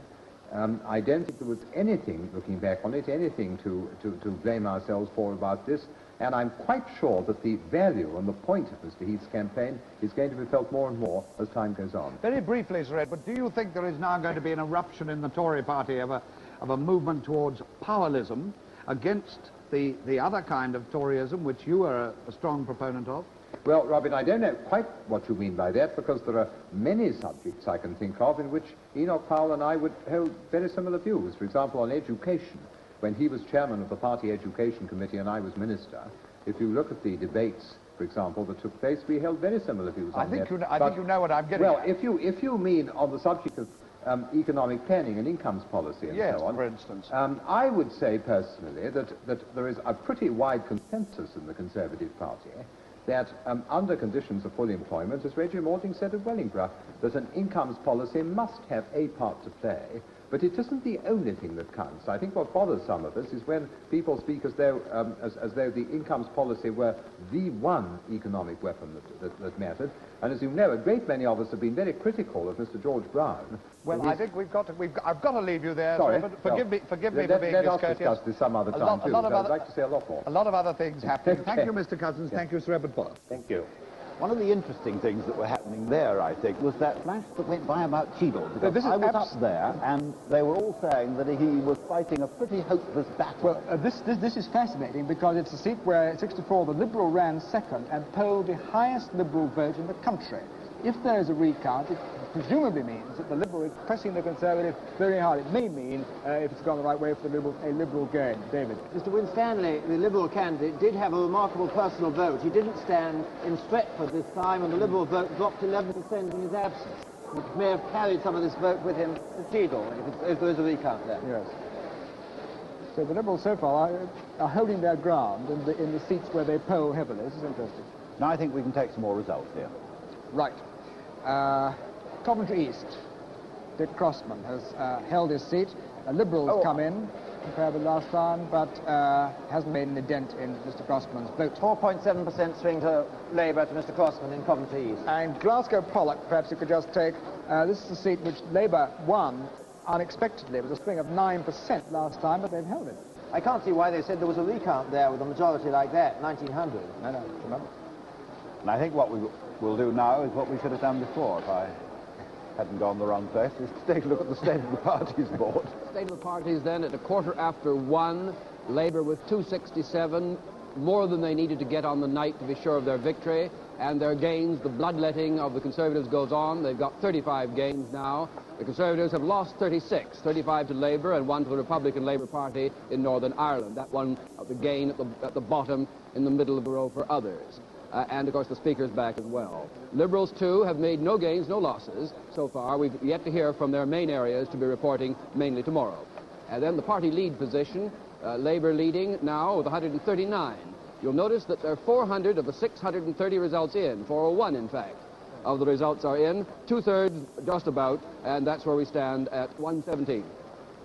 229 results to come. Now let's clear out some of the results we have got some of in. the 400. First of all, London, Shoreditch and Finsbury, another of these very safe Labour seats in East London. Ronald Brown, the brother of George Brown, holds a seat with a slightly increased majority. So Oswald Mosley gets 4.6% of the vote, standing for the union movement there. Rutherglen, Gregor McKenzie holds this for Labour. It was a Conservative seat for some years in the 50s. 2.5% swing to Labour in Rutherglen. Glasgow, Bridgeton, so a safe Labour seat with a rather small electorate. 2.7% swing to Labour in Bridgetown.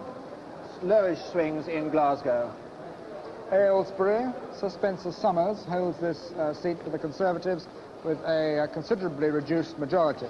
3.5% swing there, Liberal vote down, 2.7. Sir Spencer Summers has held his seat for ever since 1950 for the Devizes. This is one that the Conservatives might have lost, but Charles Morrison has held it with a fairly comfortable majority. It's a good result for the Conservatives. There's only 1.7% swing. Liberal vote up slightly there. Llanelli and Jim Griffiths, the Minister for Wales, has held this with the sort of huge majority you would expect. They now spell Llanelli with an I, not a Y. The other half of Brighton, Brighton Pavilion, Sir William Teeling, who's sat for Brighton for 22 years, holds a seat. 4.5% swing to Labour in that seaside resort. And another seaside resort, Poole. Oscar Merton holds it for the Conservatives. Gateshead East, Mr. Conlon holds this very safe Labour seat. 5.1% swing to Labour on Tyneside. Just heard that Labour's game Bristol North West, which is the seat they might have got. There are the details of Bristol North West. There was a Liberal here in 64, wasn't standing this time, may have had something to do with it. They're bound to get a seat in Bristol North East. I don't think we can blame the Liberals for the switches of votes here. It seems the Liberals have been taking votes fairly evenly from both parties, if anything a bit more from Labour. Glasgow Hill Head, that Esmond Wright was saying, well, I think was the one safe Conservative seat in Glasgow. The one seat they've still got Cathcart now. Galbraith. 1.1% swing there. Pontypool, Leo Absey, one of the most colourful figures in the House of Commons, holds this very safe Welsh seat. 1.9% swing to Labour in Leo Absey's seat. Hull East, Commander Harry Percy, who sat there for 21 years. This is the Dockland area. 7% swing there, almost as much as in Hull North. Lanarkshire North, Peggy Herbison, the Minister of Pensions and National Insurance. She holds this one pretty comfortably, a good seat for Labour. But only a fraction of a swing to Labour there, one of the lowest swings we've yet had. Birmingham Aston and Julius Silverman, who sat for one of the Birmingham seats for over 20 years, holds this one, double his majority. Runcorn, Mark Carlyle, who became the safe Conservative seat. He became the member in 64. He's a rising young barrister on the backbenches. Blackpool North, Norman Miss Campbell. It's a seat when he wanted the by-election, but he only had 1,000 majority over the Liberals. But, big drop in Liberal vote there. They go down to third place and drop by 9% of the vote. Wallsend. This is a seat Labour normally holds with huge majorities, and they've done it again. 5% swing to Labour there. Edinburgh North, the Earl of Dalkeith holds this Conservative seat with a slightly reduced majority. Well, About a 3% swing there, I remember rightly. But the Liberals standing here for the first time since 1960. Not getting many votes, though. Stalybridge and Hyde. Fred Blackburn holds it for Labour. This has at times been very marginal. Bournemouth West, Sir John Eden, front bench spokesman for the Conservative Party on the fence. This, of course, is very solid Conservative seaside territory. Fall back in the Liberal vote there. Nantwich, Wing Commander Grant Ferris holds this for the Conservatives with a considerably reduced majority. It's a farming area in Cheshire. The other half of Rhondda East. This is very solid Labour territory, as you'd expect. Everyone loses their deposit, though, except the Labour candidate. Mr. Alfred Davis, who's represented there since 1959. Another Glasgow seat, Maryhill. Willie Hannon holds it. 3.2% swing to Labour in Maryhill. Harwich, Julian Ridsdale, former Conservative junior minister, holds the seat with a reduced majority.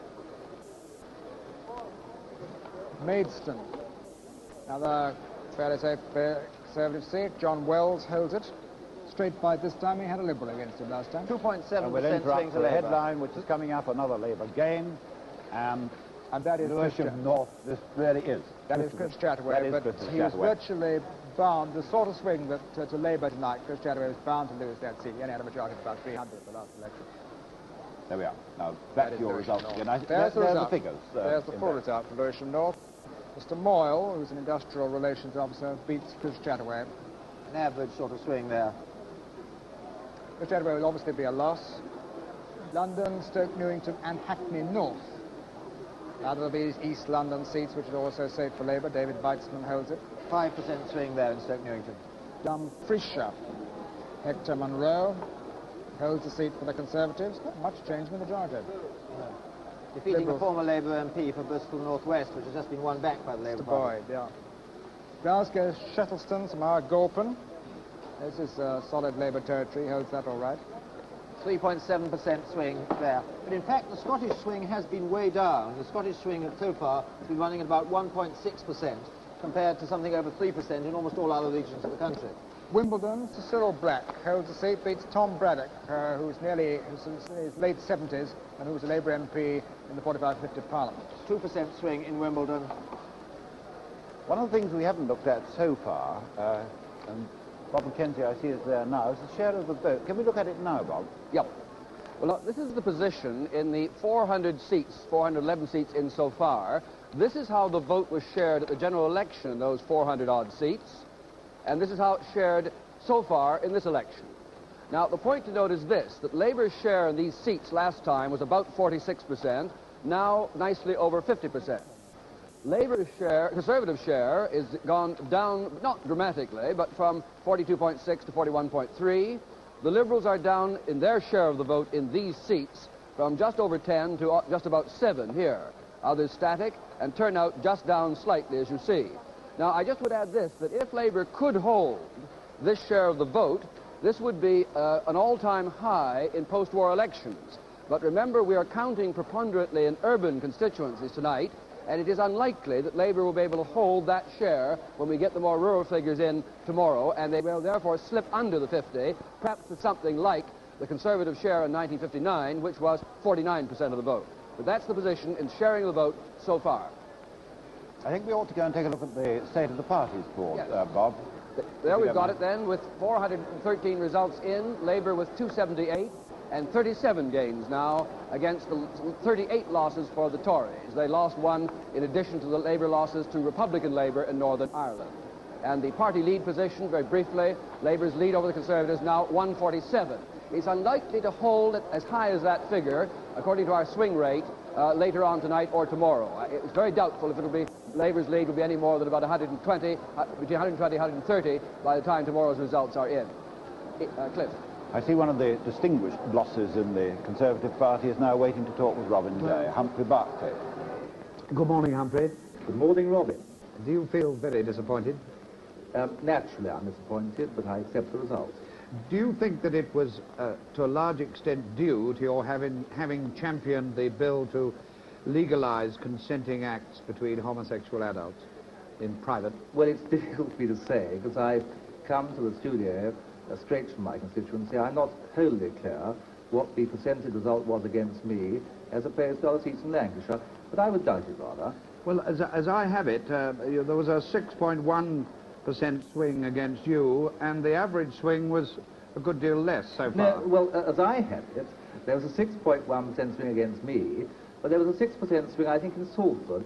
I frankly think the people of Lancaster are far too sensible to be bothered about my prime member's bill. Are you going to fight there again, or are you going to look for another seat? That is for them to say.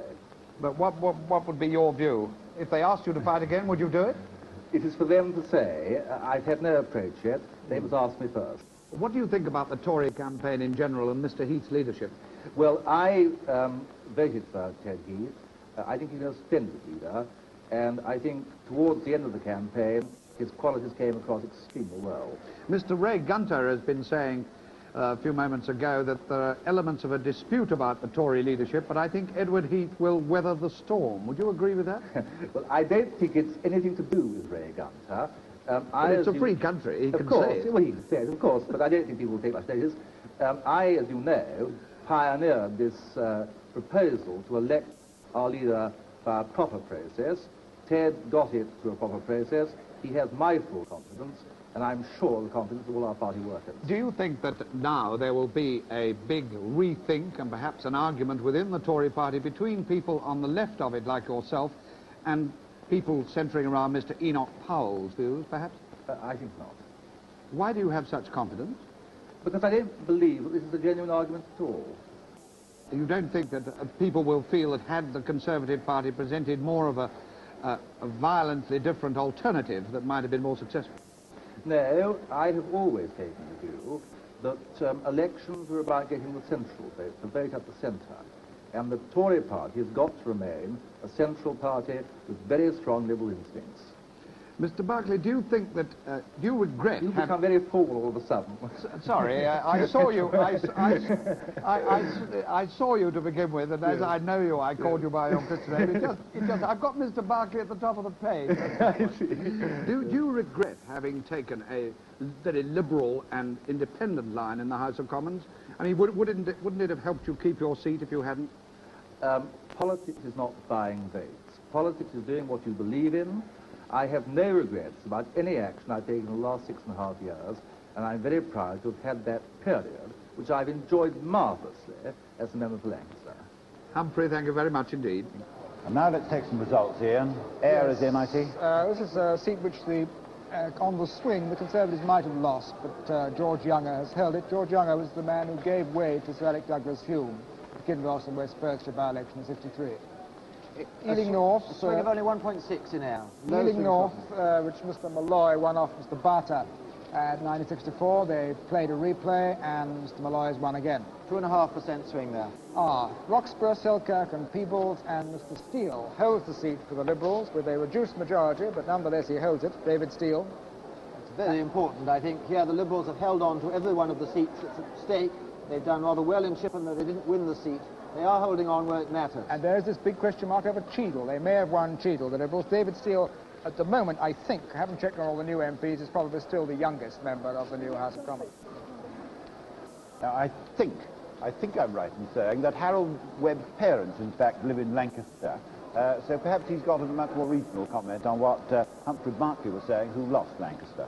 Well, Humphrey Berkeley said, I think, that he didn't really know what had contributed to his loss at Lancaster. But my impression when I was there 2 or 3 weeks ago was quite clear that, in fact, it was his action over this bill to legalise consenting parties in homosexuality, and that it was this, rather than his views on Rhodesia, which had contributed to this. Now, if you look at the figures, he had, there was a swing in Lancaster of 6.3%.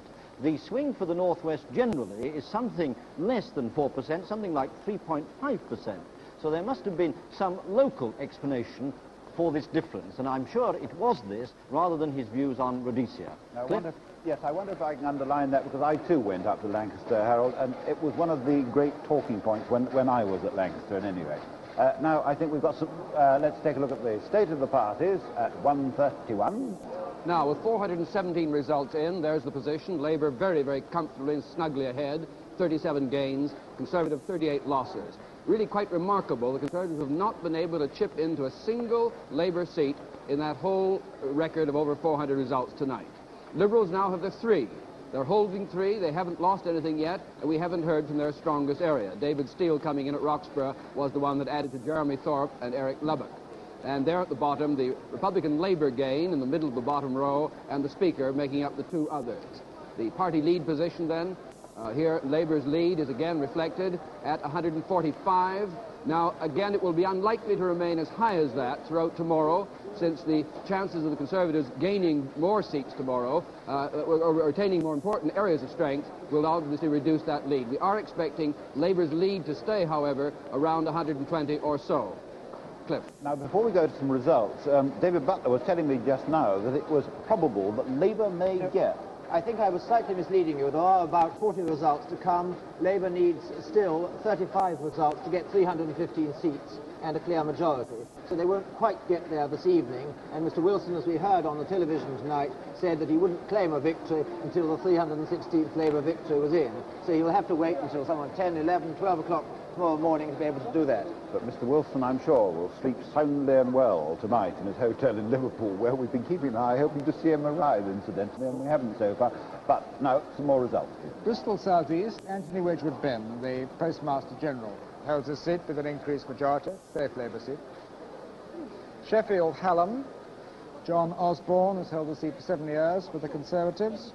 The majority is down there. 4.6% swing, rather low for Sheffield, which has been having very high swings. Blackpool South, Peter Baker, who became the MP for this constituency in '64. He's made quite a mark on the backbenches in the 17 months he's been in the swing, House. a Blackpool seat becoming marginal. London, Hackney Central, and Herbert Butler, who's sat for Hackney for 21 years, is sitting on a very comfortable majority there. 4.5% swing. Coatbridge and Airdrie, Mr. Dempsey, who has been taking some rather strong views about, if I remember rightly, ladies on advertisements. Can't remember. 2% swing to Labour in Coatbridge and Airdrie. Fascinating piece of information. Newbury, John Astor holds a seat for the Conservatives. The Liberal vote is down a bit. Mr. Clement Davis, you see. That's the son. Birmingham Hall Green, this is Aubrey Jones's old seat. Mr. Eyre has held it. A very 6.5% swing in Hall Green. Birmingham certainly had the highest swings of any big city in the country. Islington North, and another member of the government back, Jerry Reynolds, the Minister of Defence for the Army, and his majority is up a bit. Birmingham Selly Oak, Harold Gurdon has held the seat, but with a greatly reduced majority. This is normally one of the safer Conservative seats in Birmingham. Sunderland North, Fred Willey, Minister of Land and Natural Resources. His ministry is about to disappear, according to the Labour manifesto. We'll see if Mr. Willey gets another post. Darlington, Mr. Fletcher beat Mr. Bornarton in '64. Bornarton had held the seat for 51-59, but he couldn't get it back this time. Windsor, Sir Charles Mott Ratcliffe. This is a very safe Conservative seat, and he's held on to it. Glasgow Scotstoun, another Glasgow seat, Mr. Small. He's sat there for 7 years, and he's on a safe majority. 3% swing only there. Wakefield, this is safe Labour territory. William Harrison holds the seat for Labour. 2.8% swing. Arthur Greenwood's old seat. Northwich, Sir John Foster. There was a recount here. He's a former Conservative junior minister. He originally got in by 15 votes back in '45 in Northwich. Sir John Foster, the former Conservative minister, rather a brilliant barrister, but he had 3 years Minister of Commonwealth Affairs, and he resigned from being a junior minister. Quite often happens. Now Edmonton, Austin Albiol, another member of the government, holds the seat, Minister of State at the Department of Economic Affairs, Mr. George Brown. Clitheroe, Sir Frank Pearson, who was PPS to Sir Alec Douglas Hume during his days as Prime Minister. So his majority is down. Leicester North East, Tom Bradley. This is a fairly safe Labour seat. 5% swing to Labour in Leicester North East. And London Dulwich. This is one of the Silkins, Samuel Silkin. Brother John is also a member, holds this for Labour. 3.7% swing. And I noticed that up in our studio in Manchester, we've had a smiling Minister of Transport, Mrs. Barbara Castle, listening to those results going through Robin Day. Mrs. Castle, what particularly makes you so cheerful this morning? Well, my own result and the results nationally. What do you think was the main reason for the national result as it appears to be? I think there's no doubt that people feel that in the last 17 months we've taken a grip on the economic situation, and we've done it at the same time as we've made big strides forward towards a more socially just society. Do you think that the prospect of a larger, much larger Labour majority means much more trouble from certain elements in the party? For instance, the left wing on issues like Vietnam and things like that. I wouldn't bank on trouble if I were you, Robin. I'm not banking on anything. I'm just asking you a question. I thought you might be able to give me the answer. I think that the important thing from the point of view of the left wing or any section of the party is that they should feel there is some advance, some activity in the directions that we all want in the Labour movement. It's inactivity that makes for dissension and unhappiness. Do you think that the question of Britain's entry into the common market would be one matter on which there might be, I'm not suggesting rebellion, but at least considerable argument and feeling in a large majority? Yes, I think there will be a lot of argument about it. And quite rightly, it's a subject that ought to be argued about. And I'm very interested to see that not only do George Brown and I, for instance, stress the same things about the common market, the need to have the right conditions on which to go in, but I see that Mr. Heath was a last-minute convert to the need for going in on conditions. He was horrified in his assurances to the National Farmers Union that he never thought of going in unconditionally. So you see, we're all agreed about it. Do you think that, perhaps Mr. Heath will be able to deal with that one later at some stage, but do you think the campaign made any difference? The campaign made any difference? Yes, very little. Yes. No, I felt from the very beginning that this, in a sense, was a rather unreal election, because one felt from the outset that people had made up their minds.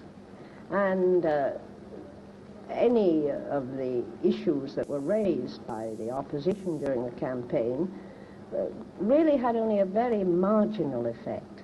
People had profoundly decided before the campaign began, and I think whether we polled after 3 days or 3 weeks, it wouldn't have made much difference. Well, let us thank God it's not 3 months, anyway. Yes, same here. Goodbye, Mrs. Castle. Thank you. Thank you very much. Mrs. Barbara Castle was talking from our studio in Manchester. But now let's go up and take a look at the state of the parties board. Well, here we are with 423 results in, about 37 more to come tonight. Labour holding 282, should go comfortably over 300, not quite reaching the 316 necessary to be absolutely certain on the night. But with all the evidence we've got, those gains of 37 will grow and grow to ensure at least 100 majority for Labour and rather more. The position then, the Conservatives have been able to make absolutely no gains whatever in seats and have lost 38. Then turning to the party lead position, we're now just at coming up 140, and that's what Labour's got, 146 in the way of a lead over the Conservatives, bigger than they're likely to be able to hold as we get the remaining results in tonight and in particular tomorrow. That'll probably shrink down a bit, but nonetheless it'll be certainly 100-plus majority on present form. And the results are beginning to come in again now from Scotland, Ian. Glasgow's Springburn, Richard Buchanan holds this seat. Labour's had it ever since 1945. It's a railway workshop seat. Dundee West. 2.5% swing there. Peter Doig up against the Liberal for the first time since 51. The Liberal only got half, needed to save a deposit. It was a 3.9% Twickenham there. Gresham Cook, this is always holds it for the Conservatives. They normally get a majority of over 12,000. It's down. 4% swing there. Motherwell, George Lawson holds it for Labour. He's a government whip. 2% swing there. And Hamilton, another safe Labour seat, and that's Tom Fraser, who was Minister of Transport for the first 15 months or so of the Labour government, but gave way to Barbara Castle. hardly any swing there. 0.2% swing to Labour, one of the least good results for Labour so far tonight. Now, Chigwell, and this is a seat which Labour on this swing might just have won, but John Biggs-Davison, who's a right-wing member of the Conservative Party, has held it quite comfortably. Oldham East, which Labour gained in 1959 against the then flow to the Conservatives, which they've now held quite comfortably. 2.8% swing to Labour. St Albans, Victor Goodhue has held this seat off Keith Kyle, who's the new Labour candidate. It was a Labour seat in 45. Labour certainly hasn't been winning back all the seats they were winning in 45. Then Chester. John Temple, great expert on the rating system, holds this seat, but with a reduced majority.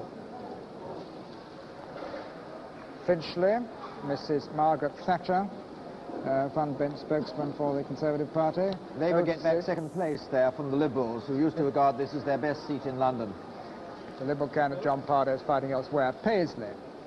And this is obviously fairly safe Labour territory. The Conservatives get back into second place here too, because Johnny Bannerman is no longer fighting Collapse for the in the Liberals. Liberal vote, fully halved there in Paisley. Well, that was John Bannerman. Spelthorne, Sir Beresford Craddock holds it for the Conservatives. 3% swing to Labour there. He's been there ever since 1950. He only got in by 31 votes, so he's strengthened his position at a time when the Conservatives have been losing ground. Belfast South, and this is a good, solid Ulster Unionist territory. Mr. Pounder holds on. But a very impressive swing to Labour there, 8.3% swing to Labour in Belfast South. Somerset North, this was a possible Labour win, only a 3.3% swing, but Paul Dean's held on to it. He's a former Conservative Research Department man. Only 1.5% swing there in Somerset North. London Brixton, and Colonel Marcus Lipton, who's been here for over 30 years, holds on with an increased majority. 3.2% swing there. Only 57% of people voted there. Kidderminster, and Sir Tatham Brinton holds on to the seat that he inherited from Sir Gerald Nabarro in 64. Sir Gerald himself is now standing elsewhere. 3.7% swing there. Belfast East, Stanley McMaster. Another big swing in Northern Ireland, 6% swing to Labour in Belfast East. Sowerby and Douglas Houghton, the Chancellor of the Duchy of Lancaster, who's in charge of the government's general overall social service planning, holds the seat. Brierley Hill, which the Conservatives might have lost to this swing, but John Talbot's hung on to it against the very formidable Dr. Catherine Rogers. Only 2.2% swing there. I'll interrupt, drop the grapes, and here comes Cardiff North. Cardiff North gained by Labour. Yes, well, you were saying? On the swing, this should have gone. It's one of these which is just on the turn, isn't it? It looks to me very as much as though Labour may win Barry, and that will leave the Conservatives only with Denbigh with Denbigh and with Flint West as the only two Conservative seats in Wales. They don't have any seats in South Wales. Well, this is assuming that I must be careful. I'm never quite sure whether we count Monmouth in Wales or not, but it's almost certainly, I think, gone. Anyway, let's carry on. Coventry North, Maurice Edelman holds the seat. 5.4% swing to Labour in Coventry North. With an increased majority. The West Midlands are plainly making up for the slow swing in the previous election. Oswestry, John Biffin, who won this at a by-election some years ago, holds it, but with a falling majority. Nottingham West, Michael English, who won this seat off Peter Tapsell at the last election with a 2,000 majority, he's bumped it up quite a lot. 5.5% swing there to Labour. Heston and Isleworth, this is another one which Labour might have won, but Mr. Reader Harris, who's held it for 16 years now, he's hung on to it. 3% swing to Labour in Heston and Isleworth. Another minister back, Dick Maben, Ericsson Maben, Under Secretary of the Scottish Office, and he's bumped up his majority a little. The Liberals are second there. But with a low vote. Swindon, Francis Noel Baker. He's there, his majority's up a little. Swindon, the railway town. Sheffield Hillsborough, and another member of the government back, George Darling, Minister of State of the Board of Trade. He sat for Hillsborough for 16 years now. And Glasgow Gorbals, Mrs. Alice Cullen, who has represented this constituency for nearly 20 years, 18 years. Hardly any swing there, less than 1%. And here comes, I think, another headline. Jim Callaghan is back down in Wales. I don't think that will surprise you, will it? Not at all. There's Cardiff South East. It was a seat which looked quite marginal after the 59 election, but in 64, when he was up against Ted Dexter, he piled up a huge majority. Now Birmingham Northfield. Donald Chapman holds the seat for Labour with a greatly increased majority. 6% swing to Labour in Birmingham Northfield. A lot of car workers in this constituency. And whilst we're on Birmingham Northfield, let's go across to our Midland desk because Michael Barrett has got a word.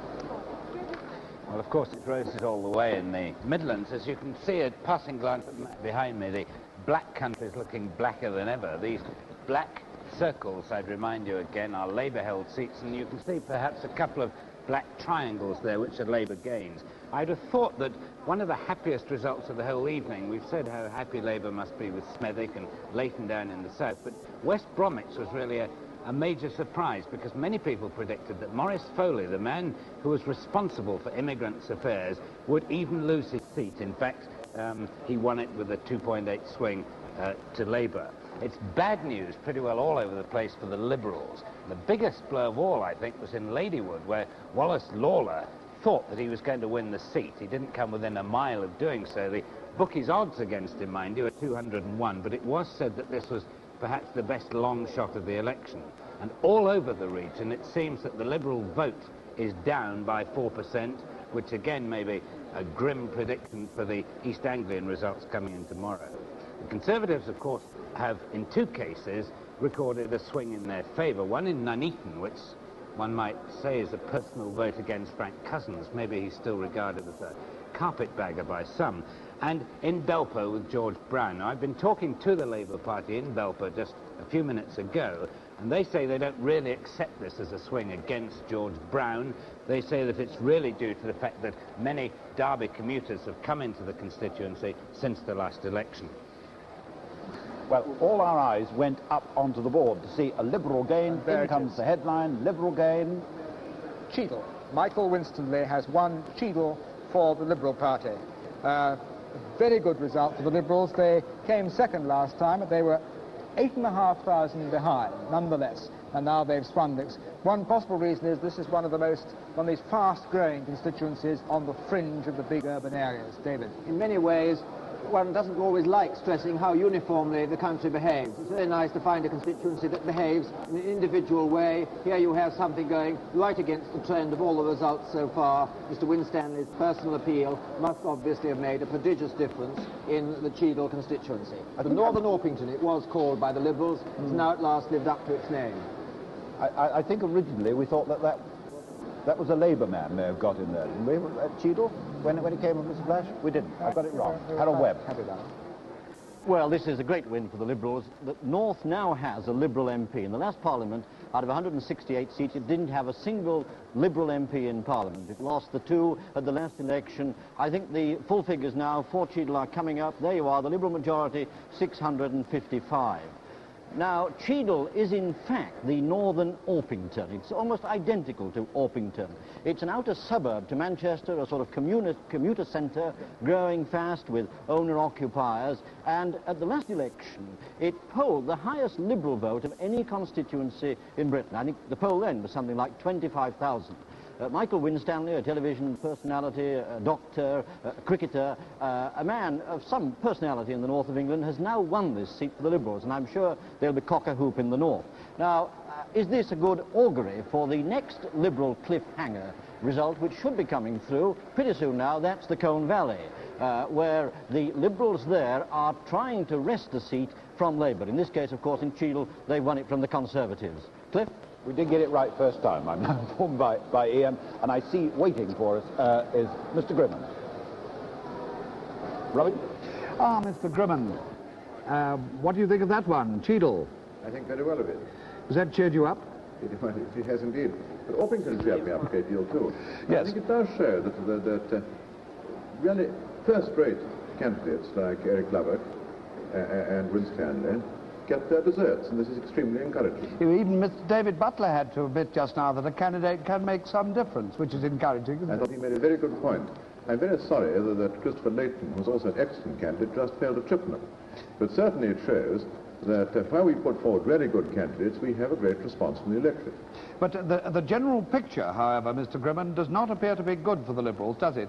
I've got a percentage here, 7.1% of the vote, as opposed to 10.2% at this time last time. You're a marvel of percentages. No, I'm just reading out what somebody else has given me. I hate the damn thing. I rather thought that might be said. Yes. Because our mathematics are so good, and if they're good, it's not as good as all that. Well, I agree. Of course, we would like to do better. But we are very pleased indeed about these two results, because they're first-class people, and they show at least the electorate does respond to really good candidates. What about the loss of Cardigan by Mr. Roderick Bowen? I hadn't heard that it happened. Well, that's just come in now. I hadn't heard it either. Well, how do you know it's true? Because somebody's given it to me on a piece of paper. Well, I'm very sorry. Of course, we're sorry about losing any seat. Yes. But I do think we should emphasize on these two seats how satisfactory this is, and particularly as you remember that the Evening Standard said we should lose Orpington by something like 10,000 votes. Well, you mustn't believe what you read in the papers, Mr. Grimond. Indeed not. May I ask you this? For many years now, Mr. Grimond, you have been saying that the aim of the Liberal Party was to replace the Labour Party as the radical alternative to Toryism. What price that aim now? We shall see what the Labour Party now do. My own belief is that this large Labour majority, which we all see coming up, is going to place the Labour Party in a very difficult position. I think it will mean that unless there is a large Liberal representation in the Commons, which there still may be, and we shall find the Labour Party going back to their most reactionary postures. On the 3rd of January this year, Mr. Grimond, you referring to the question of your possible retirement, you said, if, however, the next election produced a decisive majority, the matter might then be considered. Is it your intention to consider this now? I'm not considering it tonight, no. Not tonight? No. Mr. Grimond, perhaps we'll hear from you later in the evening. Thank you very much indeed. Here from Mr. Grimond earlier in the morning, but now Trafalgar Square. I don't know whether they're celebrating or drowning their sorrows. Whatever it is, it looks extraordinarily uncomfortable. Now, you see, you really can't tell if that's a young man or a young lady with that great long hair, is it? Yeah, one's a man and one's a lady. That'll teach me better manners, won't it, in future? Oh, doesn't it? Don't you think that looks very uncomfortable, Ian? That's not for me, no. That's not for you? Somehow I didn't think it was either. I don't think it's for me. People are applauding them down there, which really is the most extraordinary thing. Anyway, now let's go across to the Scotland desk, Esmond Wright. I think the first striking point where Scotland is concerned is, of course, that Scotland is now re-establishing its old tradition of political stability. A swing of only 1.5%, whereas the rest of the country is 3.5 to 4. We used to say that this was true of Scotland back in 1959. We began to have our doubts in the last 6 years. I think the second striking feature is, of course, the success of the Liberals, David Steele holding Roxburgh, Selkirk and Peebles. It's true its majority is severely cut, but they're still there, and as further confirmation of the success of liberalism in Scottish politics, a portent to what might well happen in the results tomorrow, is the fact that in the fight in Greenock against Dick Mabon, the Liberal Ian Will, who fought Kilmarnock 17 months ago, Ian Will came second in the poll. So the Liberals clearly are fighting even in the urban areas of Scotland, although one notes they put up no candidates in all 15 of Glasgow's constituencies. But if one looks at personalities, the man of the day in Scotland is Donald Dewar. Here one has to speak with caution. He's an old student of mine. He very properly read history at Glasgow University. He was President of the Union, Chairman of the Labour Club, observer, debater. A formidable, a tower of strength he'll be in the backbenches as a debater in the House. His swing in South Aberdeen was 5.7. Now this is the strongest, the biggest swing in Scottish politics in 1966. He has defeated certainly the most attractive political grandmother in Scottish politics, Lady Tweedsmuir. It's very hard to believe that she is a grandmother, age 50, and he certainly doesn't rival her in beauty. There have been other significant achievements, Teddy Taylor holding Cathcart, the Honourable George Younger holding Ayr. But essentially, out of 37 gains, only one gain in Scotland. So Scotland is once again a stable political area. Back to Cliff. All right, now, and some more results. From Scotland to Wales, Labour have gained confirmation. It's Bristol. No, from West Country. Bristol North East. Mr. Hopkins, who held his seat rather unexpectedly last time with a below-average swing against the Conservatives, possibly of the comprehensive school issue, but now Bristol North East has followed the way of Bristol North West. It's 4% swing. People thought the aircraft issue might hurt the Labour Party there. This time it didn't.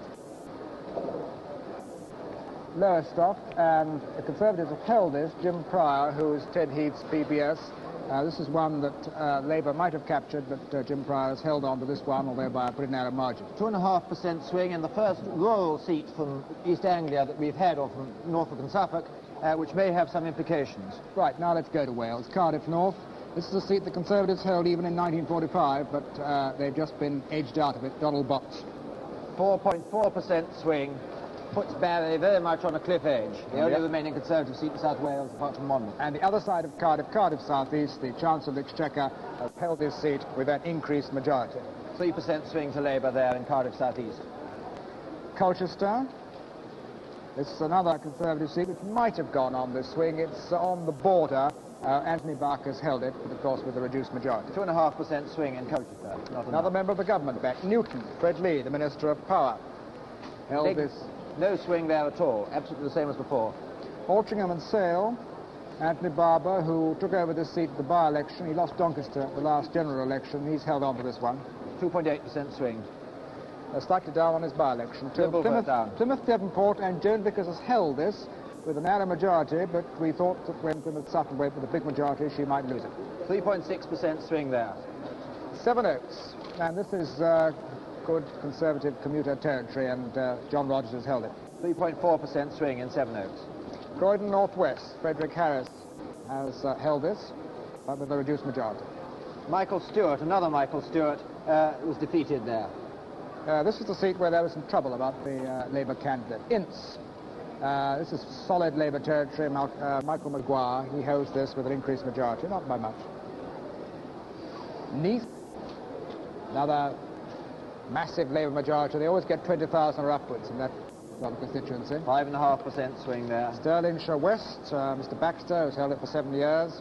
Dr. McIntyre, second. Right, now let's catch our breath a bit. And let's have a summary. I think it's... Oh, there's a headline coming. A Liberal out. Ah, that was what Robin Day was telling us about. Roderick Byrne has lost Cardiganshire. You remember that he was in the centre of the argument about the... He's in the centre of the argument about the speakership, who should be the number 3, as it were, the Deputy Chairman of Ways and Means. He took it. Liberals, I think many Liberals were a little disappointed that he reduced their practical strength in the House of Commons to 9. Now he's lost his seat. 2 honourable parliamentary posts are now vacant, the Deputy Speaker and the Deputy Chairman of Ways and Means. Only Mr. Horace King, the Speaker, survives of the 3 permanent officers of the House. And Liverpool, let's go now to Liverpool, and here is the Prime Minister arriving at 2 o'clock in the morning at the Adelphi. Ah, we've lost this picture. Oh, we've lost this picture. As soon as we get it back, we shall go back to it. It's all flashing up. Anyway, even though we can't see him, I'm sure he's going to sleep very well indeed tonight. Can I quickly squeeze in the news? The Liberals have gained Colne Valley, the second Liberal gain tonight. This is really quite a night for the Liberals. They've gained it off Labour. Let's go back now to Labour defeat. Now there's Harold Wilson. Let's go back. There's Harold Wilson. I can see it. There's the Prime Minister. A dark picture indeed, but after all, it is 2 o'clock in the morning, and it does have to go up underneath that great ramp at that hotel. The all fluttering away there. A very happy man, I should think he is tonight. And now, here's the Colne Valley result, and Mr. Wainwright, who's been knocking on the door, has now pushed out Patrick Duffy, the former Labour MP. The Conservative loses his deposit, and plainly the Conservatives decided they'd rather have a Liberal than a Labour member in. We are seeing a lot of this tonight, this polarisation between 2. And let's go back now to Liverpool. There is the Prime Minister stepping out.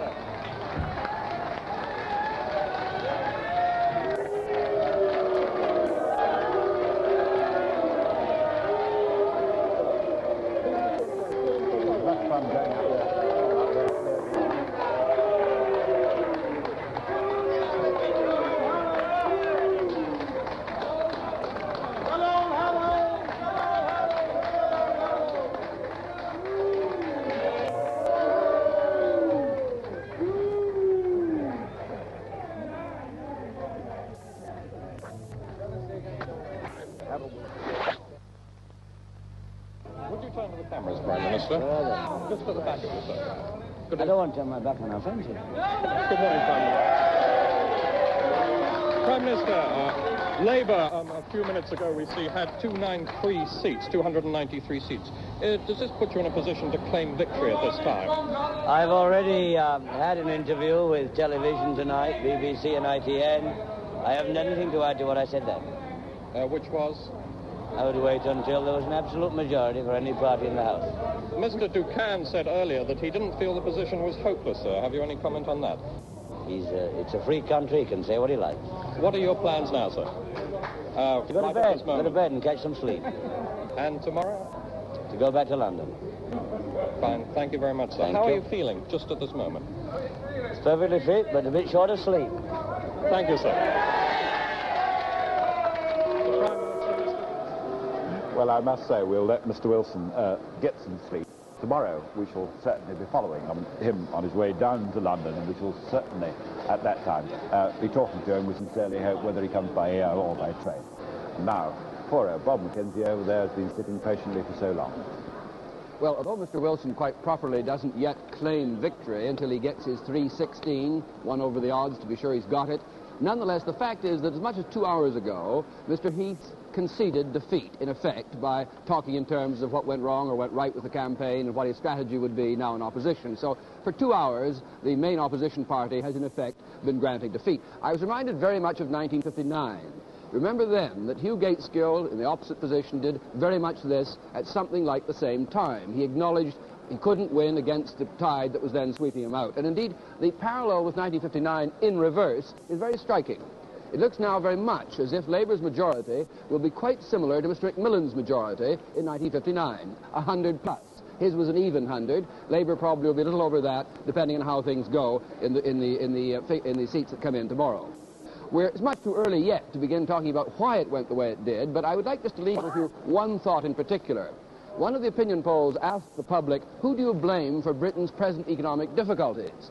Now, the public replied, Labour 16%, Conservative 42%, both 30%.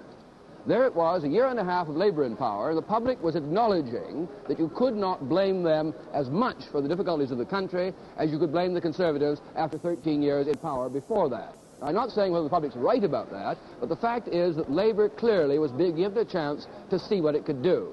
Mr. Wilson claimed earlier tonight they like our pragmatic methods, they like the smack of good and firm government.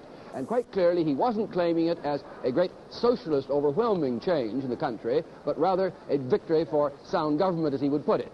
And there they've got their biggest opportunity. This is the second time, really the first time in Labour's history, they've ever increased their strength 2 elections running.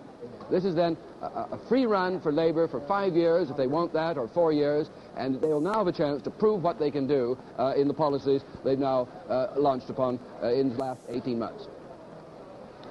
Well, there's the situation.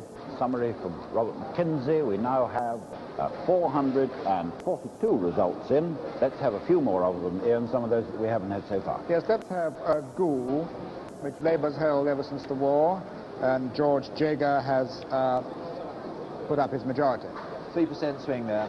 Huddersfield East, Bill Mallory, who was number 2 at the Navy Department of the Ministry of Defence, then took over the number 1 job when Christopher Mayhew resigned. 3.5% swing to Labour there. Liberals keep their deposit, 16%.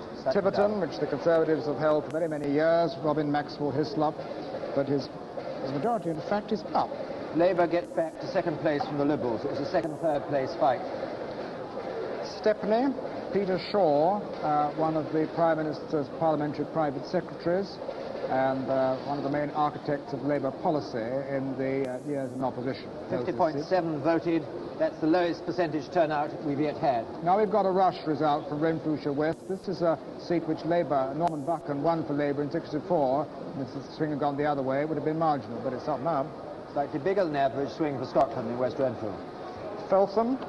And this is interesting. Russell Kerr becomes the new Labour MP. His wife, Anne Kerr, is the MP for Rochester and Chatham, husband and wife, both in the House. No, 2 Dunwoodies. Oh, well, we still wait for the Falmouth and Camborne result. Well, that may come up. Lewisham South, Carol Johnson has Herbert Morrison's old seat. Carol Johnson holds it for Labour.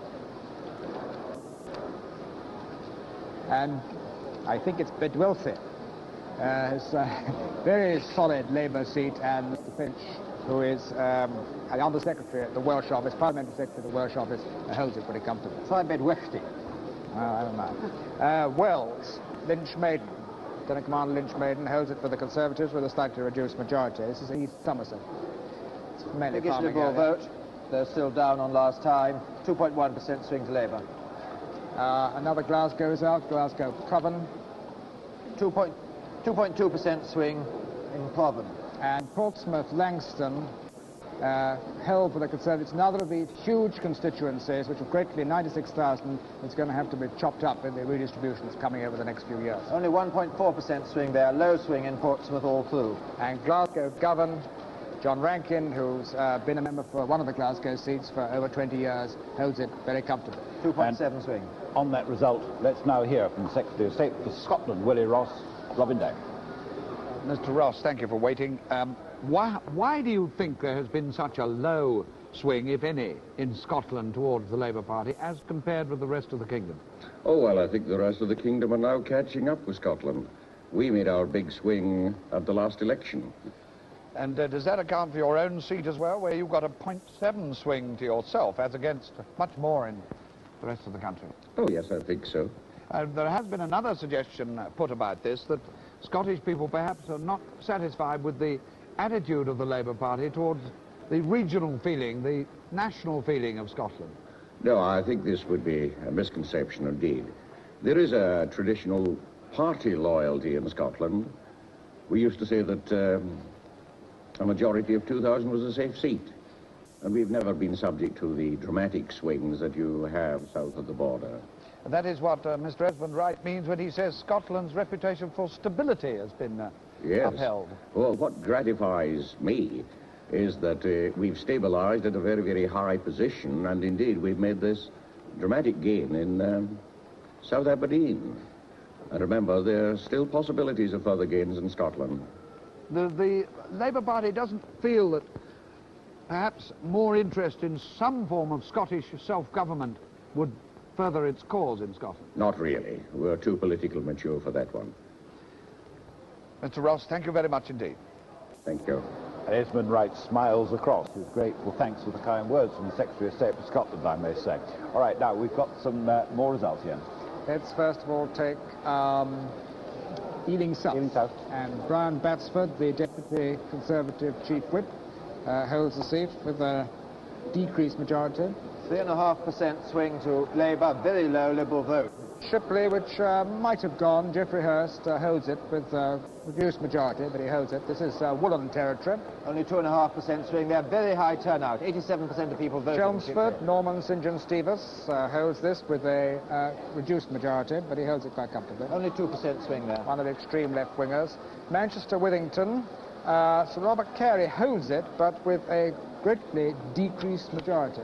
The Conservatives keep their 2 seats in Manchester, but very much less majorities, both of them. Another one from Northern Ireland, Belfast North. Young Mr. Stratton Mills holds the seat. Big swing there, 5%. All the 3 Belfast seats where they had Unionist Labour fights have all shown a big swing to Labour. Stockton-on-Tees, another minister holding a seat, Bill Rogers, Under Secretary of Economic Affairs, puts up his majority a bit. Remember this, before the war was the Harold Macmillan seat. And here's the Cardiganshire result. Roderick Byrne losing the seat, the Liberal loss. This seat's been held by the Liberals for 60 years or so, I believe. Mr. Daffyd Morgan is a solicitor and now becomes the new Labour MP for Cardiganshire. Manchester Wythenshawe, Alfred Morris. This is a seat which Labour gained in 1964. They've really been thumping up this majority. 4.4% swing. Gravesend, another seat they gained in 64, and the majority is up there too. 3.3% swing. Surbiton, this is solid Conservative commuter territory, and Nigel Fisher has held it. 2.7% swing there. Harold Macmillan's old seat since the war, Bromley. John Hunt holds it, and with a substantial majority. This is another seat, incidentally, which is going to change with redistribution. Only 1.8% swing there. Greenwich, Knowledge Minister, holds a seat. Dick Marsh, Parliamentary Secretary, Minister of Technology, one of the definitely up-and-coming junior ministers. 2.3% swing. Willesden West, Lawrence Pavitt, PPS to Michael Stewart, holds the seat with an increased majority. Big swing there, nearly 6%. Big West Indian population there. Croydon North East, this is one that might have gone, but Mr. Bernard Wetherill has held it. He became the MP for this constituency. Almost 4% swing there. Carnarvon, Gronwy Roberts, the Minister of State for the Welsh office. He puts the majority up a little. Only 2% swing there to Labour. Welsh Nationalist gets a big vote. Cliff. And now let's have a word from our Northern desk from Harold Webb. Harold? Well, it's about the Colne Valley, Cliff. The Colne Valley has a knack of getting into the political headlines. In the old days, of course, it was a great hotbed of radicalism. Philip Snowden and Victor Grayson were brought up there.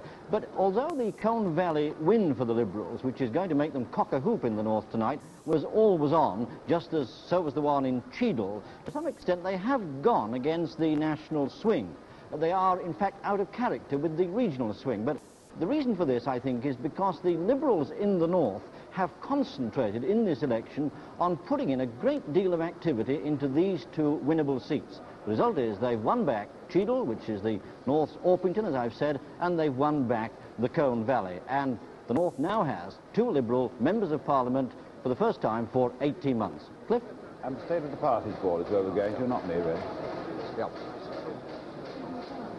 Yes, here we are now, 296 Labour. It's not likely Labour tonight will get its 316. It will go over the 300 mark, but we've just got about 14 more seats to come, and obviously, therefore, they won't get up to 316. The Conservatives haven't drawn blood at all. You'll notice no gains whatever. Rather unusual position, really, because ordinarily there's at least some lurch to the party that's on the losing side, but nowhere enough to give the Conservatives a single gain. Labour position, very interesting now. They've got 5. Remember, they gained 2, that is Cheadle and Colne Valley, and lost 1, Cardigan. Their net position, therefore, really is, Liberal position is therefore up by 1 on the present form. And the others include the Speaker and a Republican Labour win in Northern Ireland. So therefore, party lead position at 213. Labour's lead is 153, considerably more than it will be when the whole thing is over tomorrow. It now looks as if Labour's lead will be hovering around the 100 mark, could be just over, could be under, when all the results are in finally tomorrow. We've got, you see, 184 to come, of which about 14 are tonight. Cliff. All right, let's catch up now on some of those results that you haven't had. Leicester North West, Sir Barnet Jenner, this is another of the Leicester seats, put his majority up. Sir Barnet's held it ever since the war. 5% swing, slightly above the Leicester average. South Shields, Arthur Blenkett's upholder, this has been a Labour seat for over 30 years. Only 2% swing there. East Ham South, Albert Oram holds the seat. 4% swing there. Junior Minister of the Department of Overseas Development. Carlisle, this is the seat that Ronald Lewis won at the last election, and he's held it with an increased majority. Thought the split in the Conservatives might switch that back, but it's had a 3.5% swing, just about the average. Lee in Lancashire, Harold Boardman, who has held this seat for 21 years, ever since the war, and he's pushed his majority up a little. 1.2% swing in that safe seat. Tottenham, which we were talking about a little earlier on, Norman Atkinson has held this for Labour with an increased majority. 4% swing. Another Glasgow seat, Glasgow Craigton, Bruce Millen, who is Under-Secretary of Defence for the RAF. 4.2% swing, well above the Glasgow average of 2.6, the lowest in any big city. And then the one safe Conservative seat in Bristol, Bristol West, Robin Cook holds this. His majority is down a little. 2.5% swing, just below the average, 3% for Bristol. This is the Clifton area of Bristol, and now another minister back, Leeds West, Charlie Pannell, Minister of Public Building and Works, and he's pushed his majority up. 4.1% swing, just the average for Leeds. Well, it was a very nice moment just now when Harold Webb used the phrase hot bit of radicalism. I suddenly saw Michael Foote up there waiting to talk with Robin Day. Robin? Morning, Michael. Thank you. Can you hear me all right? Yes.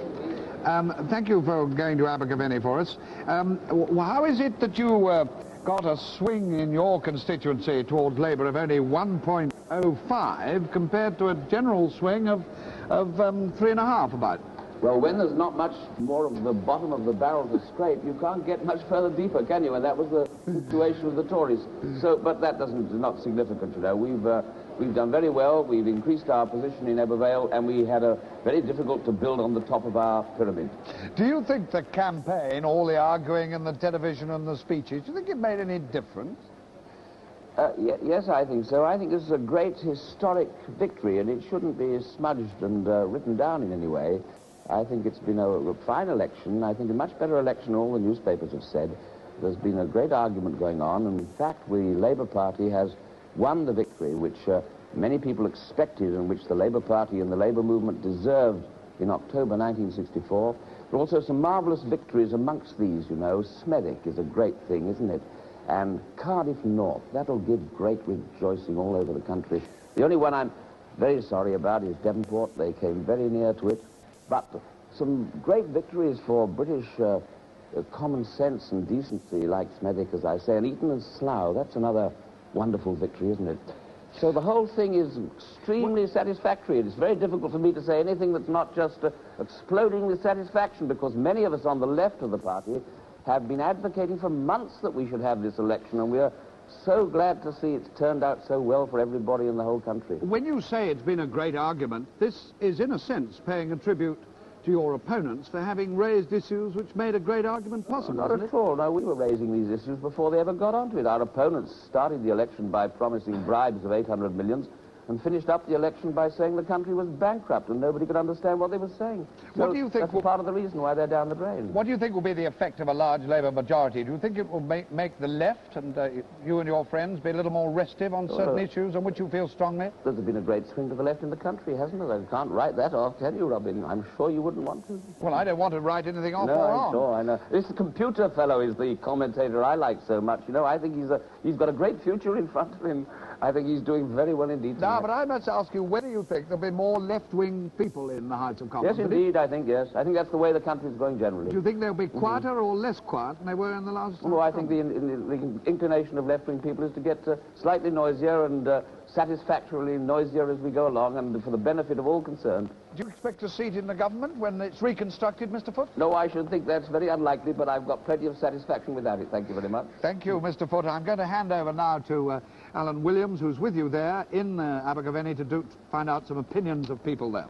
Well, we've been having a party here, but we've been driven a little bit into the corner, very happily, because Mr. Foote arrived from Ebervale.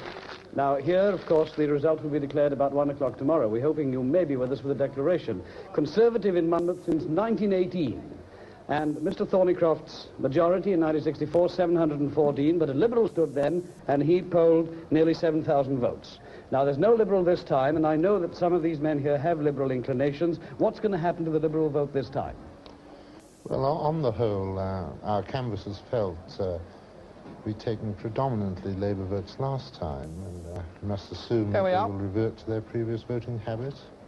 And I should think Labour has a very fair chance in Monmouth. Against this, the poll seems to be down this time, particularly in the urban areas, and there's still a chance that the Labour have failed to get out their vote, and Thornycroft may still be in, I think. Well, now, it has been said earlier that, of course, the rural areas may come back to the more conservative line of thinking. Do you think this might be true here tomorrow? No, my own opinion is that I think the Labour Party will undoubtedly get in 2,000 in Monmouth. And what's happened to the Liberal vote? The Liberal vote, I think, quite a lot have abstained, but split evenly. I think the new voters in the constituency will have made the difference. Well, where do they come from? Well, they've come mainly, I think, from the valleys in connection with Spencer Works at Newport. Well, there it is then. And how do you think it's going to go tomorrow? I agree entirely that there will be a considerable Labour majority, probably something in the region of 2,000, I would say. Well, maybe you'll be with us tomorrow when it's declared at 1 o'clock. But in the meantime, Alan Williams here at Abergavenny. Let's stay and take a look now at that big screen where we will hear, I hope, in just a moment from that computer fellow, which really intrigues Michael Foote so much. And if Michael Foote is still watching down there, perhaps he'll cast his eye upon this, which will give him some idea of the likely Labour majority. Time, 2:15. Result, majority, 105. 105. Right, let's have the result. Worcestershire South, and this brings Sir Gerald Nabarra back to the House. Remember that he had to resign from Kidderminster through ill health before the last election, but he's perked up. He's held Worcestershire South for the Conservatives and actually put up the Tory vote, David. Yes, well, I haven't got the figures in detail here yet, but it does seem to be rather a good result. Nottingham North, Mr. William Whitlock, who is a government whip. He's held this fairly safe Labour seat, always fairly safe, and he's got a good majority this time. 3% swing to Labour in Nottingham North. Bristol South, Will Wilkins, who has held this seat ever since 1945, put up his majority. 3.5% swing to Labour there. Edinburgh West, Mr. Stoddart has held it for the Conservatives. He's a former junior minister at the Scottish office for the Conservative Party, but his majority is down. 3% swing there. That must threaten Edinburgh Pentlands, which we haven't yet heard from. Liverpool Garston. There's a new MP here. The former Conservative member stood down. Mr. Trevor Fortescue has held it with a reduced majority. Only 2.3% swing. The Liberals, the Conservatives keep their 2 seats in Liverpool despite the swing against them. Leeds South and Merlin Rees held Hugh Gaitskill's old seat.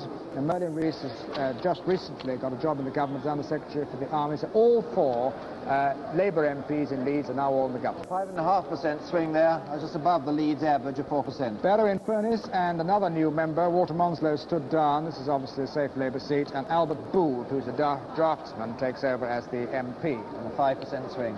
Aberdeen North and Hector Hughes, the very prominent figure at Question Time on Scottish matters, holds it at the age of 79. He's carrying on. A swing of almost 5%. Tynemouth, Dame Irene Ward, another very prominent figure at Question Time. She holds Tynemouth. 3.4% swing. Some people talk to that as a possible change. I don't think it ever was. I should hang on to that one. Then Edinburgh South. Liberals stood here last time, didn't this time. Michael Clark Hutchinson has held his seat for getting on for 10 years, 9 years. 2.9% swing. Loughborough. This has been Labour ever since the war, normally fairly safe, and John Cronin's held it. Only 2% swing. Another member of the government, East Ham North, Reg Prentice, Parliamentary Secretary, Education and Science. 5.5% swing. And then Conservative Seaside Territory, Weston-super-Mare, David Webster. He's now Prime Bench spokesman. He holds the seat. Midlothian. And this is a seat which Mr. Eadie holds for Labour quite comfortably. Now the results are easing up a bit now. We've brought you a great many of them. Let's take a look at the state of the parties. Labour then, with 297, needs just 19 more seats in order to be home and dry with the 316 necessary to form a government. There only are 10 more to come tonight. They'll hardly, therefore, get over that hump on these figures. The Conservatives, 41 losses, not a single gain. This is, to me, rather surprising because ordinarily you get the odd movement of a seat or so against the tide. They couldn't manage it at all. Liberals have 5, a net gain of 1 on the seats that were contested tonight. Others 2, Speaker, and 1 Republican Labour in Northern Ireland. So the party lead, as we come up to 223, the party lead board now shows the position as follows. Turning the party lead board at 223. Labour has this lead over the Conservatives alone of 151. That is almost certainly more than the final Labour majority. We're expecting a Labour majority of just around 100, give or take 10 seats when all is over. You'll notice that there are, we said 460 tonight, 450 have come in, and 170, therefore, will be reported tomorrow, approximately. A comment, David? Well, 2 points from the analysis. One, it does genuinely seem that there's evidence that the Conservatives, to some extent, stayed home. The lower the turnout, the greater the swing to Labour. Where the turnout held up, then the swing to the Labour was rather less. What about the future of the Liberals and the results we'll get tomorrow? Well, the swing against the Liberals in North Devon, where Jeremy Thorpe's majority was cut, they're dropping to 3rd place in Tiverton and in Torquay, does suggest possibly Peter Bessel's seat is in danger. Though it may be that the personality factor, which we've seen exemplified in the Liberal gains in Cheadle and in Colne Valley, will pull off Peter Bessel's seat, and it might even lead to Liberal gains in the 2 or 3 other seats there. We haven't really got much evidence about the result in the north of Scotland. And if our final predictions about the overall Labour majority are a little uncertain, it is because we really do lack evidence about what will happen to the Liberals. Last time, you remember, they made their main gains in the north of Scotland right at the very end, 4 o'clock on Friday afternoon. So we'll have to wait and see for the final Liberal figure. But while they've done badly in terms of votes in the seats where they had little hope, in the seats where they were doing well over the country as a whole, they haven't done so badly, and I should be very surprised if they don't go back to the next Parliament with a slight increase in representation. Well, this calls, I think, for a comment from our Welsh desk. Kenneth Morgan? Well, Michael Foot's satisfaction a short while ago is very understandable, because Wales, as usual, has proved a graveyard for the hopes of the Conservative Party.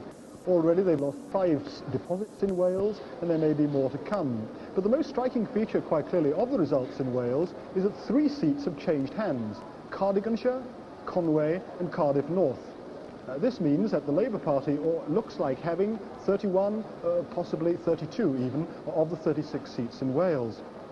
Cardiganshire is very striking. This is a political revolution in the history of this country. The Liberals have held it ever since 1880. The Labour Party has now won it for the first time. Mr. Roderick Bowen here, I should imagine, was very sorely handed. In fact, as Deputy Chairman of Ways and Means, he was rather removed from the party controversy. It would seem from the figures we have in Cardiganshire that the Labour Party increased its poll, not only at the expense of the Liberal Party, but also took votes from Plaid Cymru, the Welsh Nationalist Party. Then there's Cardiff North, a suburban seat, of course, in South Wales, a seat here which the Labour Party gained from the Conservatives, holding this seat for the first time. There was a swing of 4.4% to Labour. Would suggest here that leasehold reform was a major issue in the politics of Cardiff North. There was a major swing to Labour also in a seat they already held in Swansea West. And this might be a pointer perhaps to Barry, one of the few seats who've come from Wales again tonight, which possibly the Labour Party might also capture on this form. There's a new member in Cardiff North, by the way, Mr. Rowlands, a 26-year-old college lecturer, and he's unseated Donald Box, who, as Michael Foot pointed out a short while ago, has been very unpopular with trade unionists.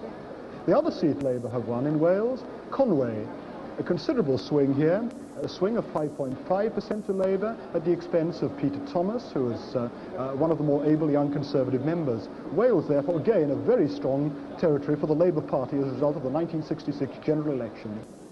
Of course, there are some results to come from Wales tomorrow morning, but now let's catch up with some more of the results that have been coming in tonight. Let's take Jarrow, Ernest Fernyhough, one of the Prime Minister's PPSs. This obviously is their Labour seat for many years. Bournemouth East and Christchurch, another Conservative seaside constituency. 2.3% swing to Labour, even in Bournemouth. Liberal drop in the vote, nearly 4%. Nottingham Central, Jack Dunnett holds it. He won it off the Conservatives in '64. Rochdale. A big swing now. Jack McCann holds it. You remember the Conservatives get back second place there. From the seat that was a Conservative seat till the by-election in '57, went sour on them then, and they were badly in third place. They pulled up to second place.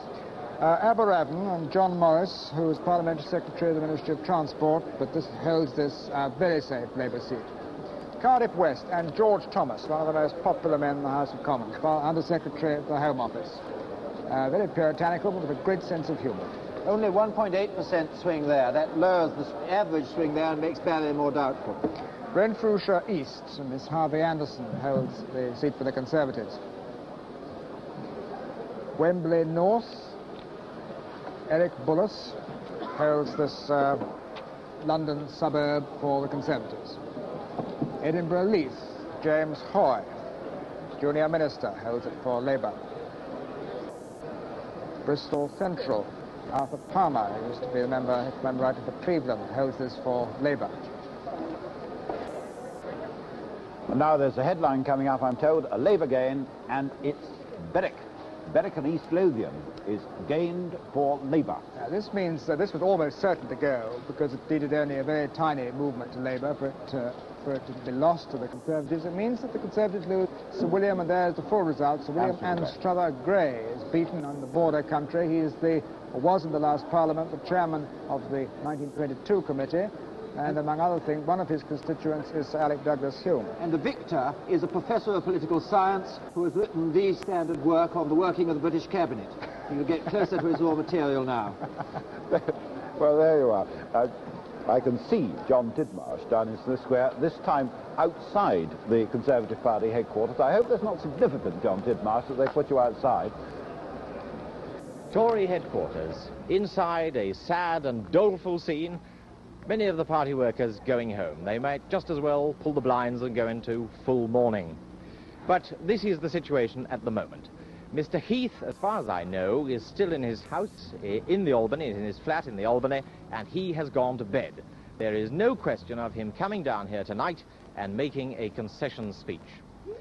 The party chairman, Mr. Edward Buchan, is still in the building, but he too is going home and going to bed so that he can go down to his constituency Taunton tomorrow for the count. There is no question of him coming down and making a concession speech. But as far as Conservative headquarters is concerned, and all the party workers, even the Loyalist party workers, no one really has any doubt that it's all over and that Labour will be the government for the next 5 years or so. John Tidmarsh at Conservative headquarters. Thank you very much indeed. It might be all over for them, but I assure you it's not all over for us because we've still got some results we haven't given you yet. Off we go. London, Islington, Southwest. Albert Evans, this has been Labour ever since the war, and he's held it with an increased majority. 3% swing, 6% of the vote shared between those independents. North Fyle, this is a new MP. Richard Stanley has retired, and Mr. Walter Clegg, who's a solicitor, becomes the new Conservative MP for North Fyle. 4% swing. Blythe, Edward Milne holds this very safe north-east Labour seat. Used to be Alf Robins's seat. 2% swing. Boswell. Mr. Hamilton holds it for Labour. 2% swing there.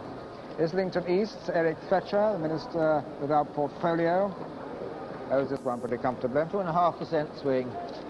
Leeds North West, Sir Donald Cabry, former Vice Chairman of the Conservative Party. 4% swing, just the average for Leeds. Cleveland, this is one that Labour took off the Conservatives in 1964. It's a rerun. Wilf Proudfoot trying to get it back, but he falls way behind. Very big swing there, 6%. Aldershot, military territory, and Sir Eric Errington holds it for the Conservatives. 3.5% swing. Liberal hold their vote at nearly 20%. Another one up in Scotland, Stirling and Falkirk Boroughs. Malcolm Macpherson. 3.5% swing. He's held this seat for 17 years. Southend West, Paul Channon, who was only 23 when he first became an MP, he holds this one. 3.5% swing. The other seat in Southend was only just held by the Conservatives. Caerphilly is obviously a safe Labour seat. Ness Edwards, who didn't have a job in this government, but did under Mr. Atcliffe, Lord Atcliffe in our days, he holds this one. 2% swing. Kirkcuddy Boroughs, Harry Gurley holds this. Low swing, less than 1%. Newcastle on Tyne West. This is held for Labour. I think it's a new member. 4.5% swing there. Wanstead and Woodford used to be Sir Winston Churchill's seat. Patrick Jenkin held it at the last Parliament, made quite an impression from the back benches, and in fact is already a front bench spokesman. Labour gets second place from the Liberals there. Flintshire East and Mrs. Irene White, another member of the government, back with an increased majority. 4.5% swing. Mrs. Irene White, Under Secretary of the Colonial Office. Then Esher, Sir William Robson Brown, good commuter territory, solid for the Conservatives. 1.5% swing. They get 17,000 or more in this constituency. Another junior minister, Winsbury, John Stonehouse. 5% swing. Parliamentary Secretary of the Ministry of Aviation. He holds it for Labour. Another big West Midlands swing there. Well, I've just had the newspapers dumped on the desk. I opened the very top one, which is the Sun, and the Sun says, what a relief it's over. It seems to have been with us for months. In fact, it has, 17 months, the longest election campaign in our history. No one, everyone, politicians included, is a bit politics drunk. I think there's only one man who's never politics drunk. That's Robert McKenzie. Well, you might be surprised if we're going to stay on another hour. Let's look at some of the Tory casualties, some of the better-known ones. We lost Henry Brooke at Hampstead, for example. First time Labour's ever got Hampstead. Not even in 45 did they manage it. But Brooke suffered a 4.3% swing against him and is now out of Parliament. Charles Curran went down at Uxbridge to a rather small swing against him, but this well-known journalist will not be, for the time being at least, in Parliament. Then Dame Patricia Hornsby-Smith, out at Chislehurst. There was a day when people thought she might be, as it were, the Barbara Castle of the Conservative Party. but not quite so much to the fore in recent years, still a lively backbencher until her defeat now. Peter Emery is out at Reading. Now, this was inevitable if there was any swing at all to Labour. It only took a swing of 1 in every 10,000 to put him out, and that occurred, and he's out now of Parliament. Julian Amery, out at Preston North, to a sort of average swing of 3% against him there. A very colourful right-wing figure who will now be outside Parliament for the time being at least. Peter Griffiths, perhaps the most controversial figure to emerge in the last election when he won at Smethick, this time was put out by a huge swing of 8.4%. It may be that the people of Smethick were unhappy about the controversy that surrounded his last election. Then Anthony Courtney, out at Harrow East, again a figure much in the news in the last few weeks before the campaign. Humphrey Barclay, out at Lancaster, perhaps the most liberal figure on the Conservative backbenches. It wasn't a question of Liberals going down, especially because the right wing of the party, as we saw a moment ago, suffered probably just as many casualties. Then Christopher Chataway, out at Lewisham. Again, one of the young hopefuls of the party. It'll be very hard indeed to think that he'll not be in back again quite soon, since the party will be having to draw upon the Chataway generation if it's going to re-establish a leadership which has now been badly shaken in the defeats that have occurred at this time. It's important to keep in mind, I think, we'll back on that perhaps in a moment. Well, Ian, you wanted to say yes, something about what I would McKenzie was saying. confirm what Bob McKenzie was saying, that the right wing, I've just been checking up, the right wing of the Conservative Party seems to have suffered at least as much, if not more, than the left wing. And the left wing has acquired 2 recruits through members retiring and David Howell coming in at Guildford, and almost certainly Geoffrey Rippon will succeed in being the new MP for Hexham. So I thought on balance that certainly there's no rightward move in the new Conservative Party. Might even be a slight balance in favour of what might be called the Radical or Heath wing. And now let's catch up on some results, if we may. And let's first take Hove. Martin Madden won this at the by-election after the death of Anthony Marlowe, and he's held it with quite a large majority. 2.5% swings in 64 there. Then Chelsea, this is a new MP for Chelsea, Marcus Worsley, the brother of the Duchess of Kent, but in fact he sat for Keighley in the 59-64 Parliament. This is a safer pasture. 2% swing. Gosport and Fareham, Reginald Bennett held this for the Conservatives. 2.5% swing, swing in the Portsmouth area. They usually get this 10,000 or more. Woking, we're now going through some fairly safe Conservative seats. Cranley-Onslow, they held this even in 1945, and Cranley-Onslow had it with a not greatly reduced majority. Virtually no swing there, less than 1%. And another one which they might have lost, Merton and Morden, but Humphrey Atkins has just hung on to it. But it needed only about a 3% swing. 2.9% swing there was there. London Kensington North, George Rogers has held the seat for Labour. He was a whip for a large part of the last Parliament, but he got tired of not being able to say anything, so he retired. 5% swing there. Burton and Jennings have held this for the Conservatives just. This is another that Labour might have got on the sort of swing that they're getting tonight. 2.9% swing. But Beckenham, and they're never going to... Let's go to Beckenham. Now we're going to stay to the party. And Labour has hit the 300 seats mark. They only need another 16 to get that overall majority. Now I go to Beckenham. Philip Goodhart holds this seat for the Conservatives. Slightly reduced majority, but this is very solid Conservative territory. 2.5% swing to Labour, quite a high Liberal vote. Then Stroud, which might have gone Labour at this sort of swing. It's on the edge, but Anthony Kershaw's held it for the Conservatives with not much of a drop in his majority. Only 1.5% swing, 85% turnout in that royal seat. Then the other half of Norwich, Mr. Wallace, who held a seat down south, George Wallace, at Chislehurst, 45 to 50, was beaten by Pat Hornsby-Smith, so he's been revenged today. 5% swing. Bromsgrove, Mr. Dance. This is one which might just have gone, but the Conservatives have held it quite comfortably. Mr. James Dance. Anglesey, Cledwyn Hughes, Minister of State and Commonwealth Relations. He's held this. The majority's down, David, I think. It's a swing to the Conservatives there, 1.8%. There was no Liberal candidate for the first time ever in this seat. It used to be Lady Megan Lloyd George's seat, yes. And this could well explain the difference. Pudsey, Joseph Highley holds it for the Conservatives. reduced majority. This was one that could just have gone. It would need a pretty big swing, but could just have gone on the form we've been Interesting. having. This is one that they just won in 1950, but things are much worse than now. But here's Liverpool Wharton. Eric Heffer won this off Sir Kenneth Thompson at the last election. Sir Kenneth tried to get it back, but Mr. Heffer hung on. Mr. Heffer's made quite a mark in the House of Commons. He's a fairly left wing. 3.7 swing. He's quite an effective backbencher. Dartford. Sidney Irvine, Deputy Chief Government Whip, who's had the tough job of trying to organise this majority of 3 for 17 months. He'll be a more relieved man tonight. No swing there, 1.7. Flintshire West, and the man with the most biting wit in the House of Commons, Nigel Birch, holds the seat with a reduced majority. 2.8% swing there. He could be the only Conservative from Wales. We've still got 3 results to come. Yeah. West Houghton, Tom Price holds this industrial seat for Labour. It's been Labour since 1906. So this is not the day they're going to lose it. Newport, and a new MP. This was Sir Frank Softcliffe's seat, but he's retired from politics. 2.3% swing there, and that's the seat that is surrounded by Monmouth. It does imply that Mr. Thornycroft is going to be very lucky indeed to hold Monmouth.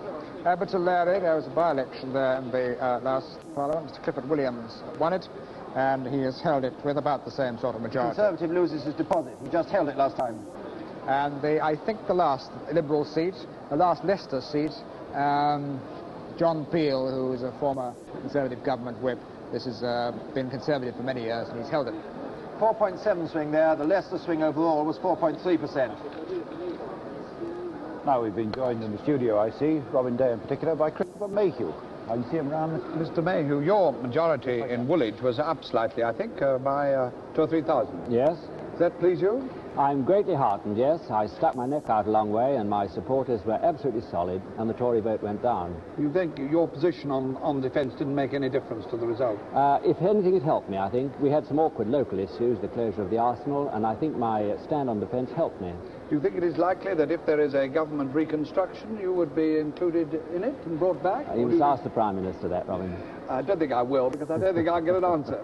I hope not, no. Are you going to continue to argue your case on defence policy in the House of Commons? Well, do you know, I think the government is thinking seriously again about the main point at which I was at issue with them, namely whether we can do a world roll, Easter Suez, on 2,000 million, with the American dependence. I think really they're thinking seriously again about this. I hope so. The Prime Minister always made clear that the defence review was a continuing process. He talked about a great national defence debate, you know. Well, what about that point that came up towards the end of the campaign, raised by Enoch Powell? Yes. That the government had in his mind, in his suggestion, some plans for sending troops to Vietnam. I never heard of any plans of that kind. But I would say, frankly, it is the logic of the defence policy that one day we might be asked by the Americans rather firmly to contribute. Do you think the campaign made any difference, Mr. Mayhew? All the arguments and the speeches and the television? Not so much as the personality of the Prime Minister and the leaders. I think that was... and if the impression given to the public that we had a government with capacity which could govern, I'm sure that was the big point. Do you think that Mr. Heath fought a good campaign from his point of view, or a bad one? Well, he was up against it. I think there was no doubt about the result right from the beginning. And against the odds, I suppose he did the best he could. Mr. Mayhew, thank you very much for coming so late in the night. You saw the news flash go right across your screen. Now, here Edinburgh are Pentland. the details of Edinburgh Pentland. This is one which Labour might have expected to win on this sort of swing. As you can see, Mr. Norman Wiley just held it. He was a junior Solicitor General for Scotland in the last Conservative government. The smallest majority we've had yet. Could I make one point? We've had quite a lot of rural seats in now. Most of the seats that come in tomorrow are country seats. I think I can give possibly some comfort to Conservatives who are anxious about their majorities there, that the swing in the rural seats we've been having is way below, about half what it has been in the national results altogether so far. Let's move on to Durham, and Charles Gray, a Sheffield miner who's a government whip, has held this seat. It's one of these rock-solid Labour seats in the northeast. 2% swing to Labour there, turnout down quite a lot. Edinburgh East, Mr. Willis has held this seat for Labour. It was very marginal in 1959, but it's obviously... 4.4% swing there. They could have done with some of that swing in Edinburgh Pentlands, which has only had a 2.5% swing and just was failed to be won by 4%, 44 votes. For John Silkin, we've seen his brothers got back already. He was a government whip. He was responsible for the last Parliament for the business of pairing, which was one of a very difficult operation. We only got a majority of 3. Oldham West. Leslie Hale, the man who's got the talks faster than anybody else in the House of Commons, holds the seat with a slightly increased majority. East Leigh, this is an interesting one. David Price has held this for the Conservatives. It was one that was quite on the cards the Conservatives would lose. David Price has held it, a majority of 700. He's one of their front bench spokesmen on science and technology. Only 1.3% swing there. Mr. Heath will be glad to see him holding that one. Fife East, this is safe Conservative territory for at least 30 years or more. John Gilmore's held it. Only 1% swing there. And Kensington South, which I suppose is almost the safest Conservative seat in the country, and they've held it with William Roots. It is the safest Conservative seat in the country, or has been historically. And now let's look up. Here we go for another prediction of the likely majority. The likely majority the Labour Party are to get.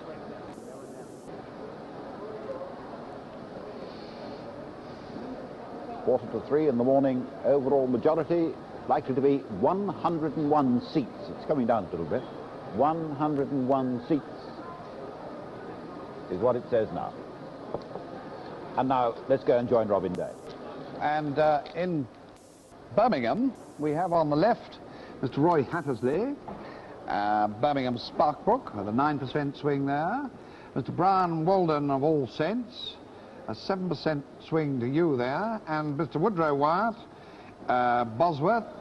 I haven't got a note of your swing. You know it off by heart, Woodrow? Well, I think it's about 6%, but I haven't worked it out. Not quite as good as the others, but you put your majority up, didn't you? Thank you very much. Can I, don't thank me, can I ask you, Woodrow, a couple of questions? Do you feel you were right to have advocated a Lib-Lab pact in the light of this result? Yes, certainly, because at the time, electorally, it looked as though we mightn't do the job by ourselves. After I first started advocating that before the last election, and I think that kind of advocacy helped the Labour Party in one way or another to move towards the sort of policy which did not seem to Liberals to be so doctrinaire, or potential Liberals to be so doctrinaire, that they couldn't vote for it. And I think a lot of people who perhaps hesitated at the last election before coming over to Labour now saw that the Labour government was in fact doing the sort of things which were practical and pragmatic and on their merits, and therefore they wanted them to go on. But now that the Labour Party is going to go ahead with one aspect of its policy which might be called doctrinaire, namely the nationalisation of iron and steel, how successful do you think your policy has been? How do you know it's going to go on with it? Because they say so in their manifesto, and I have the word of the Prime Minister. Oh, yes. Well, they said that in their manifesto last time. We also said we were going to abandon our independent nuclear deterrent in our last manifesto. Will you vote for the nationalisation of iron and steel if it is brought in? Well, it depends entirely on what happens, because if you remember, George Brown made the steel industry an offer that if they had come forward with something short of 100% ownership, the government would seriously consider it. They have not yet done so, so there are two sides to this bargain. And if the steel industry don't move, of course I can't do anything about it. Mr. Hattersley, could you come in there? Do you think that the Labour Party is likely to compromise on steel when they have a majority of 100 plus? I think it's certainly not certain that it won't compromise. I don't even agree with your implication that the compromise, as you describe it, of last year was a result of a small majority. The compromise, if that's what it was, and I argue with your term, was the result of the Labour Party in government for 18 months having other priorities which it had to discharge first. I'm sure steel was always in our programme, I'm sure it will remain in our programme, and I'm sure it will pass into law during the next 5 years. Why do you think you did so well in your constituency, Mr. Hattersley? I think the Prime Minister's standing, principally. I think good organisation, secondly. And thirdly, the fact that Birmingham, which in a sense put the Labour government on trial in 1964, found that the government had lived up to the expectations, found the government had in fact preserved prosperity, had shared prosperity much more fairly than its predecessor. In a sense, Birmingham is confirming the rather the result that it made in 1964, in a sense, putting the government on chance. Is the scent of ministerial office in your nostrils? Certainly not, no. This is a matter which I'm sure shouldn't be thought of and hasn't been thought of by me. I've been far too busy during the last 3 months, during the last 3 weeks, trying to make sure that the scent of Westminster remained in my nostrils. I haven't thought about that thing for weeks and weeks and weeks and weeks. A lot of people have in the press, though. Mr. Walden, how are you? Very well. Are you satisfied with the result? Extremely satisfied, yes. Did you have any trouble with race or immigration in that area? Well, as a matter of fact, Robin, I think in Birmingham we have killed 2 bogies. We first of all killed the immigration bogey, stone dead. And we've also killed the idea which many Birmingham Tories firmly thought would work in their favour, namely that prosperity was only safe under a Conservative government. That, I think, principally is responsible for the very large swings in Birmingham. Would you like to see, as a Labour Member of Parliament, would you like to see a government reconstruction? Well, that's entirely a matter for the Prime Minister. I know, but would you like to see it? You're a free man. Well, again, that's a judgment for him. I imagine there will be a reconstruction for a number of reasons. I don't myself think it will be a very major one, but you must ask Harold about that. Well, I don't. I'm not on Christian name terms with him, but thank you very much indeed. Thank you. Yes, a surprising revelation to many of us, I may say. Can we now give you a correction? That is to the Ealing South result. We gave the wrong Liberal vote. We gave 473, and it should have been 4,743. This is a PA error in the transmission. All right, so it should have been 4743, as it was there. All right? And now let's take a look at the state of the party's board at 2:51. Well, with just a handful of results to come, there you can see the picture. Labour 302, almost exactly, twice as many seats as the Conservatives at 149, with a scatteration of Liberals and the 2 others at the bottom. Labour's 41 gains, Conservatives 42 losses, and not a single gain. I keep coming back to the point that I can't remember an election in which, well, it goes way back, we've been in a situation with not a single gain for the losing side. The 42 Conservative losses are, of course, almost all to Labour, one, however, to Republican Labour in Northern Ireland. The party lead position, therefore, at 252 on the party lead board is Labour lead of 153. A lead that will not quite stay at that figure by tomorrow because the Conservative rural areas are to come. The swing has not been so great in those rural areas to Labour. It could come down under 100. It could come down into the 90s or so tomorrow in those results that are to come, the 170 odd tomorrow. At 252 then, that's his position. And seeing the night out in Trafalgar Square, my colleague, I see, Alan Whicker, still smiling, even though it's the best part of 5 minutes to 3 in the morning, and surrounded, I see, once again, Whicker, by pretty girls. It's been a long and cold night, despite the pretty girls, but there's still several thousand here, and the fountains are flowing free at last. Now, what about, may I ask you, sir, how did you vote? I voted Communist. Did you? How do you feel about the results up to now? Well, I'm very pleased that the Labour Party has got in, but I feel that they are intending to move to the right slightly, more to the left wing. They're moving to the right, are they? That's it. Do you think that they're moving to the right? The Labour Party? No, I don't really think so. May I ask you how you voted? Conservative. Did you? Yes. You're fairly depressed now, presumably. Well, yes, I am rather, because I think that Mr. Heath would probably do more for Rhodesia than Mr. Wilson has been doing. For Rhodesia? Yes. Oh, you're Rhodesian, are you? Yes, I am. I see. So you're not feeling too happy now? No. What about you? No. What do you think tomorrow is going to bring for you? I don't think it'll make very much difference, actually. It won't? No. May I ask you how you voted? I voted Conservative. Are you no depression in your house? Yes, I'm disappointed, yes. Mildly disappointed? Mildly. How do you feel about these results? Well, I'm quite happy the way things are going about Labour, and there's no doubt about it. I reckon they'll win. Do you? Definitely. You've noticed, have you? I see.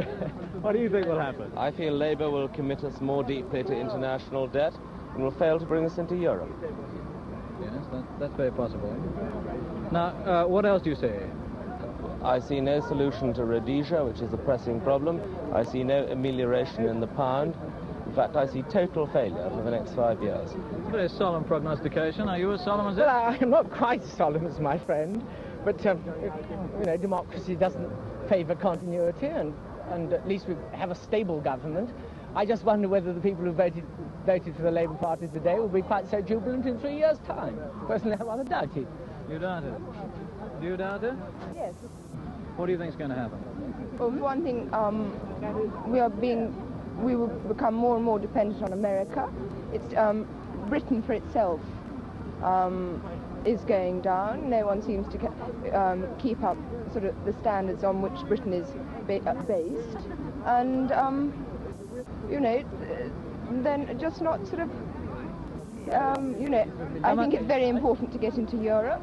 How much longer are you going to stay here in Trafalgar Square tonight? Oh, I don't know. I think we've all been here quite long enough, don't you? Alan Whicker, Trafalgar Square. Thank you very much indeed, I must say. Now, David Butler, what are the chances in a random sample of finding a communist? Because that's who we began with. Something like, who actually voted communist. Who voted communist? Something like 150 to 1. Sure, that's not a bad chance for Whicker. Now, let's get some more results. Carmarthen, and a famous name in politics, Lady Megan Lloyd George holds a seat for Labour, which she won off the Liberals, having changed her own party nearly 10 years ago. She won this without campaigning because she was ill and wasn't able to take part in the election. Rowley Regis and Tipton, this is a new MP. Arthur Henderson has retired, and this is Peter Archer, a young barrister, takes over as the new MP for Rowley Regis and Tipton. 5.5% swing, big swing in the West Midlands. Antrim South and Sir Knox Cunningham, who used to be Harold Macmillan's PPS, among other things, a very good boxer. But an 8.5% swing to Labour in Antrim South. West Fife, and Mr. William Hamilton holds the seat for Labour. He won some years back off the Communists. Mr. Hamilton is one of the main question time gadflies. The Communists saved their deposit, the first time that they've saved their deposit in a couple of elections. Sheffield Atcliffe, John Hind. He's been there for 22 years. London Bethnal Green, a new member, Percy Holman's retired. This is William Hilton, takes over the seat for the Labour Party, safe Labour seat. 3% swing. Essex South East, Bernard Brain, who's been there for 16 years, holds a seat for the Conservatives. This is one of many seats which will be carved up for redistribution. It's got to over 85,000. 2.5% swing. Dunbartonshire West, Tom Steele holds it for Labour. He's been there for 16 years. 2.8% swing. You see, it's a long, hard night for someone down at the Labour Party headquarters. There's a lot of envious people around here, too. Come on, Ian, on with the results. Now, where we got to, we skipped Dunbartonshire East with a month. London Vauxhall, George Shrice, former minister. There we are, Dunbartonshire East. We're back. Cyril Bentz held the seat for Labour. 1.3 swing. Been Labour for over 40 years. Gloucestershire South, this is one the Conservatives might have lost, but Captain Caulfield, Frederick Caulfield, has held it with a reduced majority. That's one more very good result, because they actually have been hanging on to quite a large number of seats that should have gone on the current swing. I've noted they've held on to Ayr and Eastleigh and Burton and Cathcart and Lowestoft and Pentlands and Devonport and Stroud. All of them ones that was a better than even chance of their losing on the national swing we've been having tonight. I'll take the result from Leek, and it's Harold Davis, Parliamentary Secretary of the Ministry of Pensions, our man in Hanoi. This, at one time, was a very marginal seat, but as you would say, Mr. Davis now has a pretty comfortable majority. 2.9% swing. London Vauxhall, George Strauss, Minister in the Attlee government, but not in the Wilson government. 2.5% swing. David Butler was mentioning just now the national swing. Let's go across to Robert McKenzie and hear about the national swing now. Well, here's roughly where it is now, just above 3%, pointing to a Labour majority of somewhere around 100. I think on the evidence David was giving a moment ago, it may well turn out to be a little under 100 when all comes in tomorrow. Now, this is quite a bit below, indeed markedly below, what the swing seemed to be like in the early results when it was around 4%. And it's well below the average of the opinion polls, which was pointing to something like 150 Labour majority when you averaged out their results, and we'll look at them in rather more detail in a moment. Now, if we assume for the moment that Labour is going to have a majority of 100 or just under, I'd like to, for a moment, to compare this to some of the big majorities that we've had in history in this century. Assuming for a moment that Labour's overall majority is going to appear here as 100 or just under, and the percentage share of the vote probably just under 50. Then we compare it with the biggest recent win, Conservatives in 1959 under Harold Macmillan, 100 overall majority, almost the same as this, almost the same share of the vote. This election is, in a sense, the mirror image of that one in 1959. Labour's position compared to 45 is almost certainly going to be a smaller overall majority, considerably smaller, but perhaps a slightly greater share of the vote than they got in 1945. Here are other famous big wins in this century. Conservatives in 35, huge win. The National Government, mainly Conservative, an overwhelming win. 1906, the Liberals with 130 majority and well over half the votes cast. That's the picture then in this century of other big wins. The opinion polls, just worth recalling what they were saying, we showed you at the beginning of the program. All of them were predicting majorities considerably larger, in the case of the Daily Express, overwhelmingly larger than Labour is now going to get. Every one is larger than Labour is likely to get. On these figures, the research services and the Observer may well end up as being the one that got nearest to the actual result. Now, there's an element of chance in this, as the pollsters themselves will admit. A variation of a point or so, one way or the other, could be statistical wobble. At the same time, it is striking that all the pollsters predicted much bigger majorities than Labour is now going to get, especially if the rural swing tomorrow proves to be smaller than was expected. First, let's deal with some of the results tonight that we've got coming in. Let's take Macclesfield first, and Sir Arthur Vere Harvey holds the seat with a reduced majority. 2% swing. Walsall North, the other half of Walsall, this is always held fairly comfortably by Labour. William Wells has held this for over 20 years. Almost 4% swing. And Knutsford. And Sir Walter Bromley Devonport, the man with the loudest voice in the House of Commons, holds his seat. The Liberals just keep second place there. Holds it quite comfortably. He's also a very good cricketer. And in the House of Commons cricket team, he will be joined by Michael Winstanley, who is the new Liberal MP for Cheadle, whom I think we may hear of in a moment. Yes, we haven't, have we? We haven't heard from Cheadle. No, indeed. And now let's go up, take a look at the state of the parties at 2 minutes past 3. Here we are, the state of the parties board. Not more than 2 or 3 results now to come. Labour with just double the number of seats of the Conservatives there in the first column. Liberals with 5, which represents 1 net gain. There are 2 losses and 2 gains and 1 loss, 1 net gain. The Conservatives have not been able to make a single gain, as you'll see in their line across opposite the Conservatives. So the position then on the party lead board, which is now we're going to look at just at 2 minutes after 3, the party lead board will show Labour leading 153 over the Conservatives, a figure that is bound to shrink as the rural results come in tomorrow, with Labour's result looking like something in the way of 100 over the Conservatives, perhaps 110, perhaps 90, as things sort themselves out tomorrow. We've got perhaps 2 or 3 more results tonight, and then tomorrow you will see about 170 to come. Cliff. Now let's go and join Robin Day, who's been talking with a Liberal winner. Dr. Michael Winstanley. Yes. And you are now in Manchester, are you? I'm in Manchester. Well, that's very good of you to go. Can I ask you a little about yourself, in case some of our viewers don't know as much about you as they will now have to? You're a doctor? Yes, I'm a doctor. And you practice? I practice a lot of things, but as a doctor, amongst others, yes. And you're on the television, too? I've done a lot of television of one kind and another, yes. What as? Well, medical programmes, current affairs programmes, the sort of things which you do. Only I've done them up in the north. But under your own name, do you do them under your own name as a doctor? Oh, I've done programmes under my own name as a doctor, some, yes. Is that allowed? Well, I think if you're doing programmes one day about politics and everybody sees your name, it seems a bit silly to suddenly appear and be anonymous the next day, doesn't it? Yes. You're being described, or rather your constituency is being described this evening as the Northern Orpington. Is the parallel exact? I think it's similar. It's a division which we've worked. This hasn't happened all at once. This isn't some sudden thing. How do you account for the fact that you did apparently very much better than as a Liberal compared to nearby constituencies where the Liberal vote dropped pretty heavily? I think that there's nothing breeds success like success. We've got an astonishing record in Cheadle. 7,000 votes in 1955, 15,500 in 1959, 25,220 last time, and I think an awful lot of people who favour Liberal policies suddenly noticed that it was worthwhile voting for them.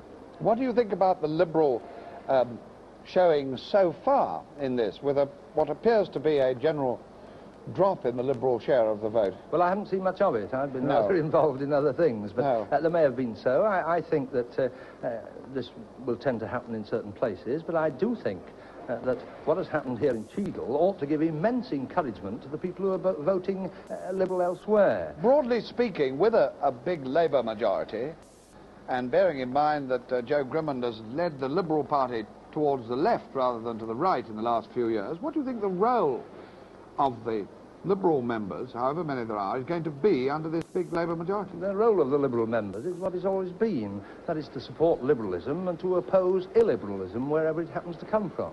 Thus we shall oppose steel nationalisation, land nationalisation, all these sort of things. We shall try, do our best to exert pressure to direct the Labour government towards the sort of things upon which we've got some agreement. We may have some success, I don't know, we may not.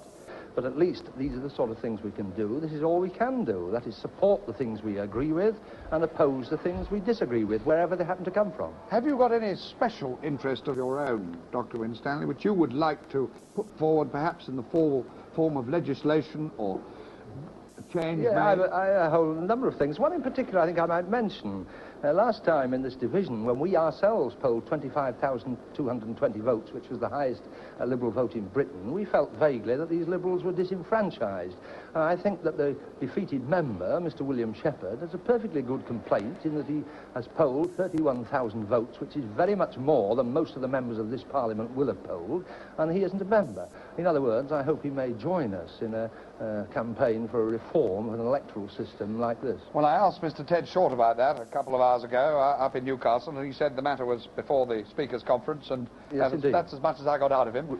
Anyway, thank you very much, thank you, Dr. Winstanley, for you. coming along so early or late in the morning, whichever you like to call it. Thank you too. Goodbye. Bye-bye. It was Dr. Michael Winstanley. He was the Liberal who won Cheadle. Now, David Butler, you're straining at the leash to get rid of some of your figures. Well, there are three points, if I can make them. Firstly, on racialism, which was a great feature of the 1964 campaign. There were 8 candidates in this election who stood specifically on racialist platforms.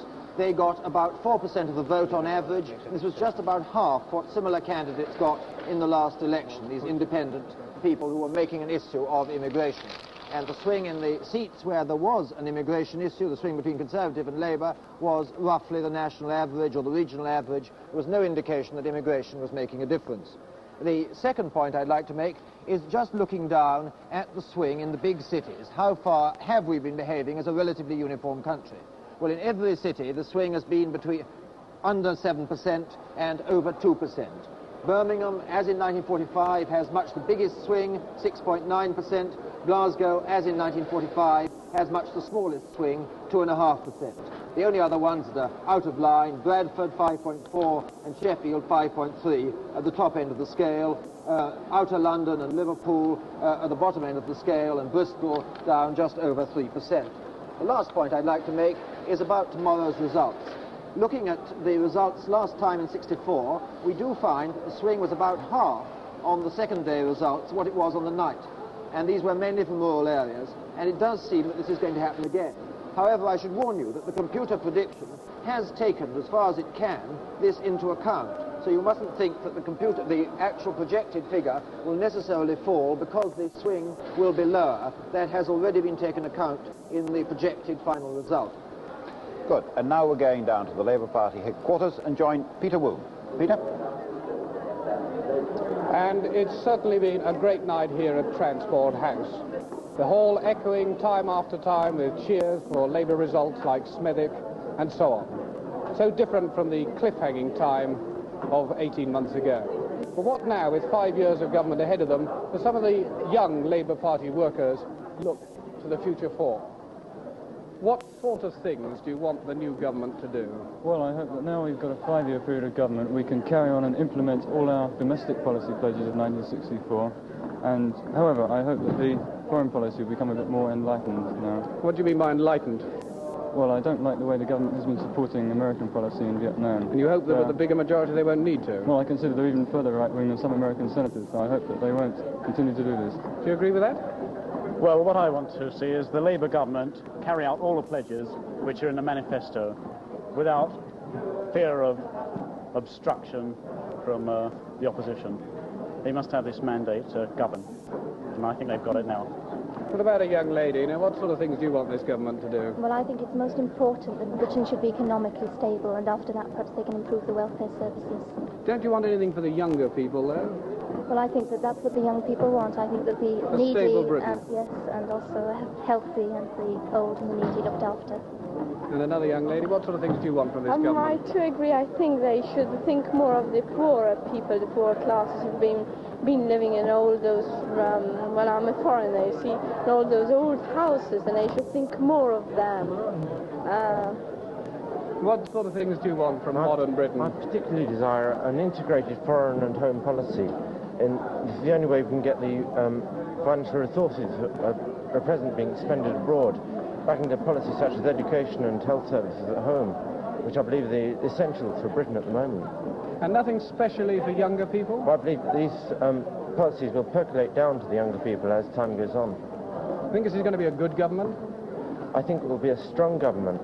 I hope it will be a good government. And is Mr. Harold Wilson going to be a good Prime Minister? One would hope so. We've been canvassing for him for a considerable time now. You're not convinced? I'm not convinced, but I have strong hopes. You think they've all seem to think they've got to prove themselves still? No, I think Harold Wilson has proved himself over the last 18 months to be a worthy and respectful representative of Britain to the whole world, and he has really put Britain on the map, as it were, without sounding too patriotic. Good, well, thank you. Some thoughts very early in the morning from Transport House. Peter Woon, Labour Party headquarters. Whilst we're at Transport House, we thought we could, at that time, take the opportunity to give you the whole long list of the 42 Labour gains that we've had so far in. There is an additional one, in fact, I gather, on that list, which we haven't mentioned before, that Labour has gained Croydon South, which... here it is, just coming in now. That's it. That means that Sir Richard Thompson has lost a seat which he's held for some years. Only a 2.3% swing was needed for that.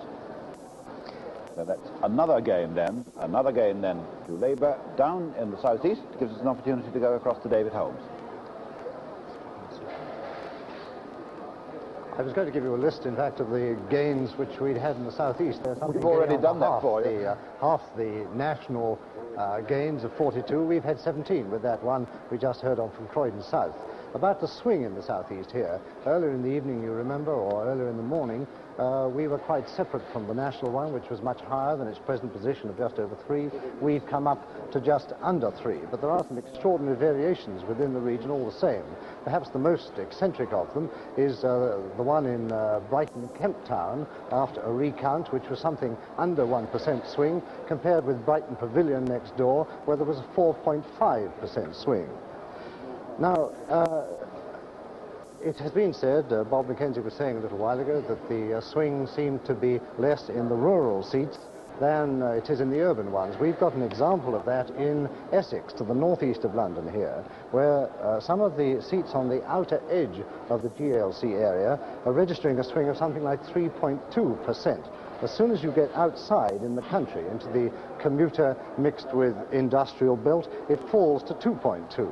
But the interesting thing is that when you get out here to the coastal towns, Harwich constituency, which is in this area, including Frinton and Walton and Clacton, down to the South End seats, it rises again to 3.4. There's one other aspect of the southeast, and this takes up a point David Butler was making just now, and that is seats where immigration was expected to be an issue. If this was so in the Midlands, it was so in some of the London seats. Looking at 4 of the London seats where this might have come up, Willesden East, Southall, Eton and Slough and Deptford, in 2 of which, Southall and Deptford, there were specific independent candidates standing on a racialist ground. The swing, in fact, has been much greater than the regional swing, much greater, in fact, than the national swing. Willesden, for instance, where Reginald Freeson stood, who was the man who stood out most prominently against the government's white paper on immigration and wanted it liberalised substantially. He has achieved one of the greatest swings in inner London, 6.5%. So it seems that what Brian Walden was saying from Birmingham a little while earlier is absolutely true of London too, that perhaps the immigration bogey has been killed. Shall we first of all take that... Here's the confirmation of the Croydon South.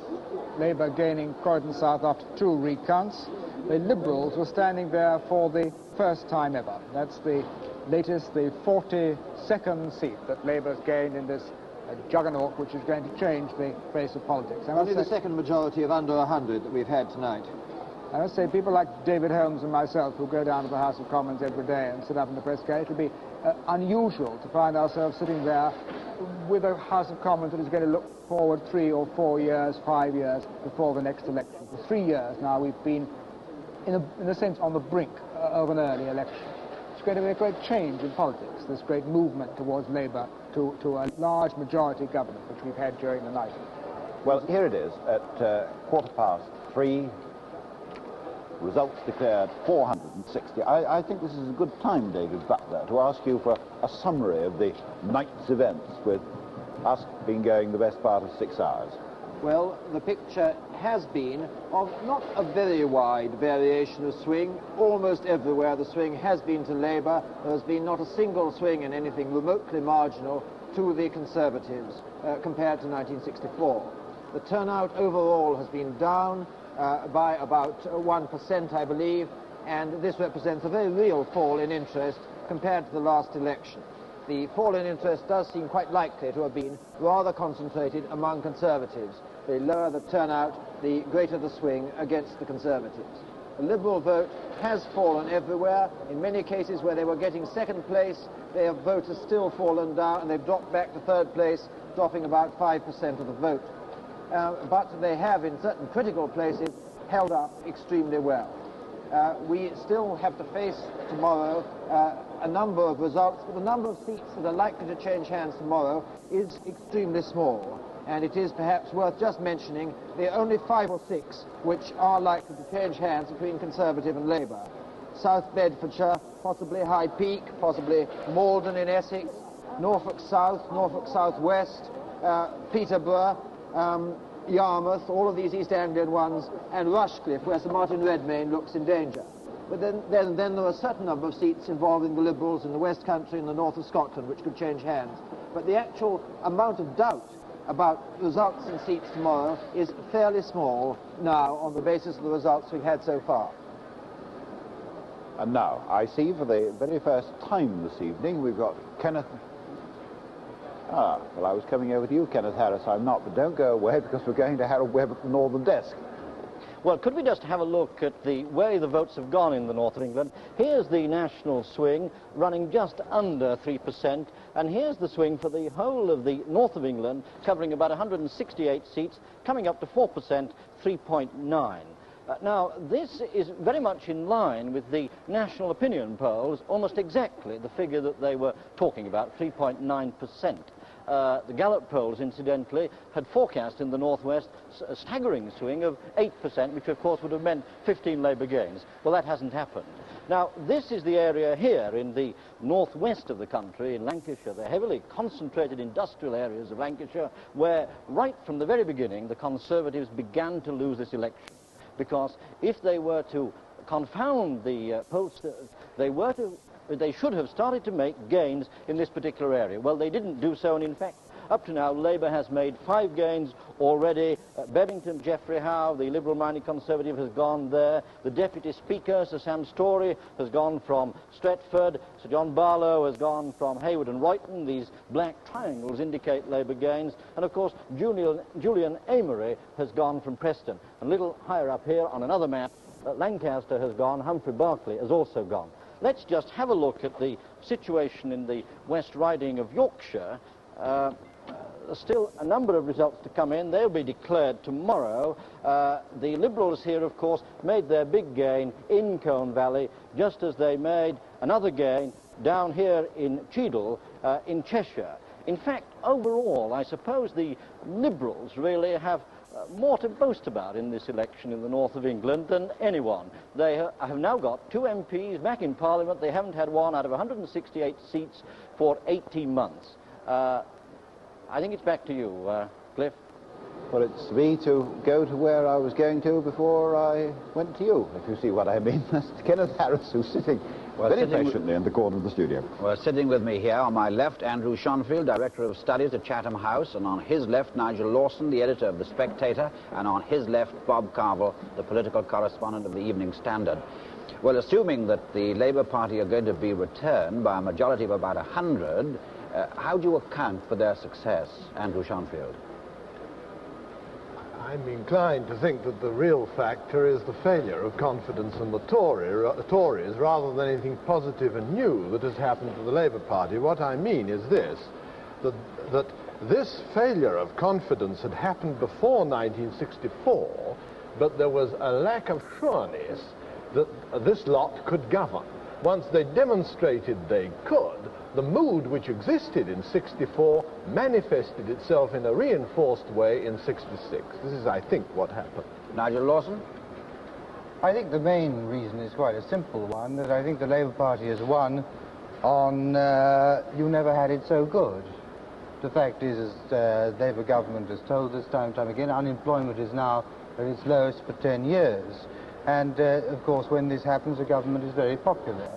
The paradox is that the reason unemployment is so low is because the government in its economic policies has been trying to increase unemployment and has failed to do so. It will no doubt succeed in doing so in the months ahead, but this is after the election. How disappointed do you think the Conservatives should feel if, in fact, the Labour Party do get in with a majority of 100?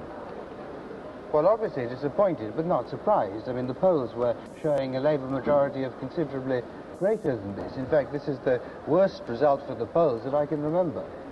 Bob Carville? I think a great many people haven't been much moved by the arguments in this campaign at all. They think that the Labour Party hasn't made an awfully brilliant job of it, but it hasn't made a much worse job than the Tories. They feel that the Tories had 13 years, that the Labour Party had 17 months, and that the Labour Party is entitled to a bit longer to prove itself. As for the Tories, I think that this result in the circumstances is rather better than Ted Heath might have hoped for. He had to fight this campaign too soon, both for himself and for the party. And if he's failed simply because he hasn't been able to perform a miracle. Now, assuming the Labour Party get a majority of 100, what do you expect from them, Andrew Schonfield? I think I'd expect them to be more decisive in their management of the home economy than they've been. They have been innovators, but the thing which came to the surface in the rebellion over the nationalisation of steel with Woodrow Wyatt and Donnelly was, I think, a manifestation of an inner weakness which had inhibited them from trying out a number of experiments that they've got in the pipeline. So I think on the home front, this can only do positive good.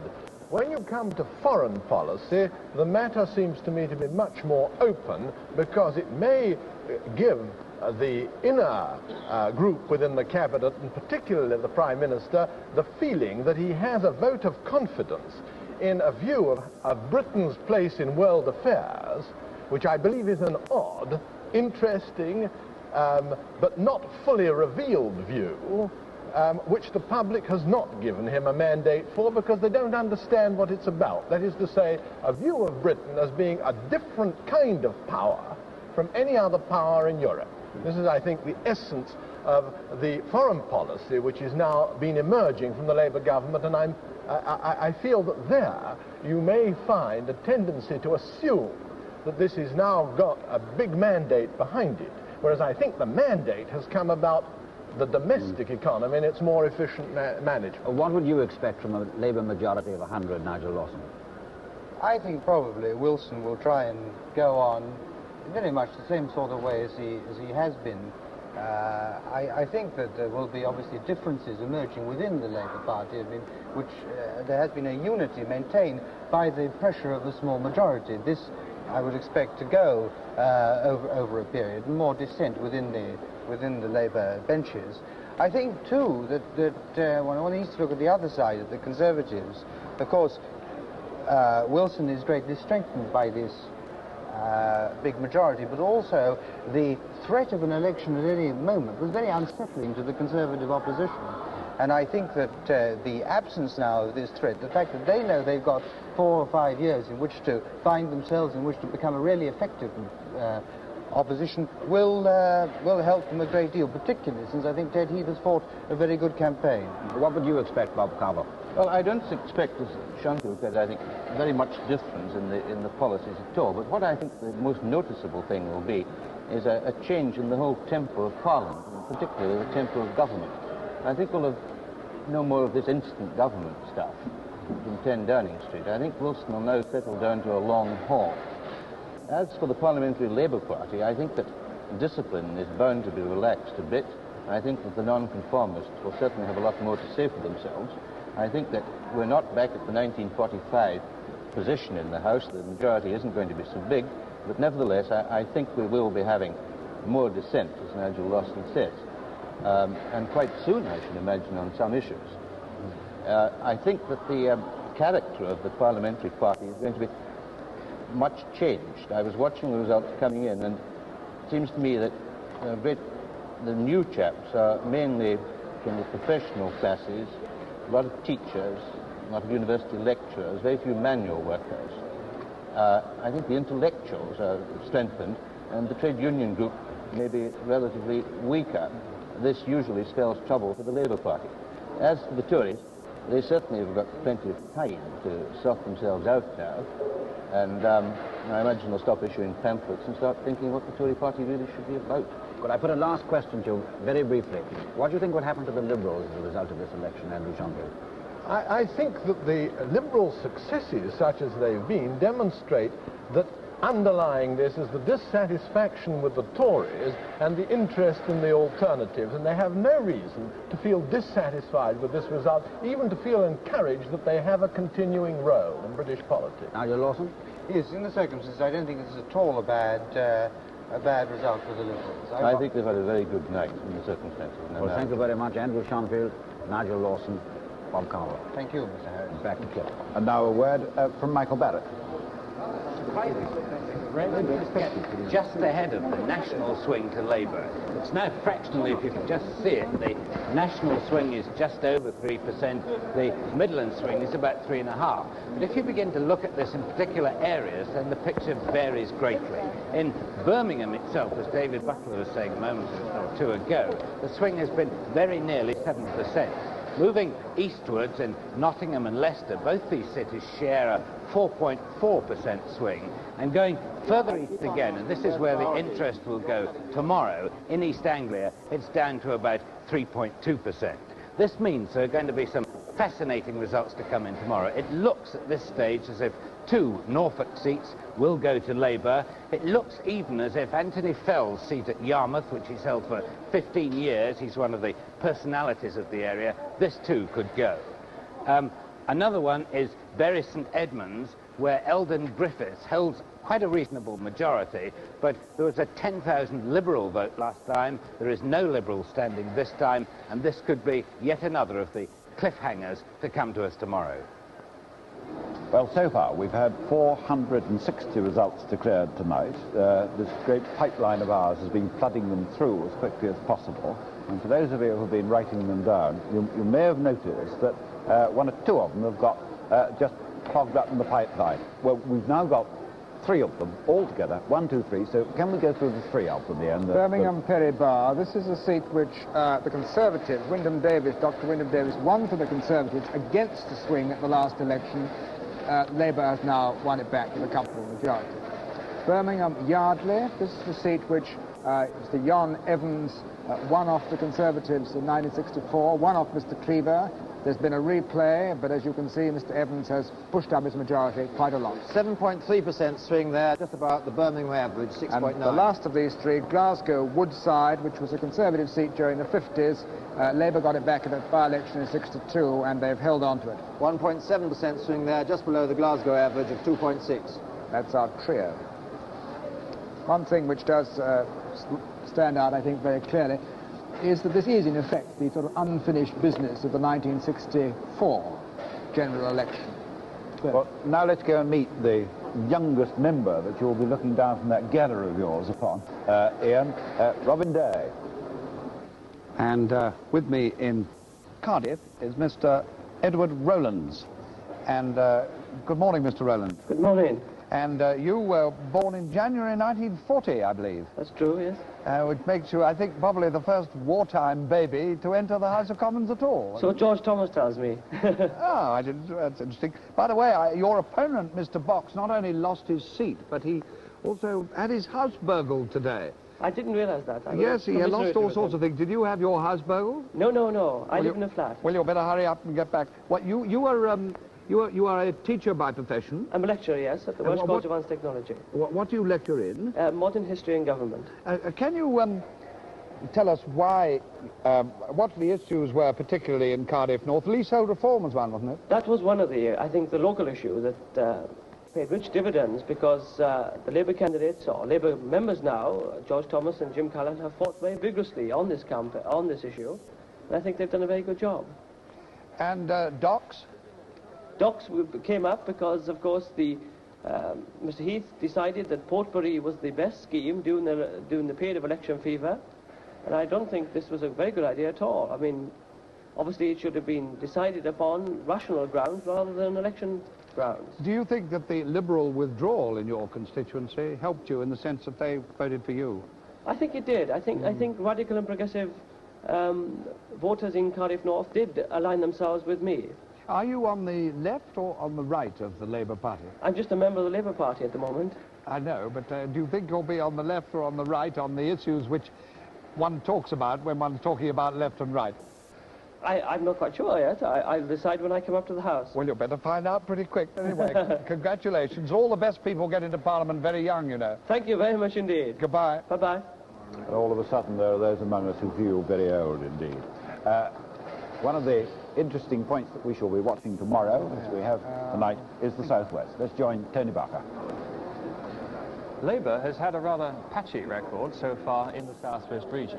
It is true that they have made spectacular victories, particularly at Plymouth Sutton and at Exeter, which were certainly in excess of local expectations.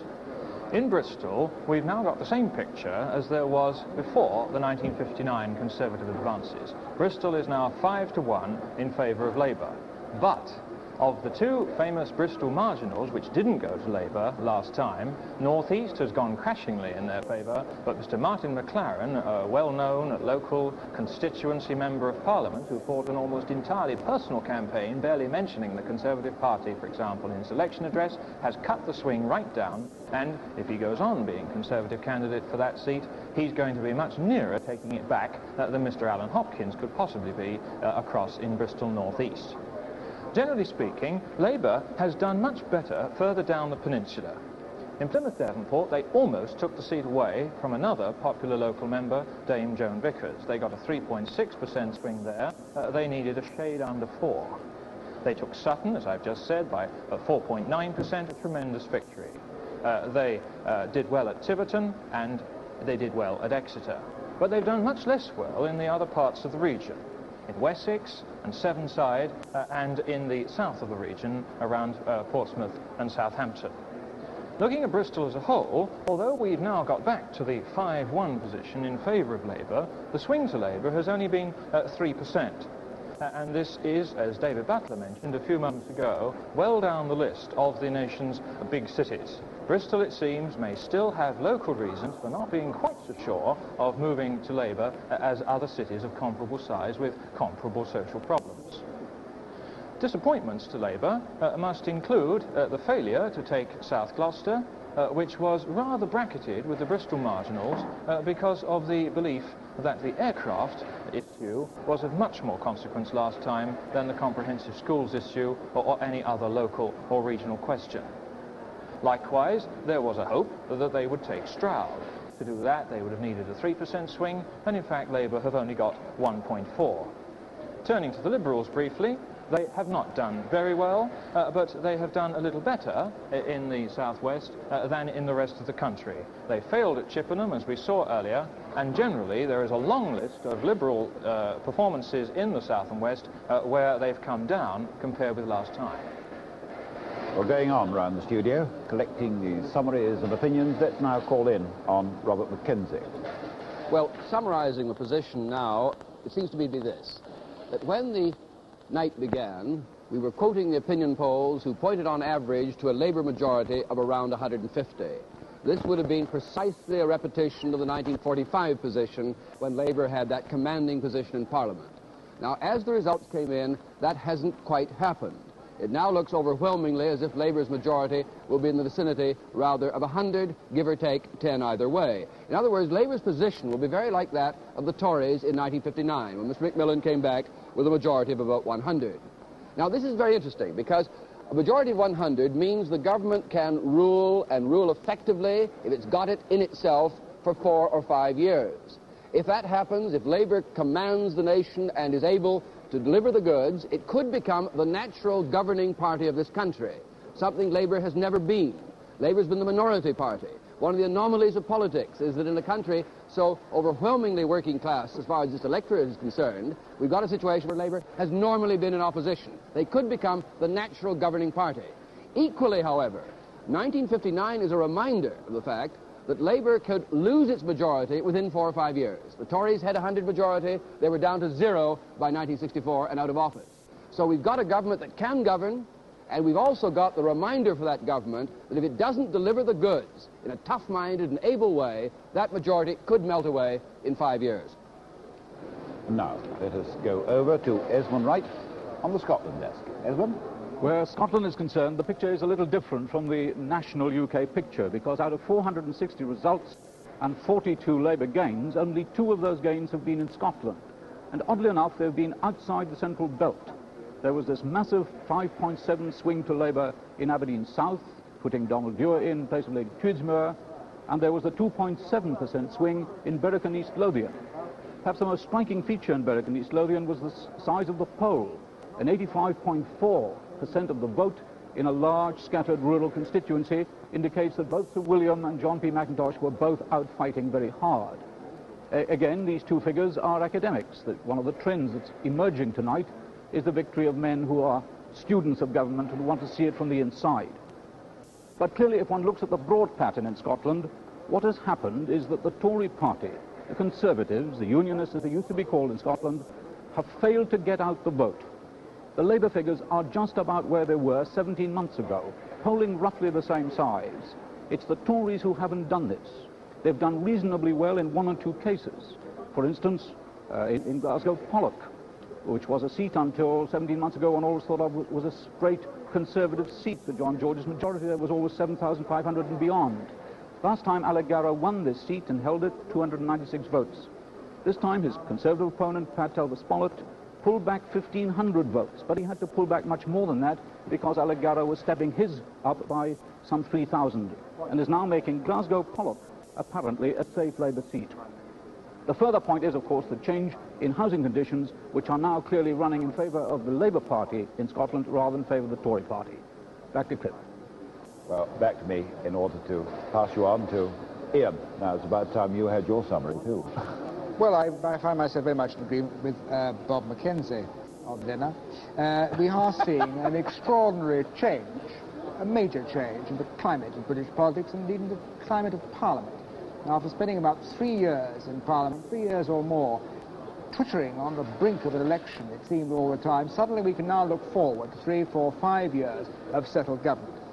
Mr. Wilson, having got the timing of his general election thumpingly right, is now in an immensely strong personal position to reconstruct his cabinet and indeed to assert his authority over the Labour Party. The Conservatives are obviously going to face a major problem of reconstruction, but as I think we've seen clearly from a number of things that have been said tonight, notably by Edward Boyle, Mr. Heath's own position has grown immensely in stature even in the 3 weeks of the campaign. My own summing up of what we've seen tonight is quite simply this, that what has happened is what some of us suspected about 1964, that all the local elections, by-elections, opinion polls, swings, enormous swings to Labour in 63 and 64 were true. This was the temper of the nation. Coming up to the 64 election, after 13 years out of office, there was a sudden fear of the unknown of a Labour government. But almost from the moment that Labour came into office, then the unknown was then known, was accepted, and what you are now getting is what would otherwise have happened, in fact, in 1964. To that extent, I agree with what Bob Crowell was saying earlier on. Mr. Heath, to reverse that, would have needed a miracle. And miracles are no longer fashionable in politics. Here we are now at the position of being 20 minutes to 4. The results declared are 460. All our pretty girls, I'm told, have gone to bed. No, they haven't. They've come and joined us. Who said they'd gone to bed? Someone told me they'd gone to bed, but you haven't. Thank you very much indeed for being around here all evening. You've got to be here at 6:30 in the morning, some of you realise that, and so have we. So thank you very much indeed. We've had several appreciative telephone calls saying the girls are much prettier this time. They're younger this time. That's why. Thank you very much indeed. Well, now, here are final look at the standing parts.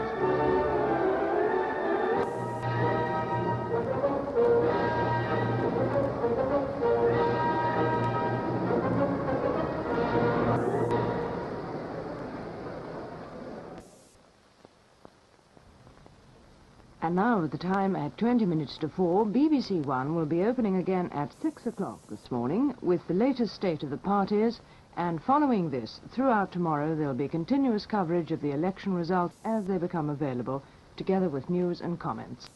But now, until 6 o'clock,